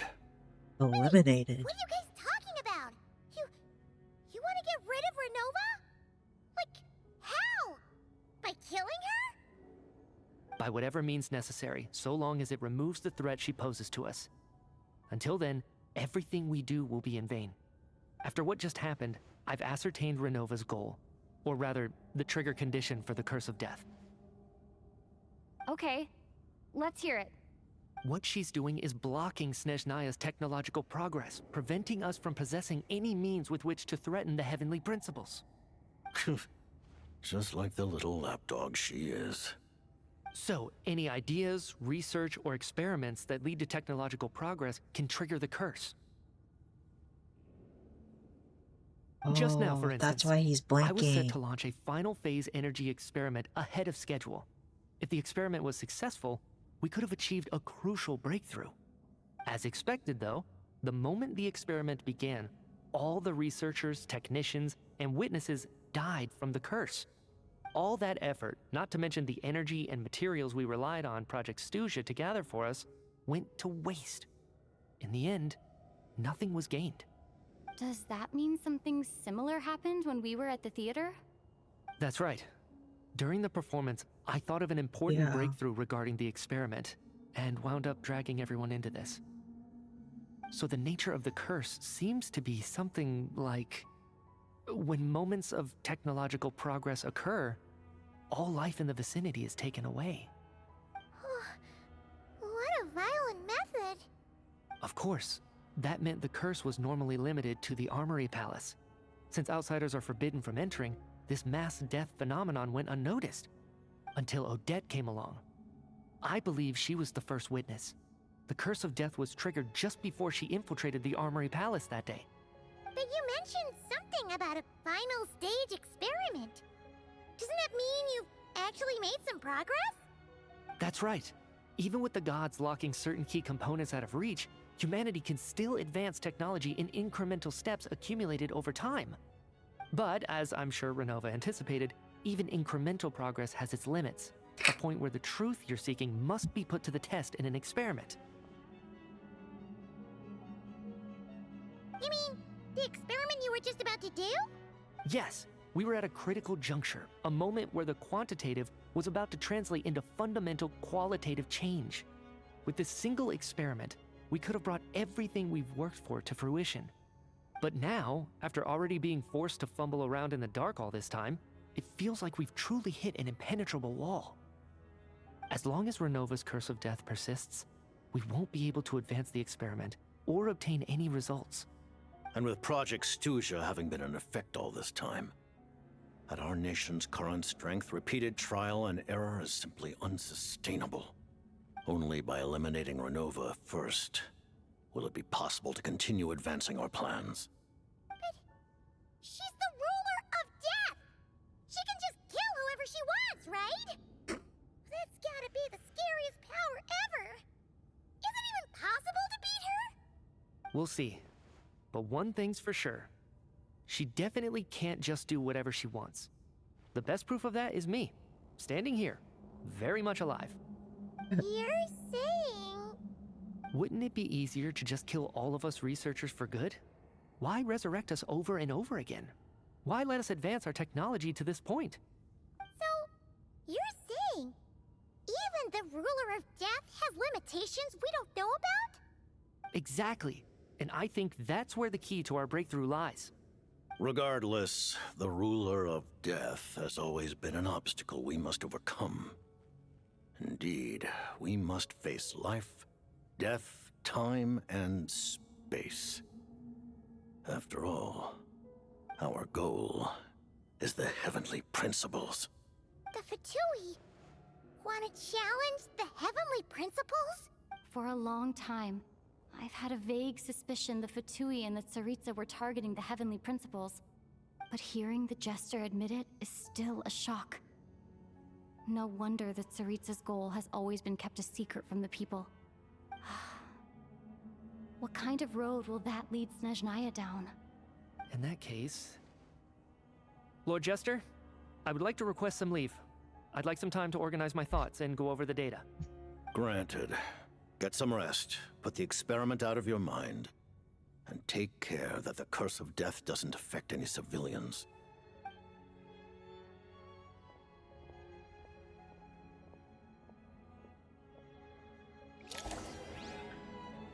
Oh, boy.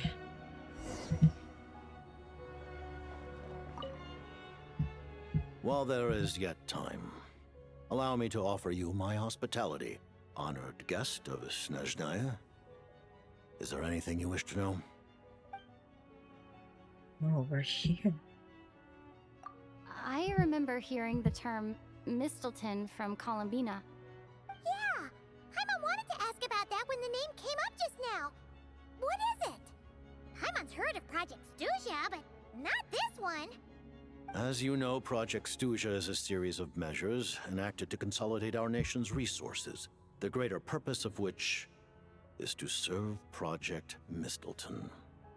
Many of the things you have encountered thus far are essentially for the advancement of that project. This includes the Kuvaki Experimental Design Bureau in Notdry. Researching Kuvaki was merely a facade. Its core objective was to use local resources and research findings to build Mistleton itself. And that's a weapon built for the final battle against the Heavenly Principles, isn't it? Huh? That's crazy. I was given some intel, and I made some deductions. Wait. You must mean that thing over there. Oh, Paimon's gotta take a closer look at this thing. Especially after you guys sent so many people to Nokrai to work on it. Kuvaki alone will not break through Celestia's defenses, let alone challenge the Heavenly Principles. The Heavenly Principles are no doubt accustomed to combating the power of the Light Realm, and elemental energy is simply the power of the human realm, converted to that form by the Heavenly Principles themselves. Any attempt to use this power against its creator would be a futile endeavor. For now, therefore, we have set our sights on the form of energy associated with the Third Descender and the Stellar Linchpins. This may hold the potential to allow Mistleton to contend with the Heavenly Principles. You could say that by reverse engineering the Stellar Linchpins to extract the energy within, we have obtained a source of anti-Celestia energy. This is known as research that meeting is in charge of. I never imagined there was such a mission. The Kuvaki Experimental Design Bureau, Project Stuja, and the new energy experiments. Huh. So, Project Mistleton is what ties it all together. And it looks like your plan is almost complete. No wonder the Ruler of Death came after you. About the Tsaritsa Ocean's Her Majesty the Tsaritsa has embarked upon an expedition to vanquish a monster. Were it not for this, I imagine she would have been delighted to grant you an audience. Seems like the powers that be in Snezhnaya don't intend to hold my past conflicts with the Fatui against me. The Harbingers have been granted significant autonomy in retrieving the Gnosis. But by the same token, they do not completely represent Snezhnaya's official stance. You read my mind. Speaking of the Gnosis, Paimon's been dying to ask this question since forever. Why exactly does the Tsaritsa want to collect them? Is it something to do with the fight against the Heavenly Principles? The Gnosis will undoubtedly serve as a key bargaining chip when she confronts the Heavenly Principles. Beyond that, you had best ask the Tsaritsa herself. I am not sure if this information is mine to disclose. What do you mean? I like this guy. Sure. Don't you make the rules? You're the highest ranking Harbinger. He's... Never mind. He doesn't have Taking on the Heavenly rank, Principles I is think. something Pretty most sure. people Pretty sure. wouldn't even entertain in their wildest fantasies. Why is the Tsaritsa so fixated on this? In Teyvat today, civilization is nothing but an illusion. Something whose very existence can be negated at any moment. Our civilization may very well be destroyed in the struggle, but as things stand, the Heavenly Principles could choose to negate our existence on a passing whim. And we must not sit back and accept that fate. Only by changing the state of affairs, only by overthrowing the Heavenly Principles, can our civilization truly be said to have taken root. Otherwise, the fate of the people of Conria and Hyperborea is a cycle doomed to repeat itself. Accepting potential destruction in return for getting to control your own fate. Furthermore, perhaps this is still somewhat difficult for you to understand. Are you aware that all the rules of this world are made up of curses? Huh? All of them?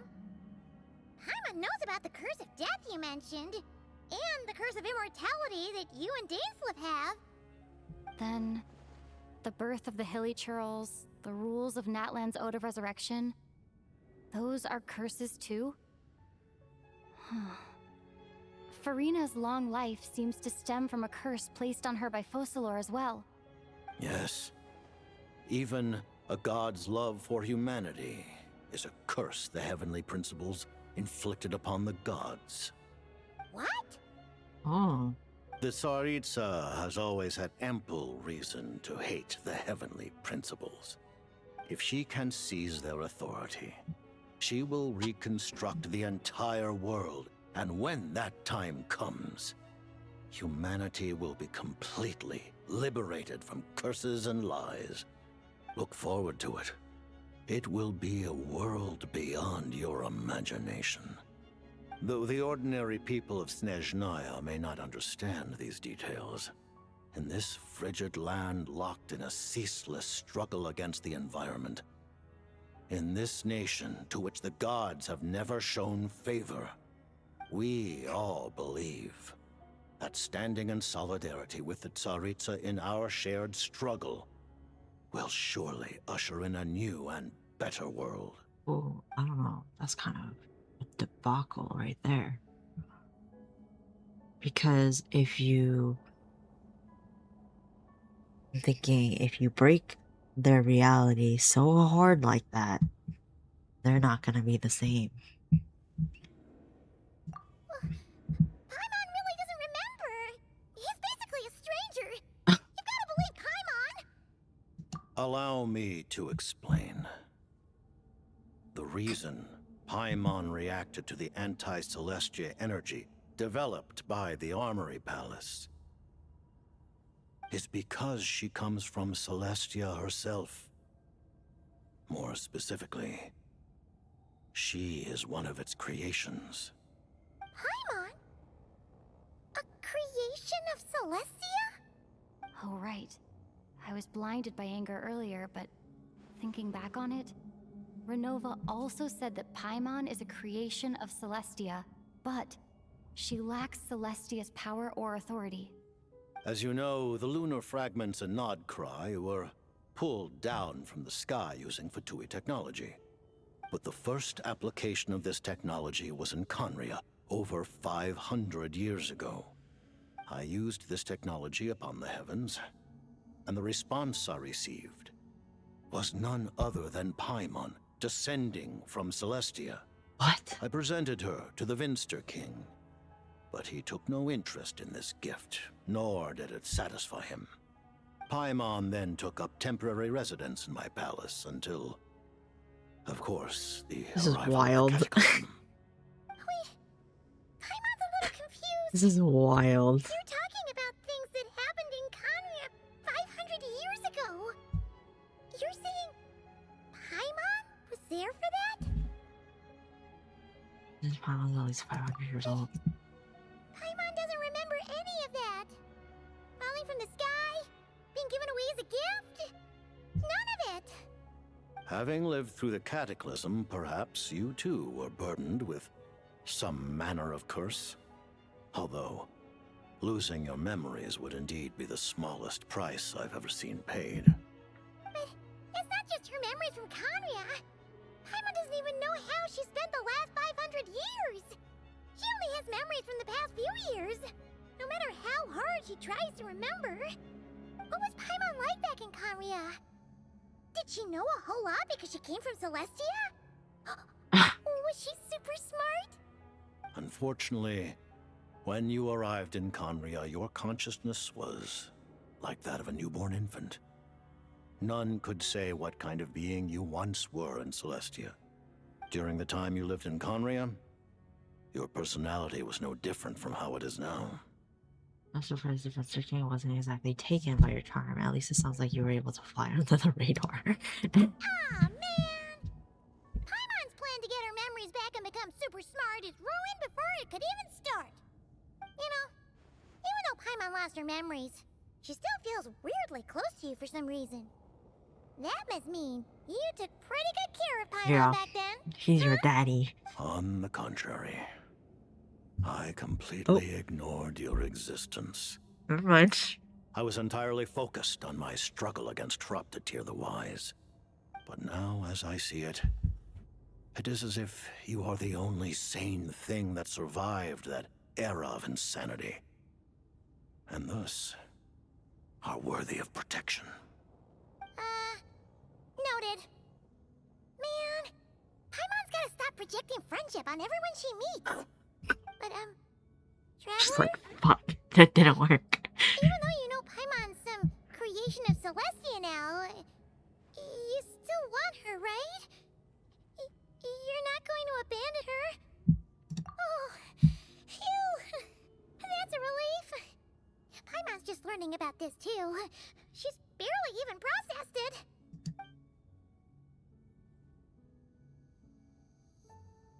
Oh, okay. Thank you for telling me so much. I'm a bit surprised, honestly. I didn't expect you to be quite so transparent with me. Given the circumstances, the Fatui need not hide anything from our allies. Allies? To advance Project Mistleton, we must first resolve our issue with the Ruler of Death.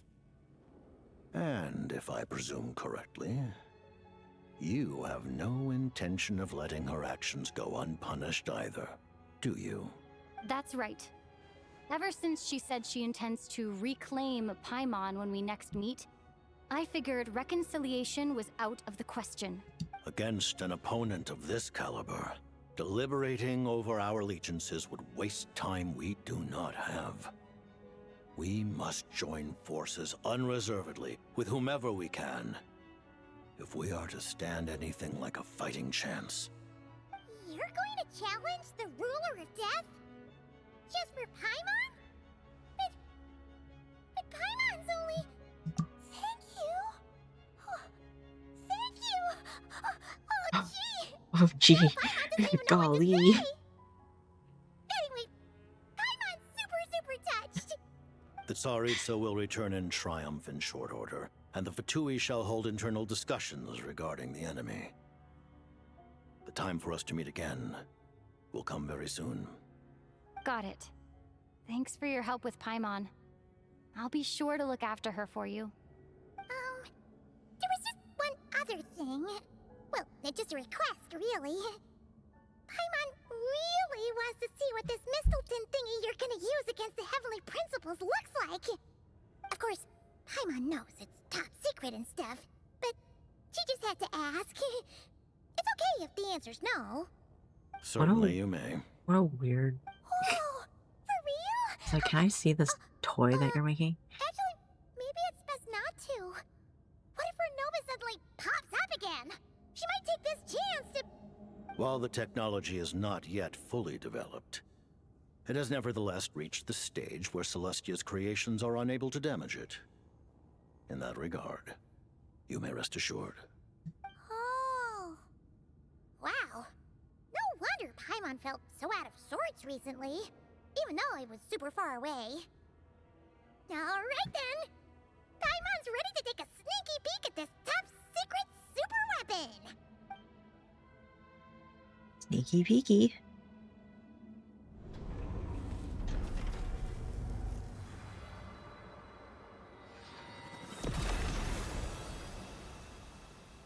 It's the Tsaritsa's 5-star polearm. Except I heard that she might be a bow user, but you know. Sick weapon.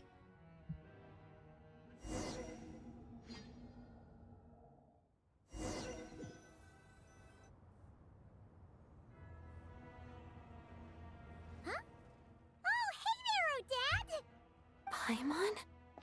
You're okay. Thank goodness. You look well. Have you recovered? Long story short, yep, Paimon's all better. What are you doing here? Were you waiting for us? That's right. When I woke up, I wanted to go in after you, but the guards had woken up as well. It would have been tough to take them on alone. and there was no easy way to sneak past them. So I returned the way I came and waited for you here. It was thanks to you that my soul found its way back to my body so quickly. Thank you. Huh. That actually worked? Nice. I just figured I'd try my luck when that ominous feeling struck me. Really, you should be thanking this thing instead. Anyway, Signora. and now that things here are all taken care of, I have other things I should get back to.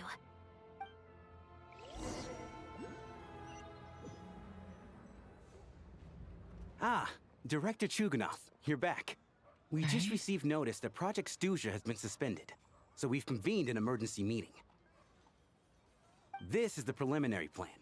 In addition to expanding production capacity, we've also discussed feasible layoff plans to optimize revenue and expenditure structure. Our calculations indicate that the factory's profits will increase by at least 30%. Just give the word, Director. That won't be necessary. Leave the energy for those who need it. Whether they use it just to get by or to run a business, that's up to them. Start preparing to halt production and lay off the staff. Make sure the workers are able to land on their feet and that they are duly compensated. Thank you all for your hard work during this time. Am I hearing you right? Why? After all the tough times we made it through, now is exactly when we should start to turn a profit. I just suddenly don't want to do this anymore. Huh. Does there have to be a reason? Iskra, it's time to rest. Dear esteemed members of the Rokot, given the effects of Lelik's radical actions upon our organization's reputation and social stability, a decision has been made to permanently withdraw this codename from use. Considering that Lelik did what they did for the benefit of the people, the Rokot has nevertheless negotiated with the authorities, ultimately securing a waiver for all penalties due to them. Lelik will be suspended for a period of time. Depending on their future performance, they may be allowed to adopt a new codename and continue acting as part of the Rokot. The purpose of this notice is to remind everyone once again that motives and methods are equally important when one operates in the shadows. Even with Project Stuja's suspension and our interim operational victory, we must guard against complacency and rashness and work to consolidate the progress we have made so far. We act only for the greater glory and solidarity of our nation. May the aurora shine ever on, and the tundra always stand firm. We act only for the greater glory and solidarity of our nation. May the aurora shine ever on, and the tundra always stand firm. Looks like it's finally over. You mean for us? Just thinking out loud. I've never seen the Snezhna Gradvecha so lively before. Yeah, I need that. I never once thought I'd come here. Oh. But I understand everything now, Rosaline.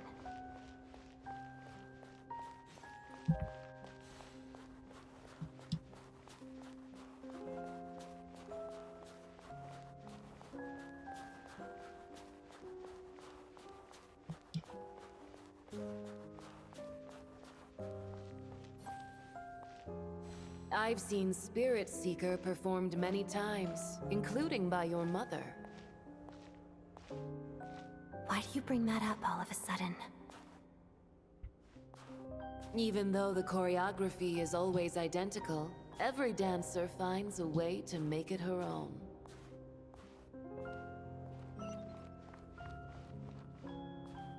So you actually want to talk to me about ballet? I just think it would be a pity if the dance was lost to history. She didn't teach it to you, did she? That was an unusually subtle taunt for you.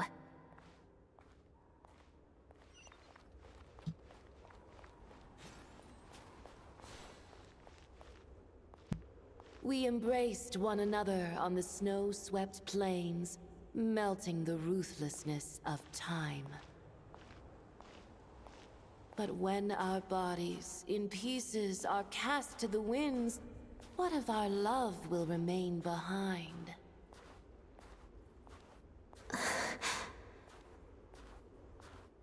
Don't tell me you can't sing.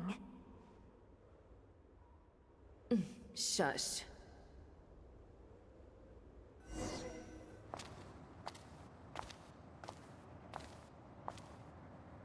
I understand her hatred. The Fatui robbed her of the life she should have had. I never opposed her dancing. Yet still I became an enemy of her ballet. I'll just keep my distance. Many despise me. I'm used to it. You're certainly not one to shy away from confrontation. But children, they need a different approach. I'm hardly the most maternal figure. Yet she is a child. In my experience, while a father commands authority, he must still yield to love. You should tell her what you think about her dancing.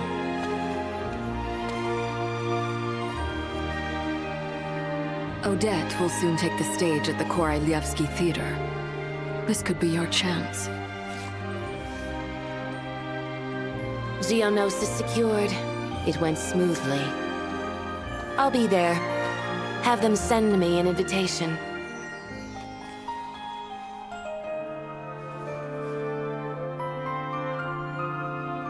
Sadly, things didn't work out. Her final words are inside that block of ice. This? Aren't these for monitoring her subordinates?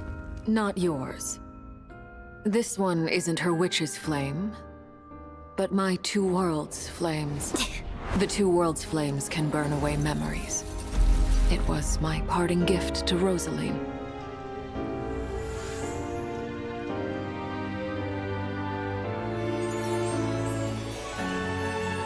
If all goes to plan, she and I will both live to see the Tsaritsa succeed.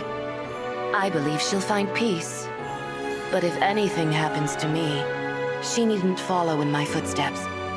The cryo-energy will fade away in time. Then the two worlds' flames will burn away all memories of the Fatui. She'll be free to dance. She deserves this. I will handle the aftermath. The choice is yours, child.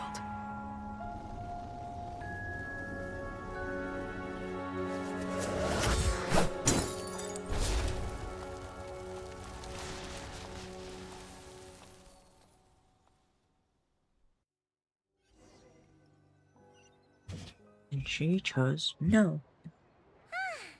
Fresh air at last! Paimon's head isn't spinning anymore, and the fever's all gone. Paimon's finally free to fly again! Oh. Oh, it's nice to finally know where Paimon came from, too. It did make Paimon a little nervous at first, but it's such a relief now. Like, who cares if Paimon's a creation of Celestia? She's probably not anyone that important. Probably just the fairy of food and fun or something. And like you said, this doesn't have to change anything between us. You're not gonna just... Hey! Hurry up! Why are you walking so slowly? You've spent the last few days lying in bed and stuffing your face. I didn't think you'd be able to fly this fast. Says who? Paimon's as agile as ever. They don't call her White Floaty for nothing. Paimon originally wanted to check out the bookstores in Snezhnograd, but she's more in the mood for flying around right now, so let's save that for later. Wait, they've got light novels from Yai Publishing House here too. Huh? And this is Paimon's favorite mystery story from Fontaine! Wow! They got a sequel! The local Snezhnayan books look pretty interesting too, but also kinda heavy. Not the easiest things to look around.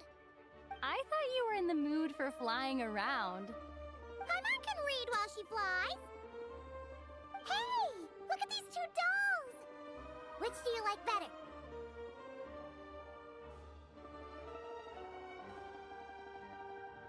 Oh goodness. You know, that one. Alright! Boss, Paimon will have the other one. Oh. Oh, I thought we were only getting one. All right, fine, I'll pay. There you are. Thanks for visiting. Paimon will grab this and then... Huh? Huh? Huh?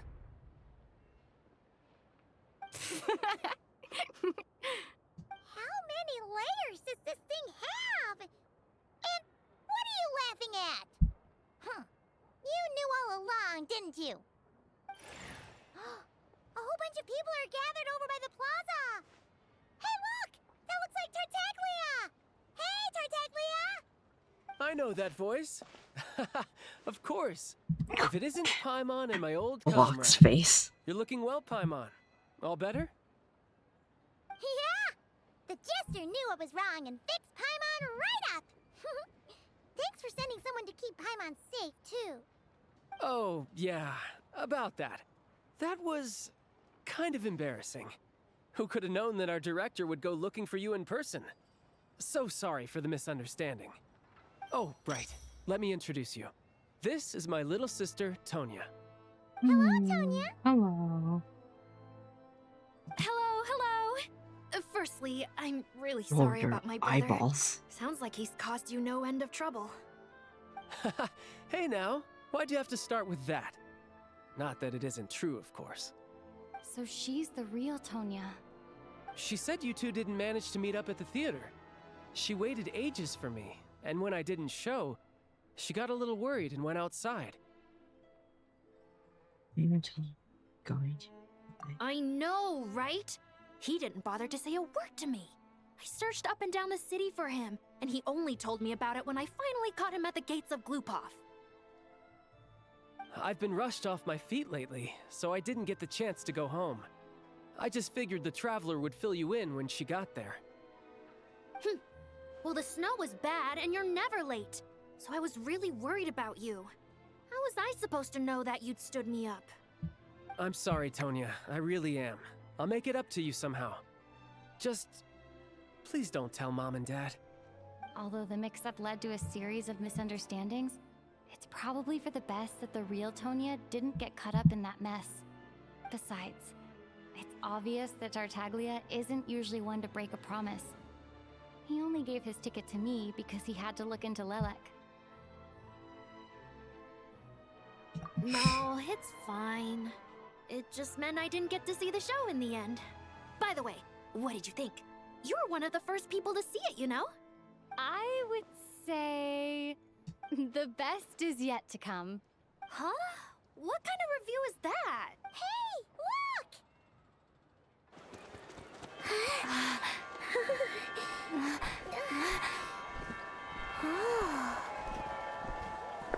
Oh.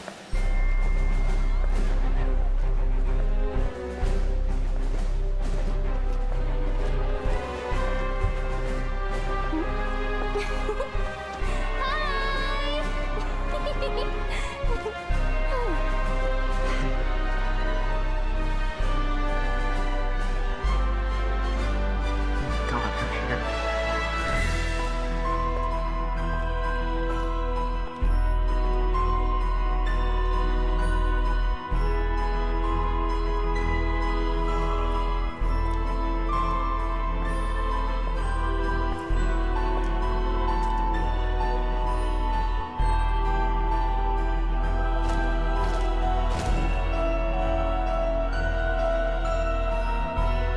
Wow.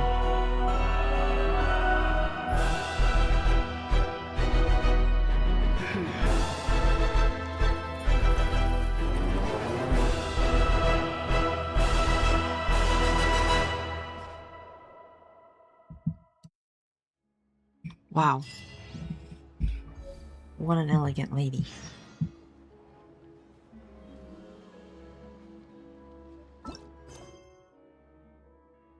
So that was the end. That was the end of that. What is it? Oh, I know what that is. Was the end of that? Well, if that's all, Wowzers. I'm going to go rehearse.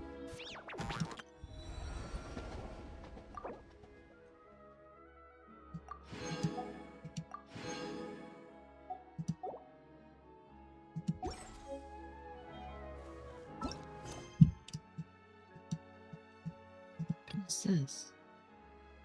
These are all like they're all world quests. They're all world quests in here. Wowzers. Wowzers.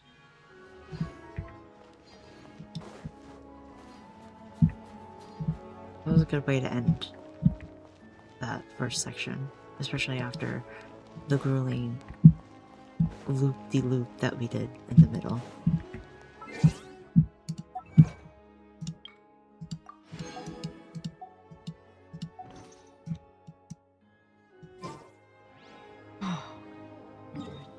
Is there risen? Oh my god.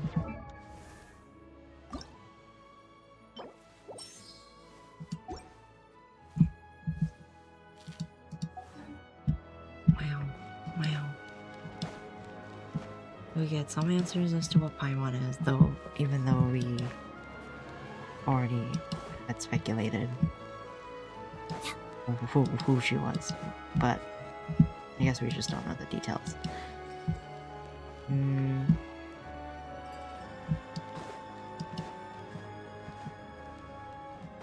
The Jester, Piero.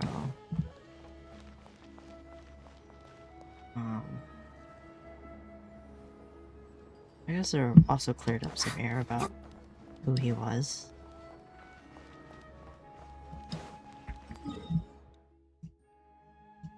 Goodness.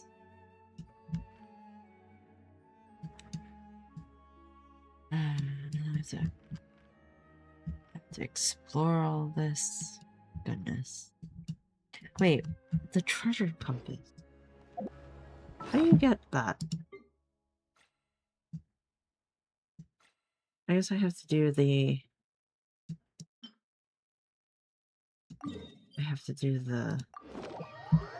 the Alosha quest, I think.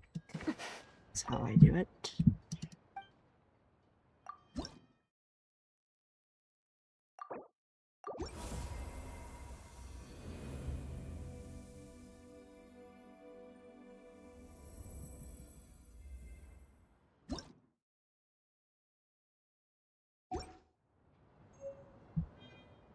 Oh.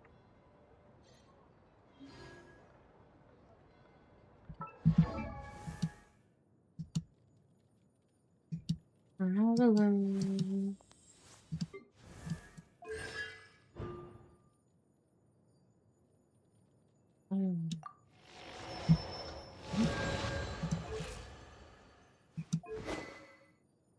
Oh, I just...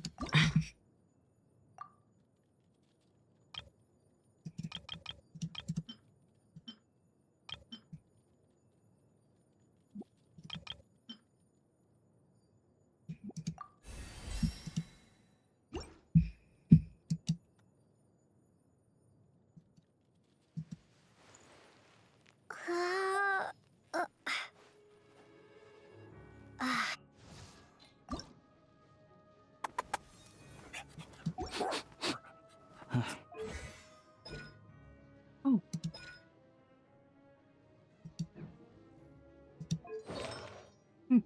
Okay.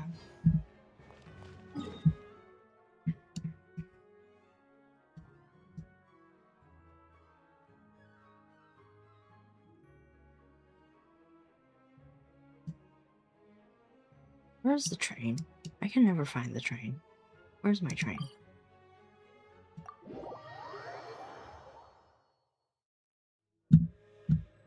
Oh.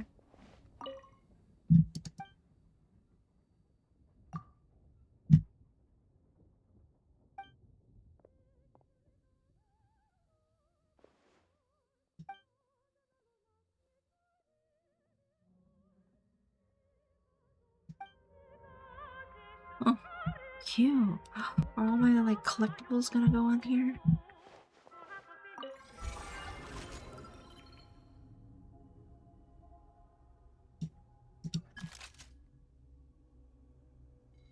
them.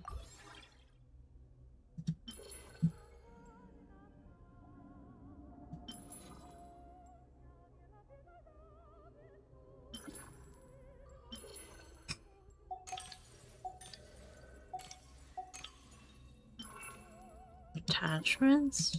There's the upgrades. These are the ascensions. What a weird... What a weird game. What a weird game.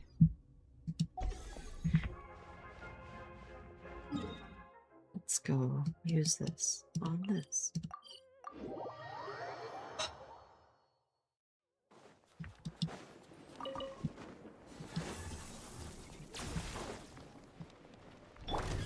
Right here, right now, together.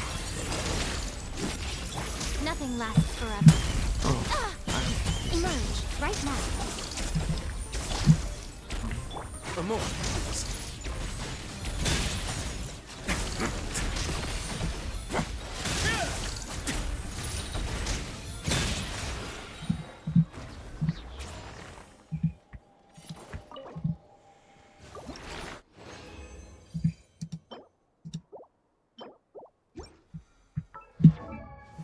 How many do you need?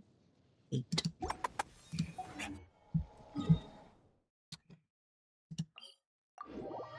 I want my treasure compass. I want it now. I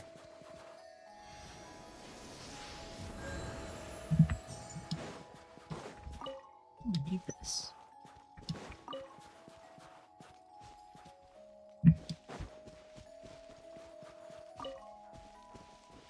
Oh.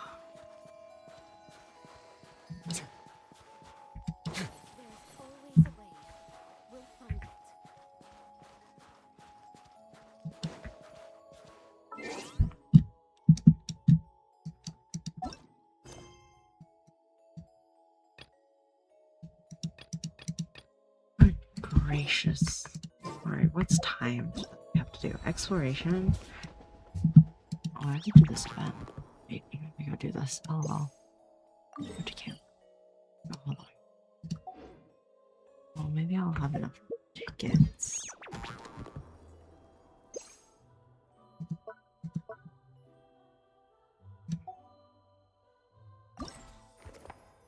I have 8. Maybe I don't need to do the other ones. I don't like this event. I don't like this ball rolling thing. I like this. This is a clever idea.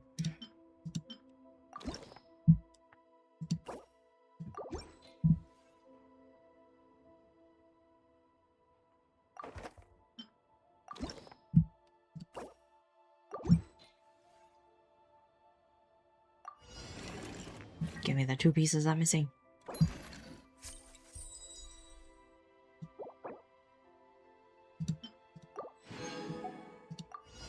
Oh, one more.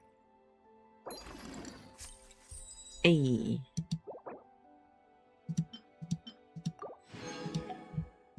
Nice. I got them all.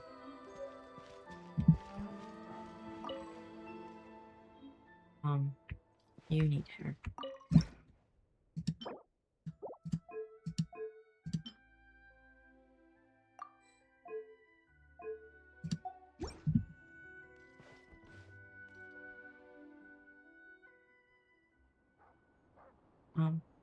I don't care that much.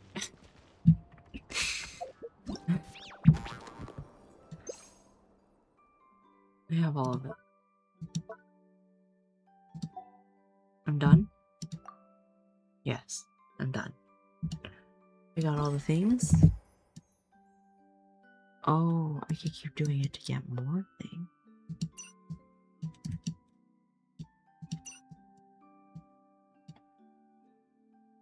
I might as well. Do I? I don't know. I mean, I do like these. You know what? Yeah, I might as well. I should. It's valuable materials during these trying times. God damn it.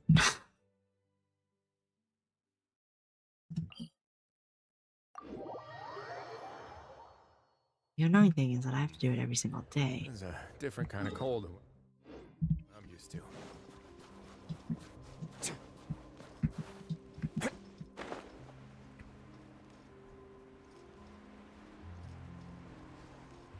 Those flying Fae, I just know those are gonna be. I was like, because I was farming them for Ascension, and I'm like, I just know they're gonna be a pain in the ass in hard content.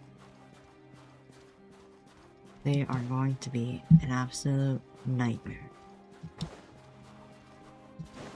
Let me just do this from behind your back. Bye.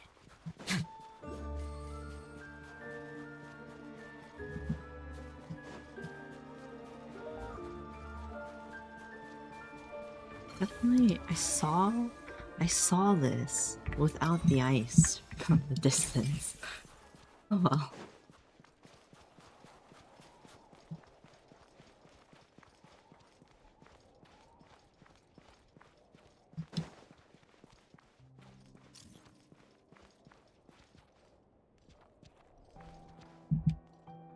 The camera took a photo? What am I taking a picture of?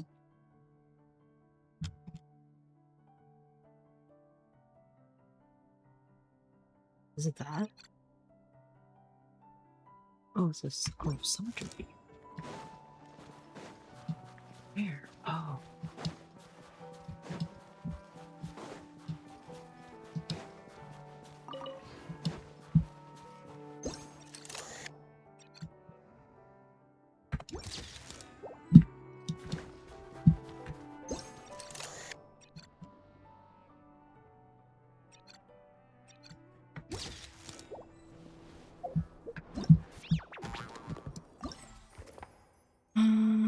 Take photos of the toy soldier at the entrance? Oh, the Nutcracker?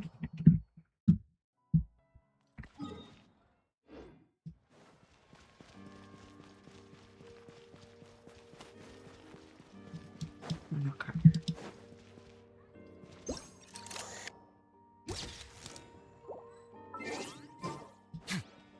Surely. Yeah.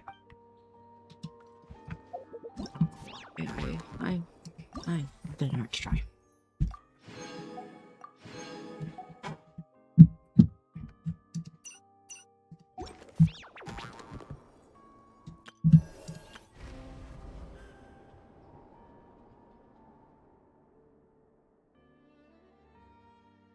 $80 days.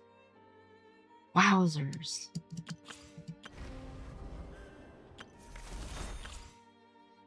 That's many, many months. Are we gonna be here for that? Goodness.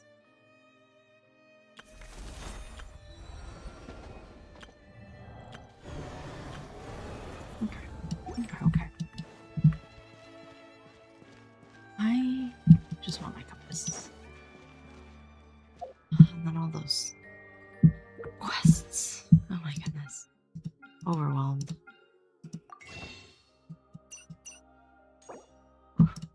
My preloads are almost back where they were. This resets. Oh, this already reset. Did it? It did. It did. It just... Yeah. Yeah. Okay. I guess we could do this too.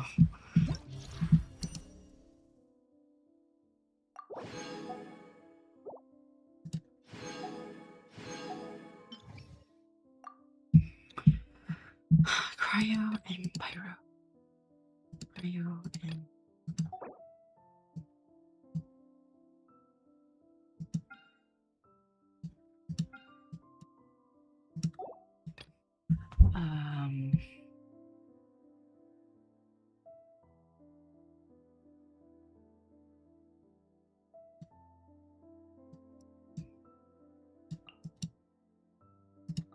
Oh, you know what? Hold on. Let me try to ascend her.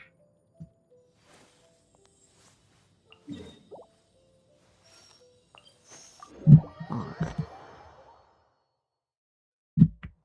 Before I do anything.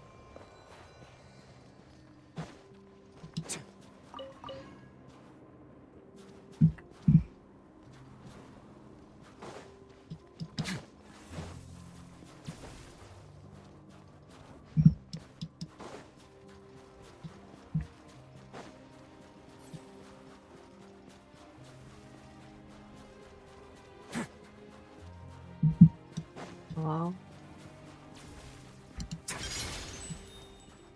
Right here.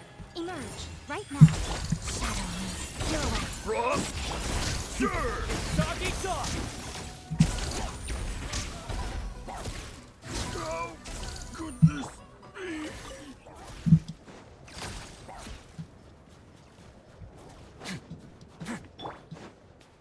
Right here. Emerge. Right now.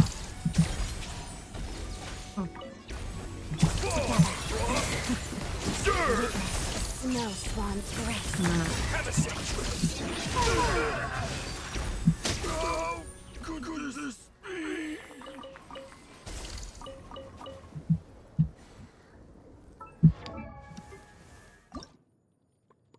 Need one more.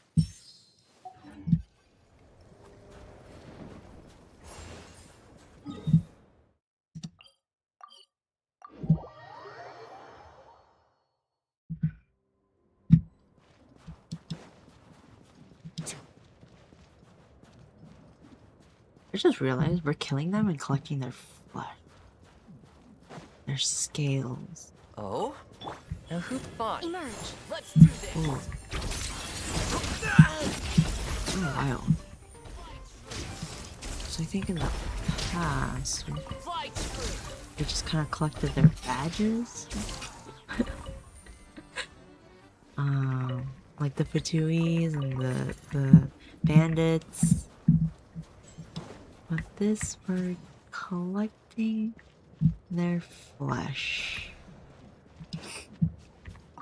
Interesting. I don't know how I feel about that. Right here. Right now. Emerge. Shadow me. Waltz of the snowflakes.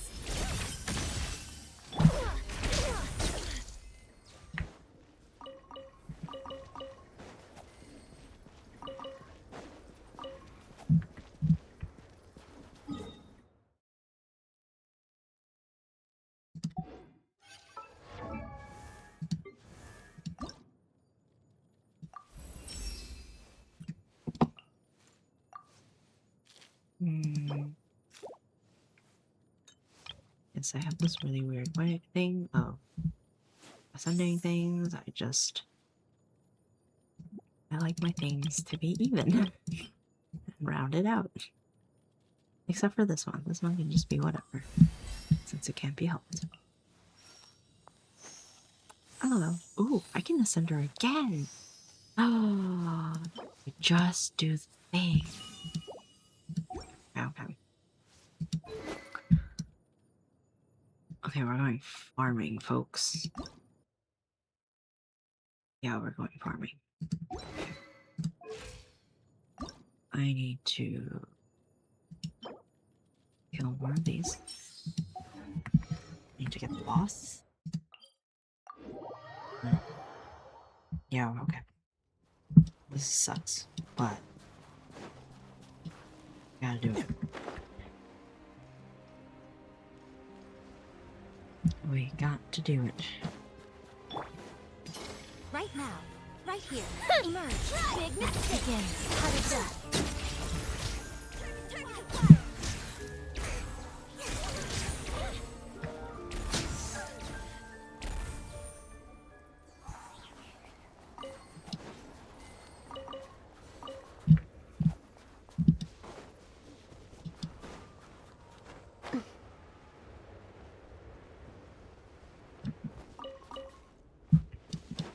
I think I need something from these guys too, right? Right now. You wanna fight? Show me. Let's go. I'm always watching. Just you. Gotta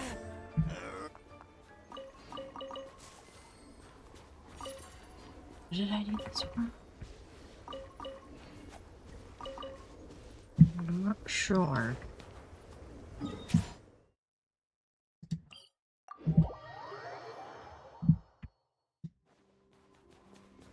Hello. Right now. Right here. Right now. Together. Crystalline Adagio.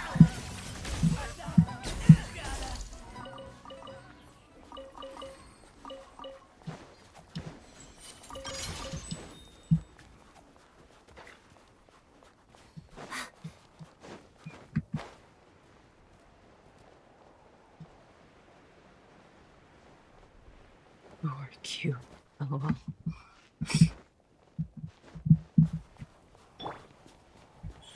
Come now. Right now. Shadow me. Pirouette. Impossible.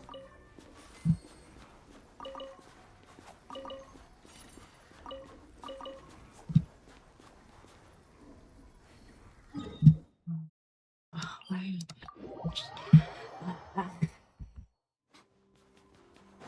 Everywhere. Oh, let me kill you too. Right here.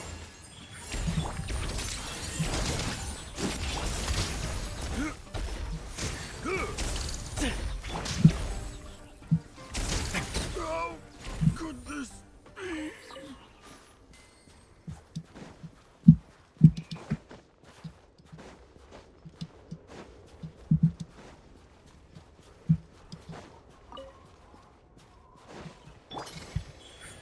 Come right now. Together. Nothing lasts forever. Witness the snow swan's grace. Impossible.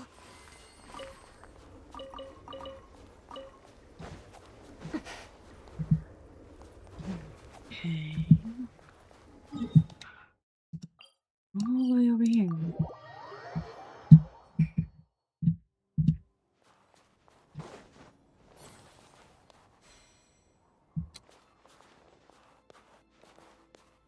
Oh, looks at me.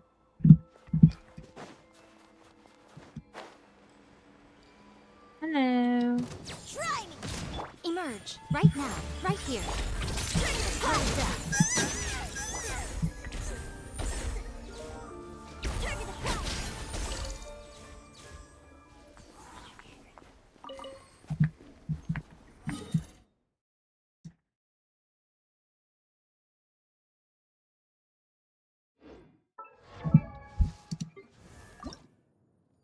Wait.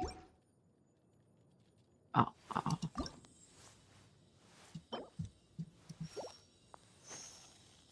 I need to kill so many of these. Okay.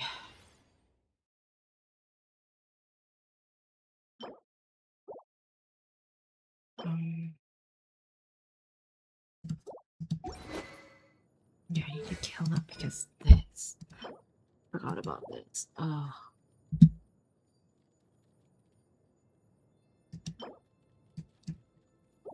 I need to kill so many of those things. Most you.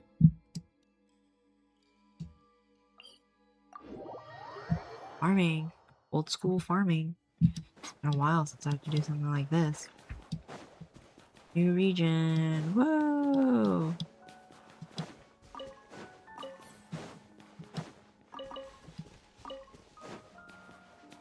Emerge. Right now. Emerge. Let's begin. Impossible. Impossible.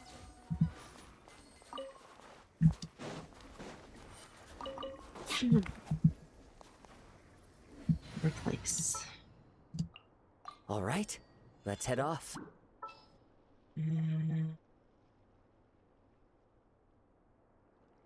I need you for friendship. Though I will not hesitate to swap you out. Should I need it.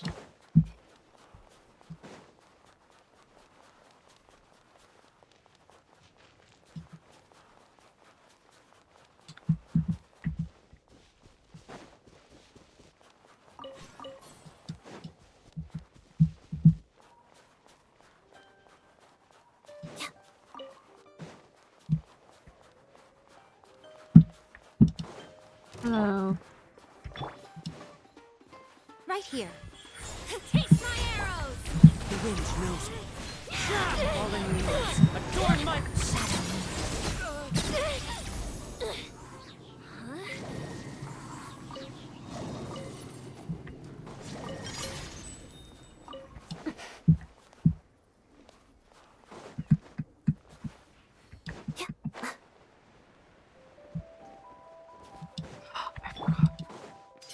Oh, Right here. Looking for Emerge. trouble? Right here.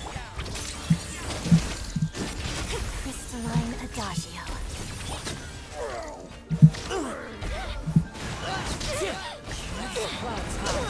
Bird, here, boy!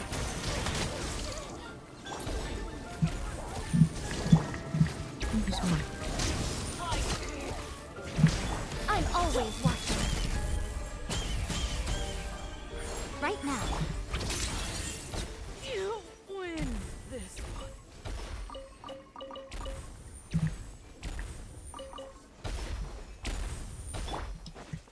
Into the wind.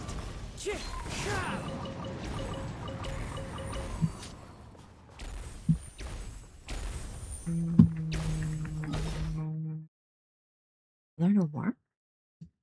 More Fae? No, that's crazy. That's crazy. Yeah. Crazy. Right. Yeah, do that.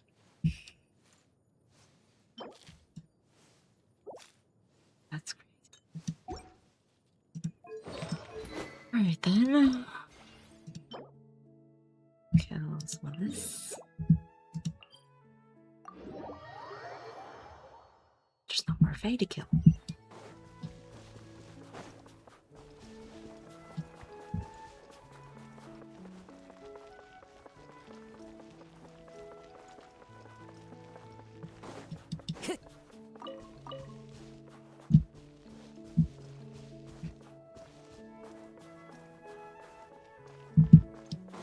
There's not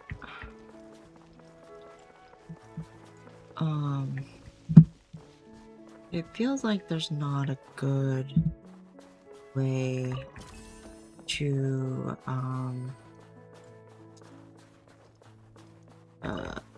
traverse. Who goes Oh my god. Together. Shazaya, which is weird Right here. considering that Right now. Nogkai and Natlan had great traversal things going for them.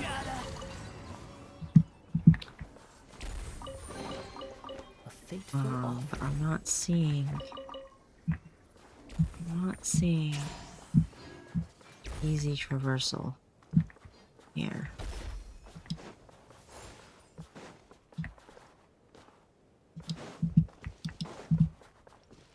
Time to go.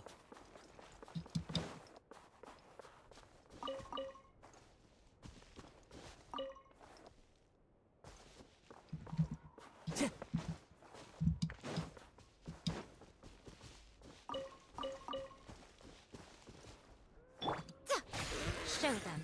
Emerge. Right here. Let's begin. Pirouette.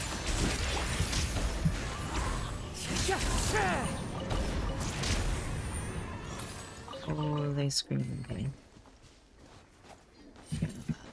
Oh, why did I jump so high? Interesting.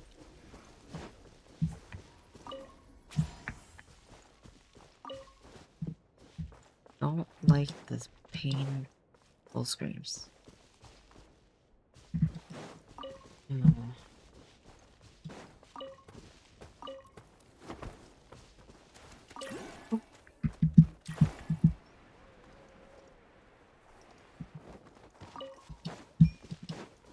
Time to go.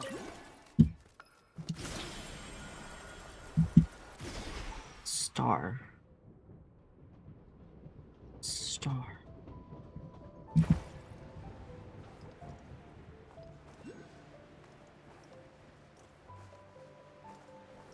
Oh, star.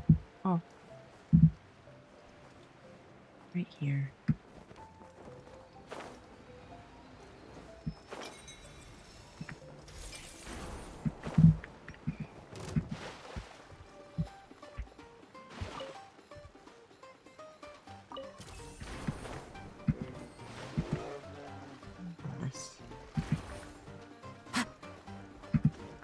Oh goodness. Just get on this stinking thing.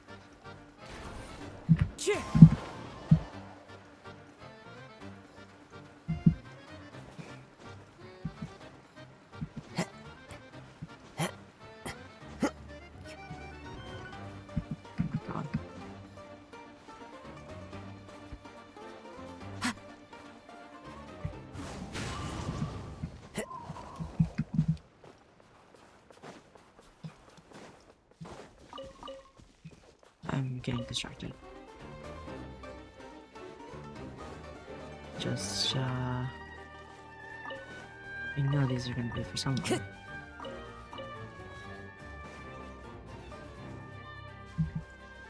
No more distractions. We're done. Time to go. We're going back. We're collecting. We're farming what we came here for.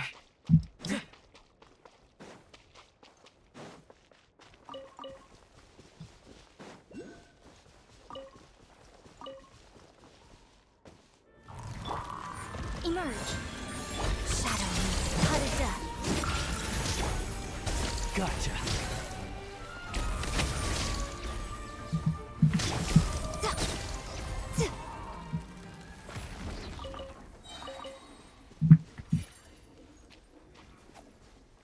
Oh, I see it. But I see this as well. What is this?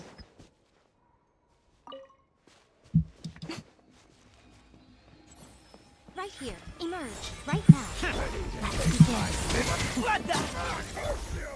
One down. Oh, they're dead.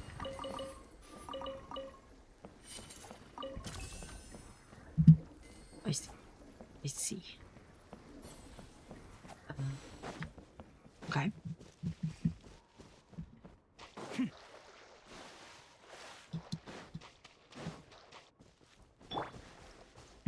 Emerge. Right here. Shadow me. Pirouette. Great spot.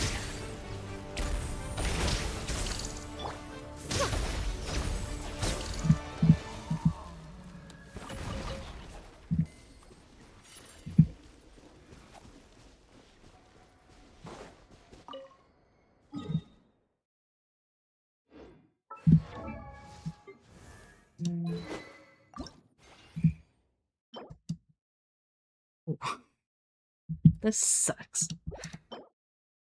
This sucks.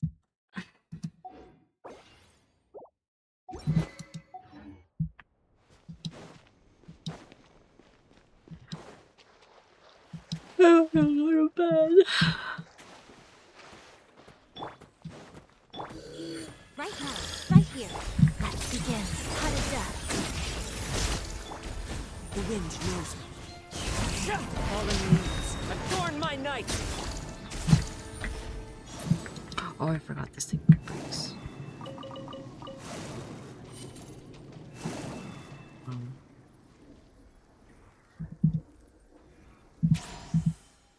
Okay.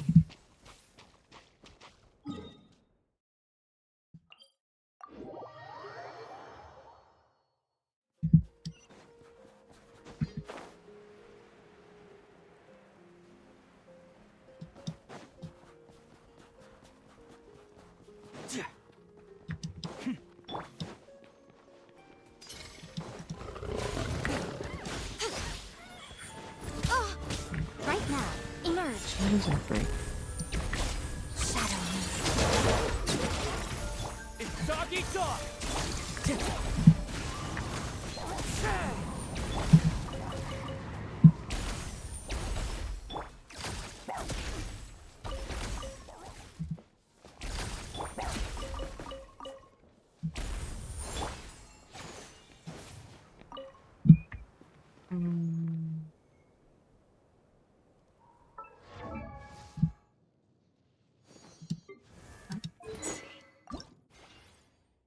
I can bring this to 80 and leave it there. I can, however, bring a debt. Where is there? Oh, the crafting table's on the train. I keep forgetting the crafting table is on my train. Oh.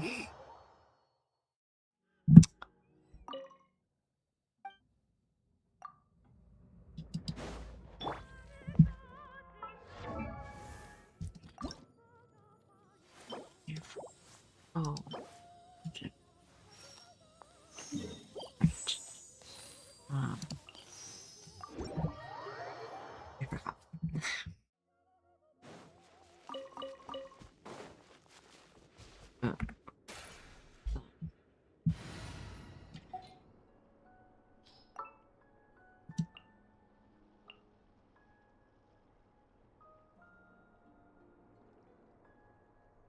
Yeah, I'll do my best, but I can't guarantee a victory.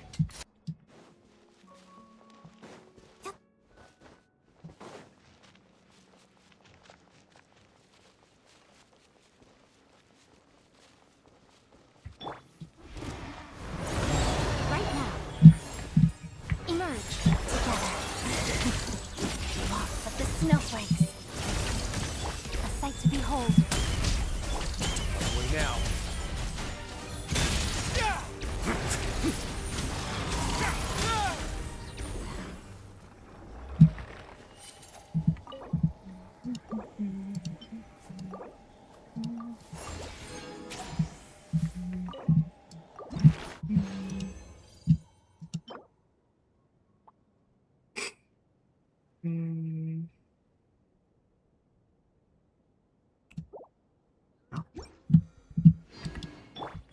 Right now.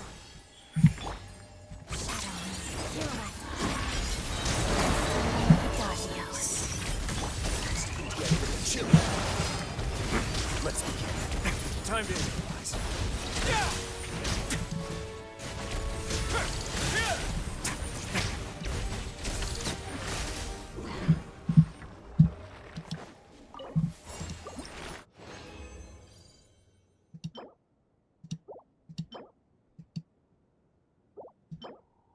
Oh, damn it. I would need to fight it 2 more times. Right here. Together. The snowflakes. Here, boy! Stay cool. Face your gift. Or more, please.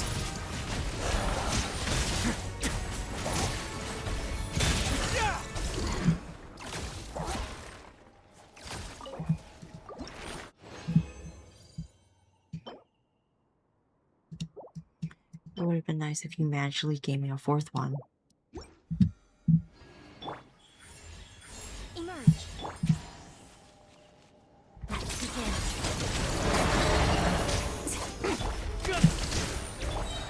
Crystalline Adagio.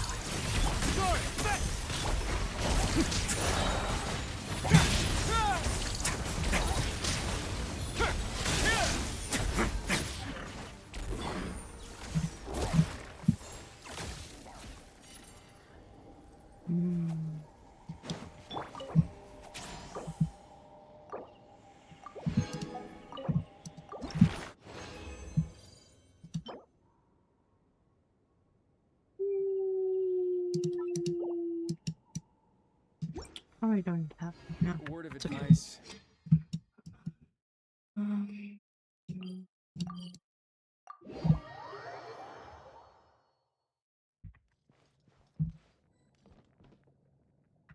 What do I need? 14 of those and 5 of those. 5 of these.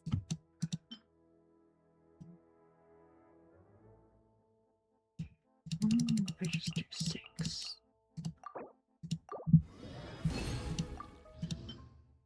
Oh.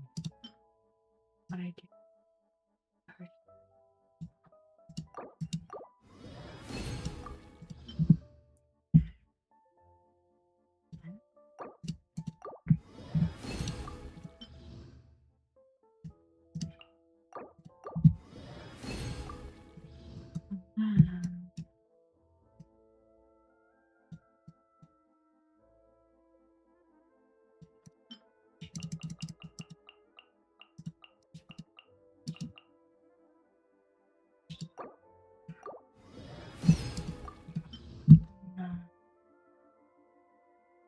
I would need a lot of those. Ascend. And she's at.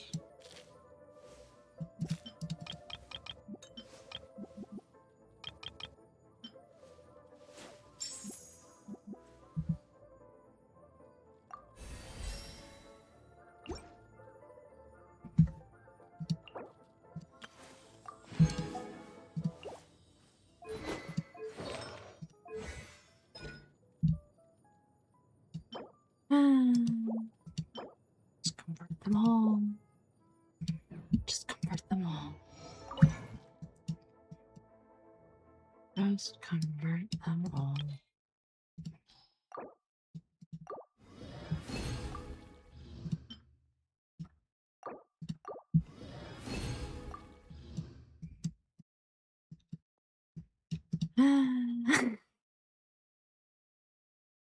Maybe not all. Most of it. And that only gives me 16.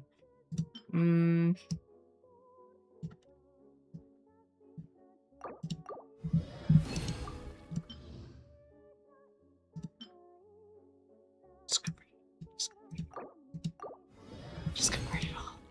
It's okay. It's okay. Let's convert it all. Have you ever seen these stickers on?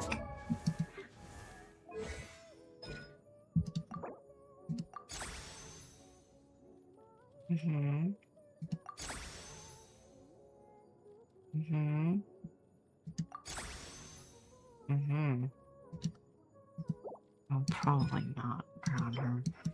Not very keen on crowning my my sub DPSs. Even though it's my favorite category. Fighter.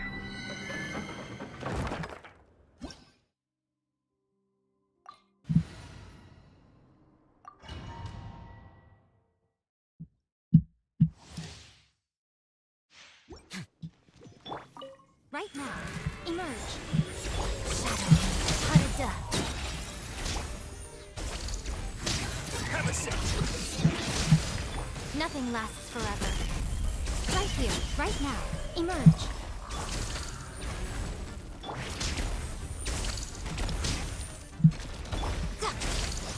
Together, heal away.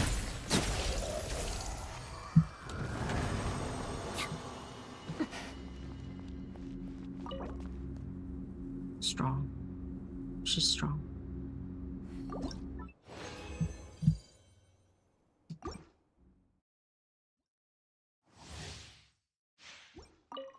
Let's begin.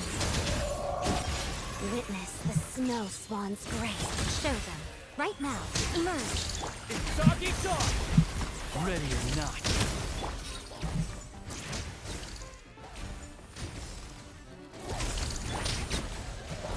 Ha! Right here, right now. Together, Harada. Wow.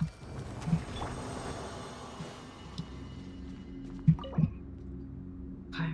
There's like, I noticed there's like different colors of the stellar reaction. There's like one that's like the pale blue, but then one that's like more pale purple.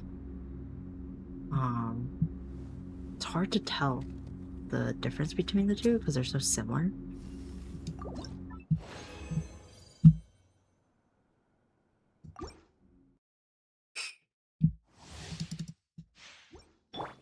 Come on out.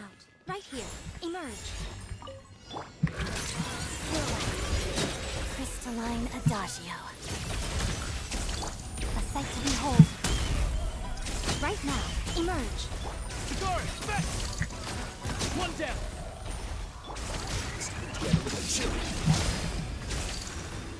Yeah, there's like the purple one, the blue one, and they're... Well, the blue one's hard to see with all the cryo damage, and then the purple one's hard to see with all the electro damage.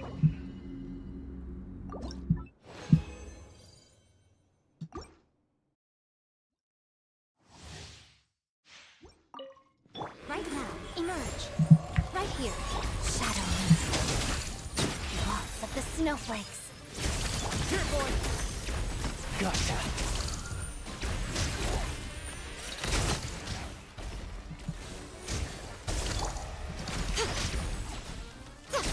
Oh, it tastes. Right now. Right here. Let's begin. Can you see that right?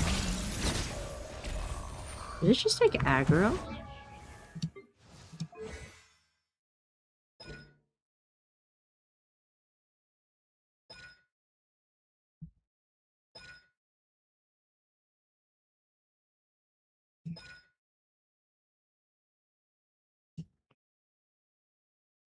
Taunt. Yeah, taunts. Wow. Okay.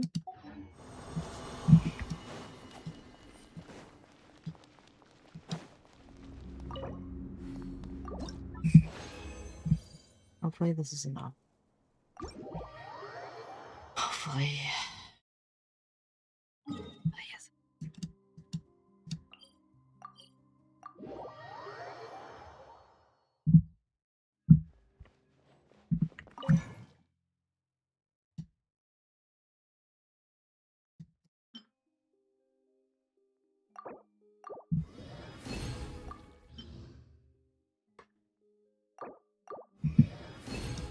Nope.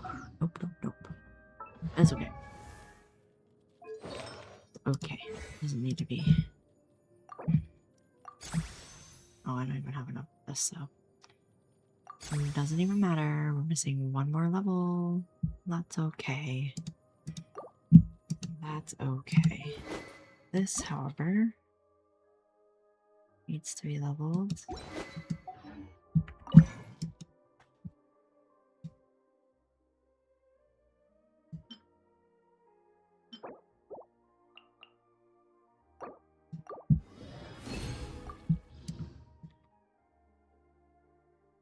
The tree. This.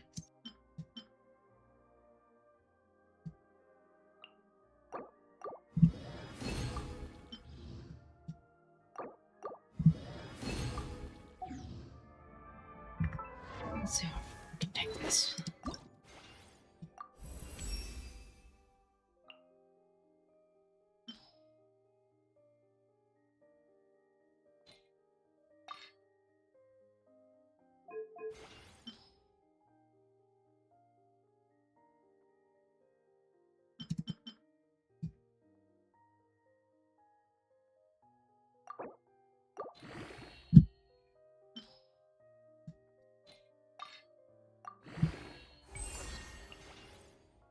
We need 17 of these, 26 of these.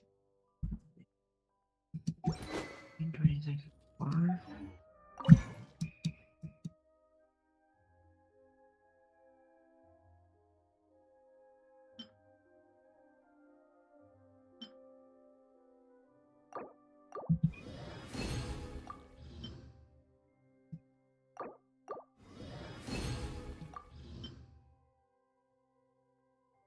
Perfect.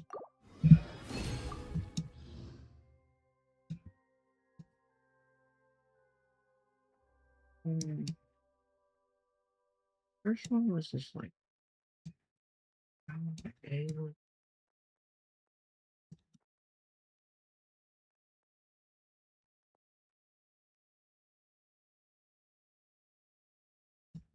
oh, looks like working. 17.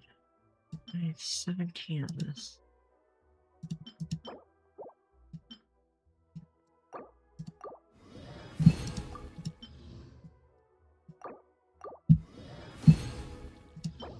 Oh. Oh, it's just fun. God damn.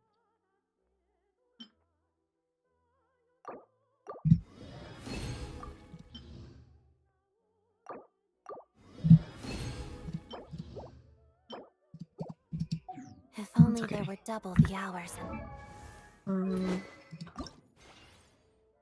Oh. Yeah. Oh no, I just needed 2 more. Okay, 2 more. Yeah, okay. I can go farm those, but I don't really want to.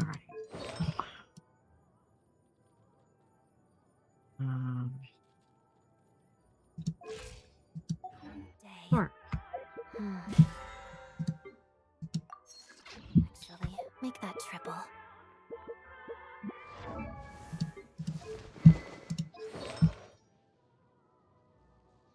Switch to. Oh, she's not on this.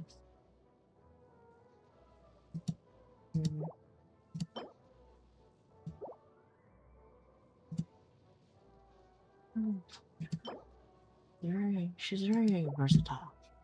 Let's just leave her on that for now. Wait, what's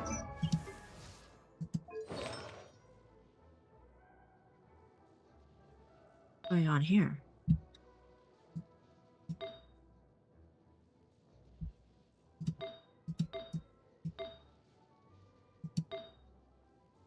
Madam, what happened to your...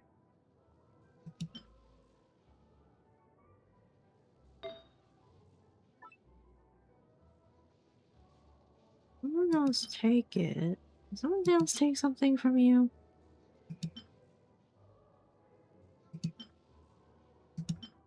Switch that.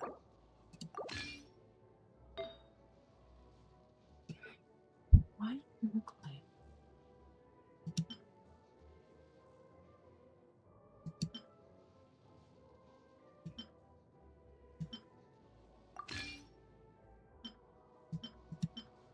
It looks like you lost something. Not great. Okay.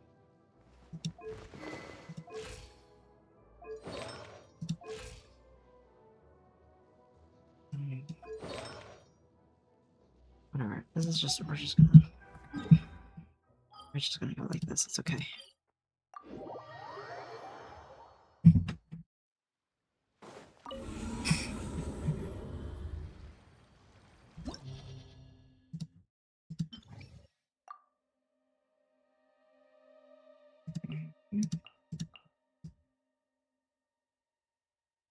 Maybe Scofier.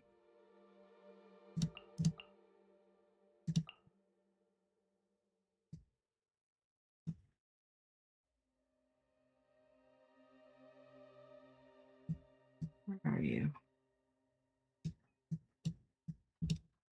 Oh, there you are.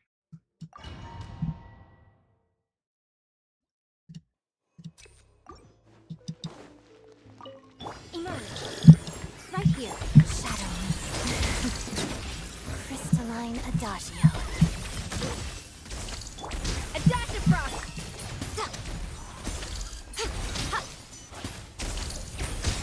Emerge. Hear the coming storm. Let's begin. Trespass. Nothing lasts forever. Insolence.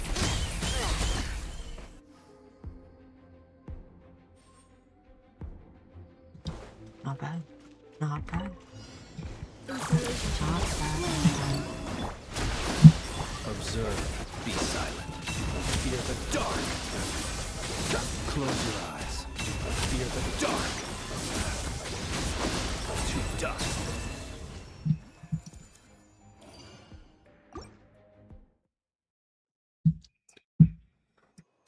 Not bad at all. Right here. So we're doing this the hard way. Together. Till left.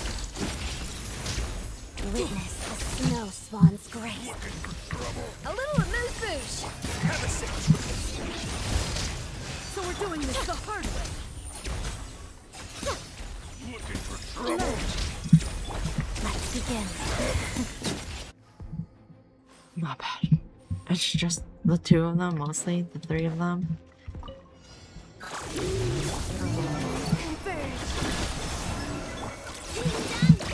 Annihilation mode.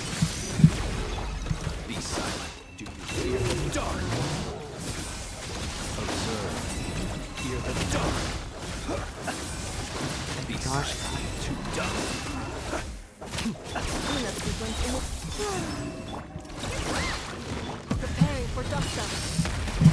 Yes, almost dead. Excel. New moon rises. sir. Defensive mode engaged.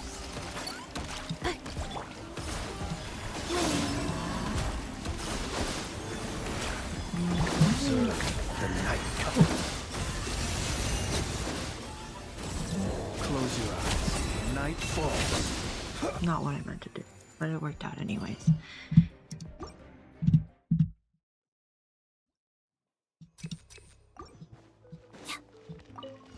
Right now. Emerge together. That's it.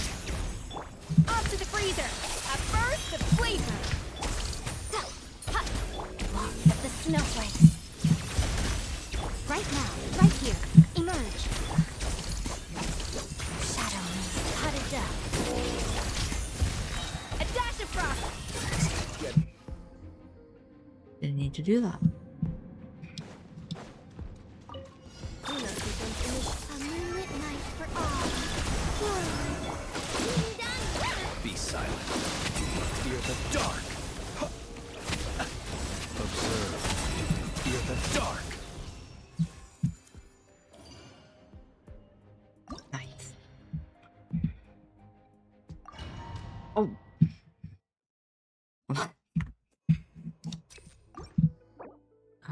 Yeah. Normal pyro attack. Normal pyro attack. Okay. I do need. Your character's super conduct damage. Stellar conduct. Yeah. Normal pyro attack. Normal pyro attack.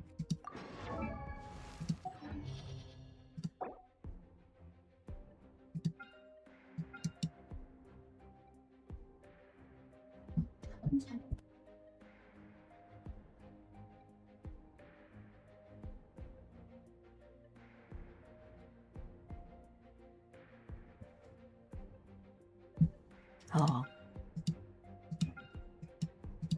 That was my mother who just came in.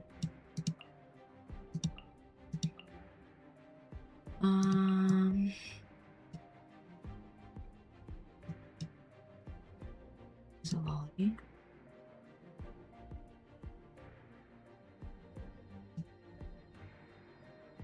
Barnum. I'll use a.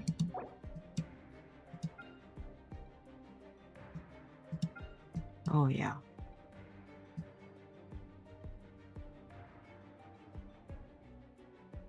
Yeah. And then I need another healer in our life.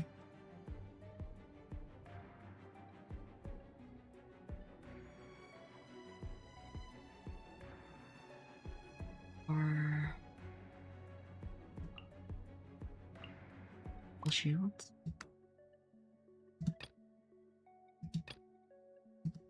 I keep pushing the wrong button.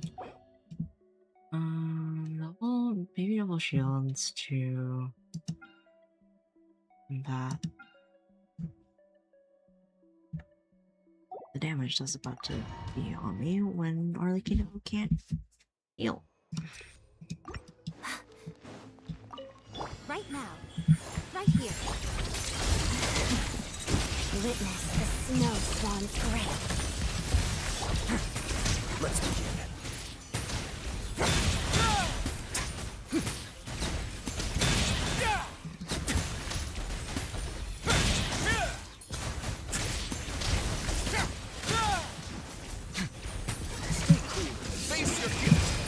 Right now. Right here. Pirouette. Crystalline Adagio. A little amuse. A sight to behold. A moment.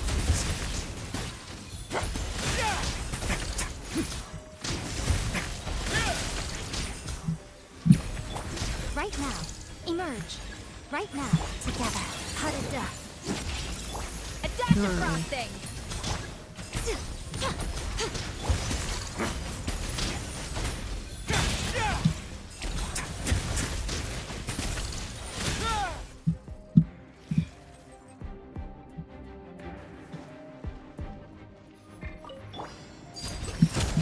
Reconstitute! Fulfill our pact! Heaven's will, made mine. This will brighten up the place.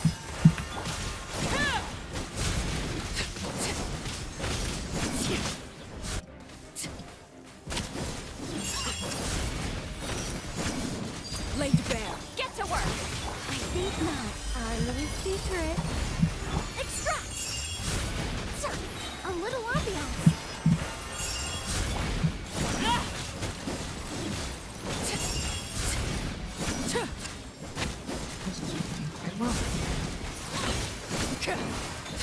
Overruled. Show no mercy. Begone. Heaven's will, made not. Neutralized.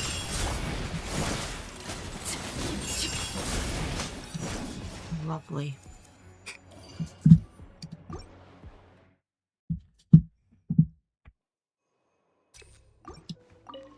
Emerge, right here. Let's begin. Warmth of the snowflakes. Let's begin.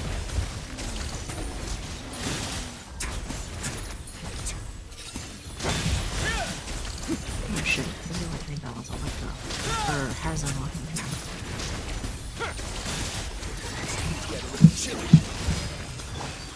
Emerge, right here, together. Witness the snow swan's grace. Goose on the loose! A moment, please.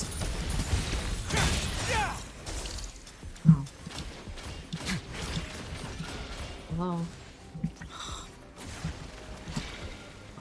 What am I supposed to... Oh my god, what am I supposed to do? This is the first time. Emerge. Oh. A little amuse boost!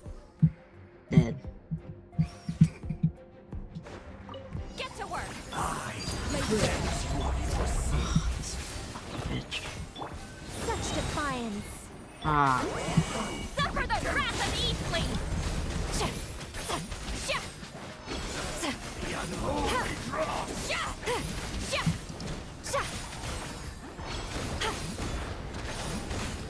I think not.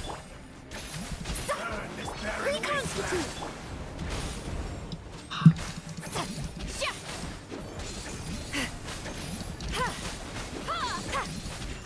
Show no mercy! This will brighten up the place. I live within you. Such defiance. Transfixed.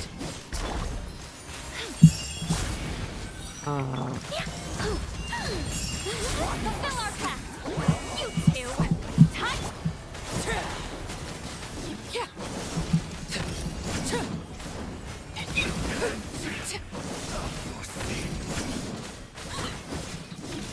Overrule. Get to work. I think not. Heaven's will. Too Make much a time little wasted. ambiance. Suffer the wrath of Eastling.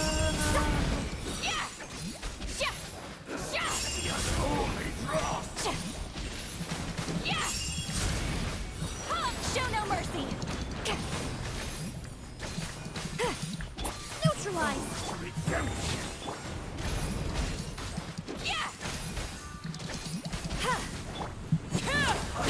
Transfixed.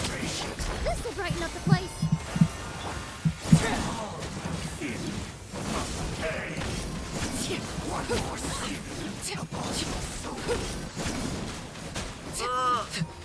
No.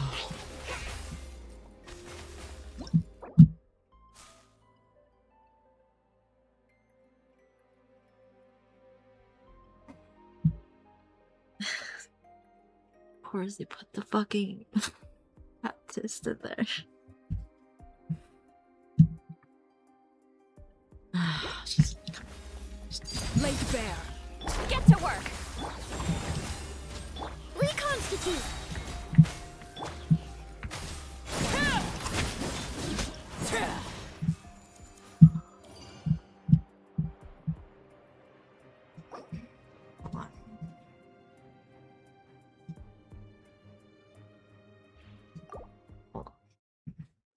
Hold on.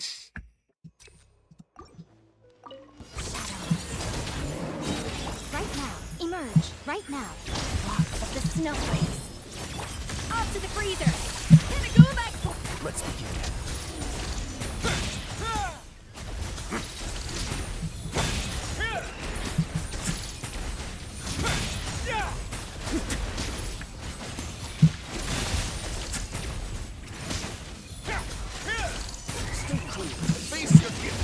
Right here. Emerge. Right here. Silhouette. Crystalline Adagio. A dash of frosting! Or more, please.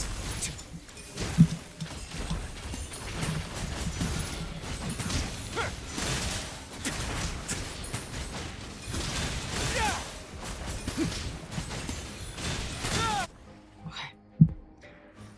Maybe this will give me enough time. Extract! Transfixed! He's lolling! He's Papa! Get him!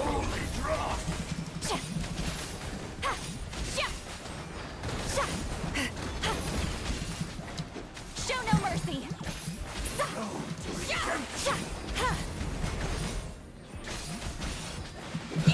The unholy draw! Be gone!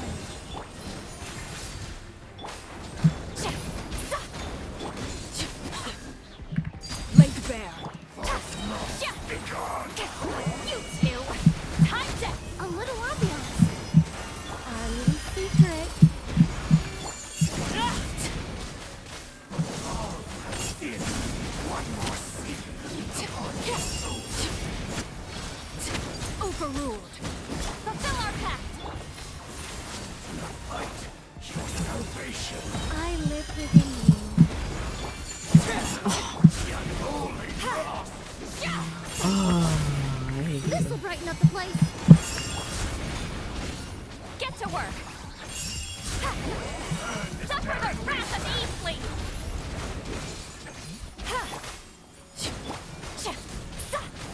Transfixed. Such defiance. Fulfill our path. Heaven's will made mine.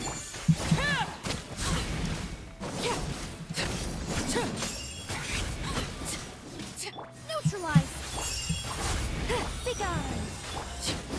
Overruled. Oh, I got nervous.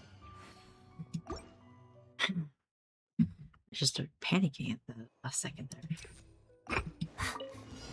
So we're doing this the hard way. Off to the freezer. I don't know who you are, I don't know what you are. Are you a local legend? Is that why you're here?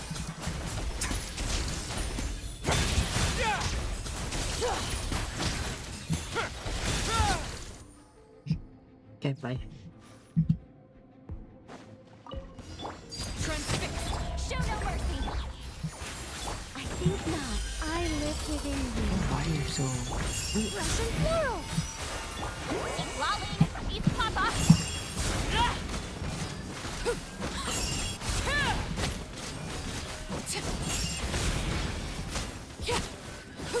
Overruled.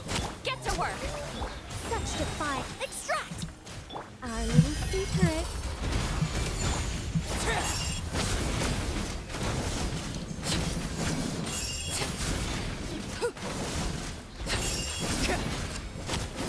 Laid bare. Show no mercy. Be gone. This should brighten up the place. Suffer the wrath of the... I live within you.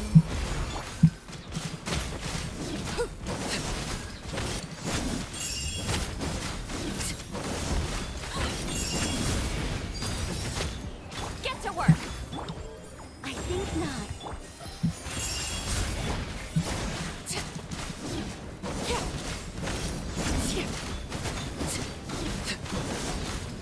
Let's die. Yay.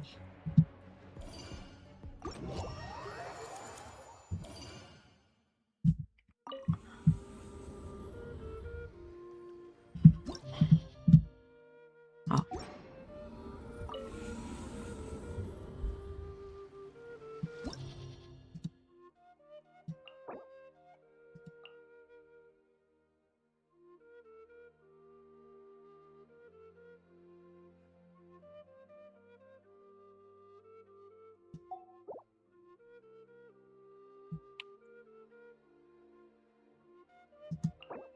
I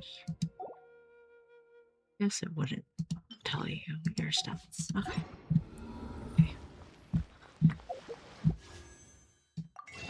Maybe that put me in now. Oh. A little bit more.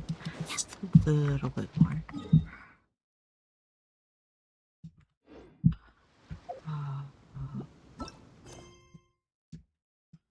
Oh my god. I just like dealt with this list. I was at a decent place. And now I'm back to where I began. Ay, ay, ay. Put me on the train.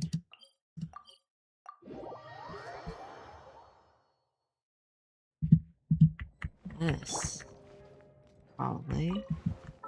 Where I'll have to call it. GG's.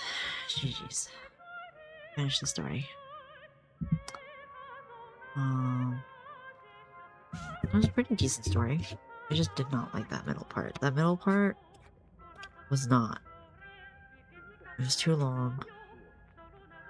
And I don't know, the story just didn't feel like it was impactful. I mean, it was there to introduce Renova, I suppose. But I don't know. That was not it. And the beginning part was just like fine because it's introducing all the characters and we're revisiting old friends. Last part was epic. There were a lot of answers to our questions just given right away, which is nice. Yeah. Odette is really annoying to level up, ascend. Her materials are all over the place. She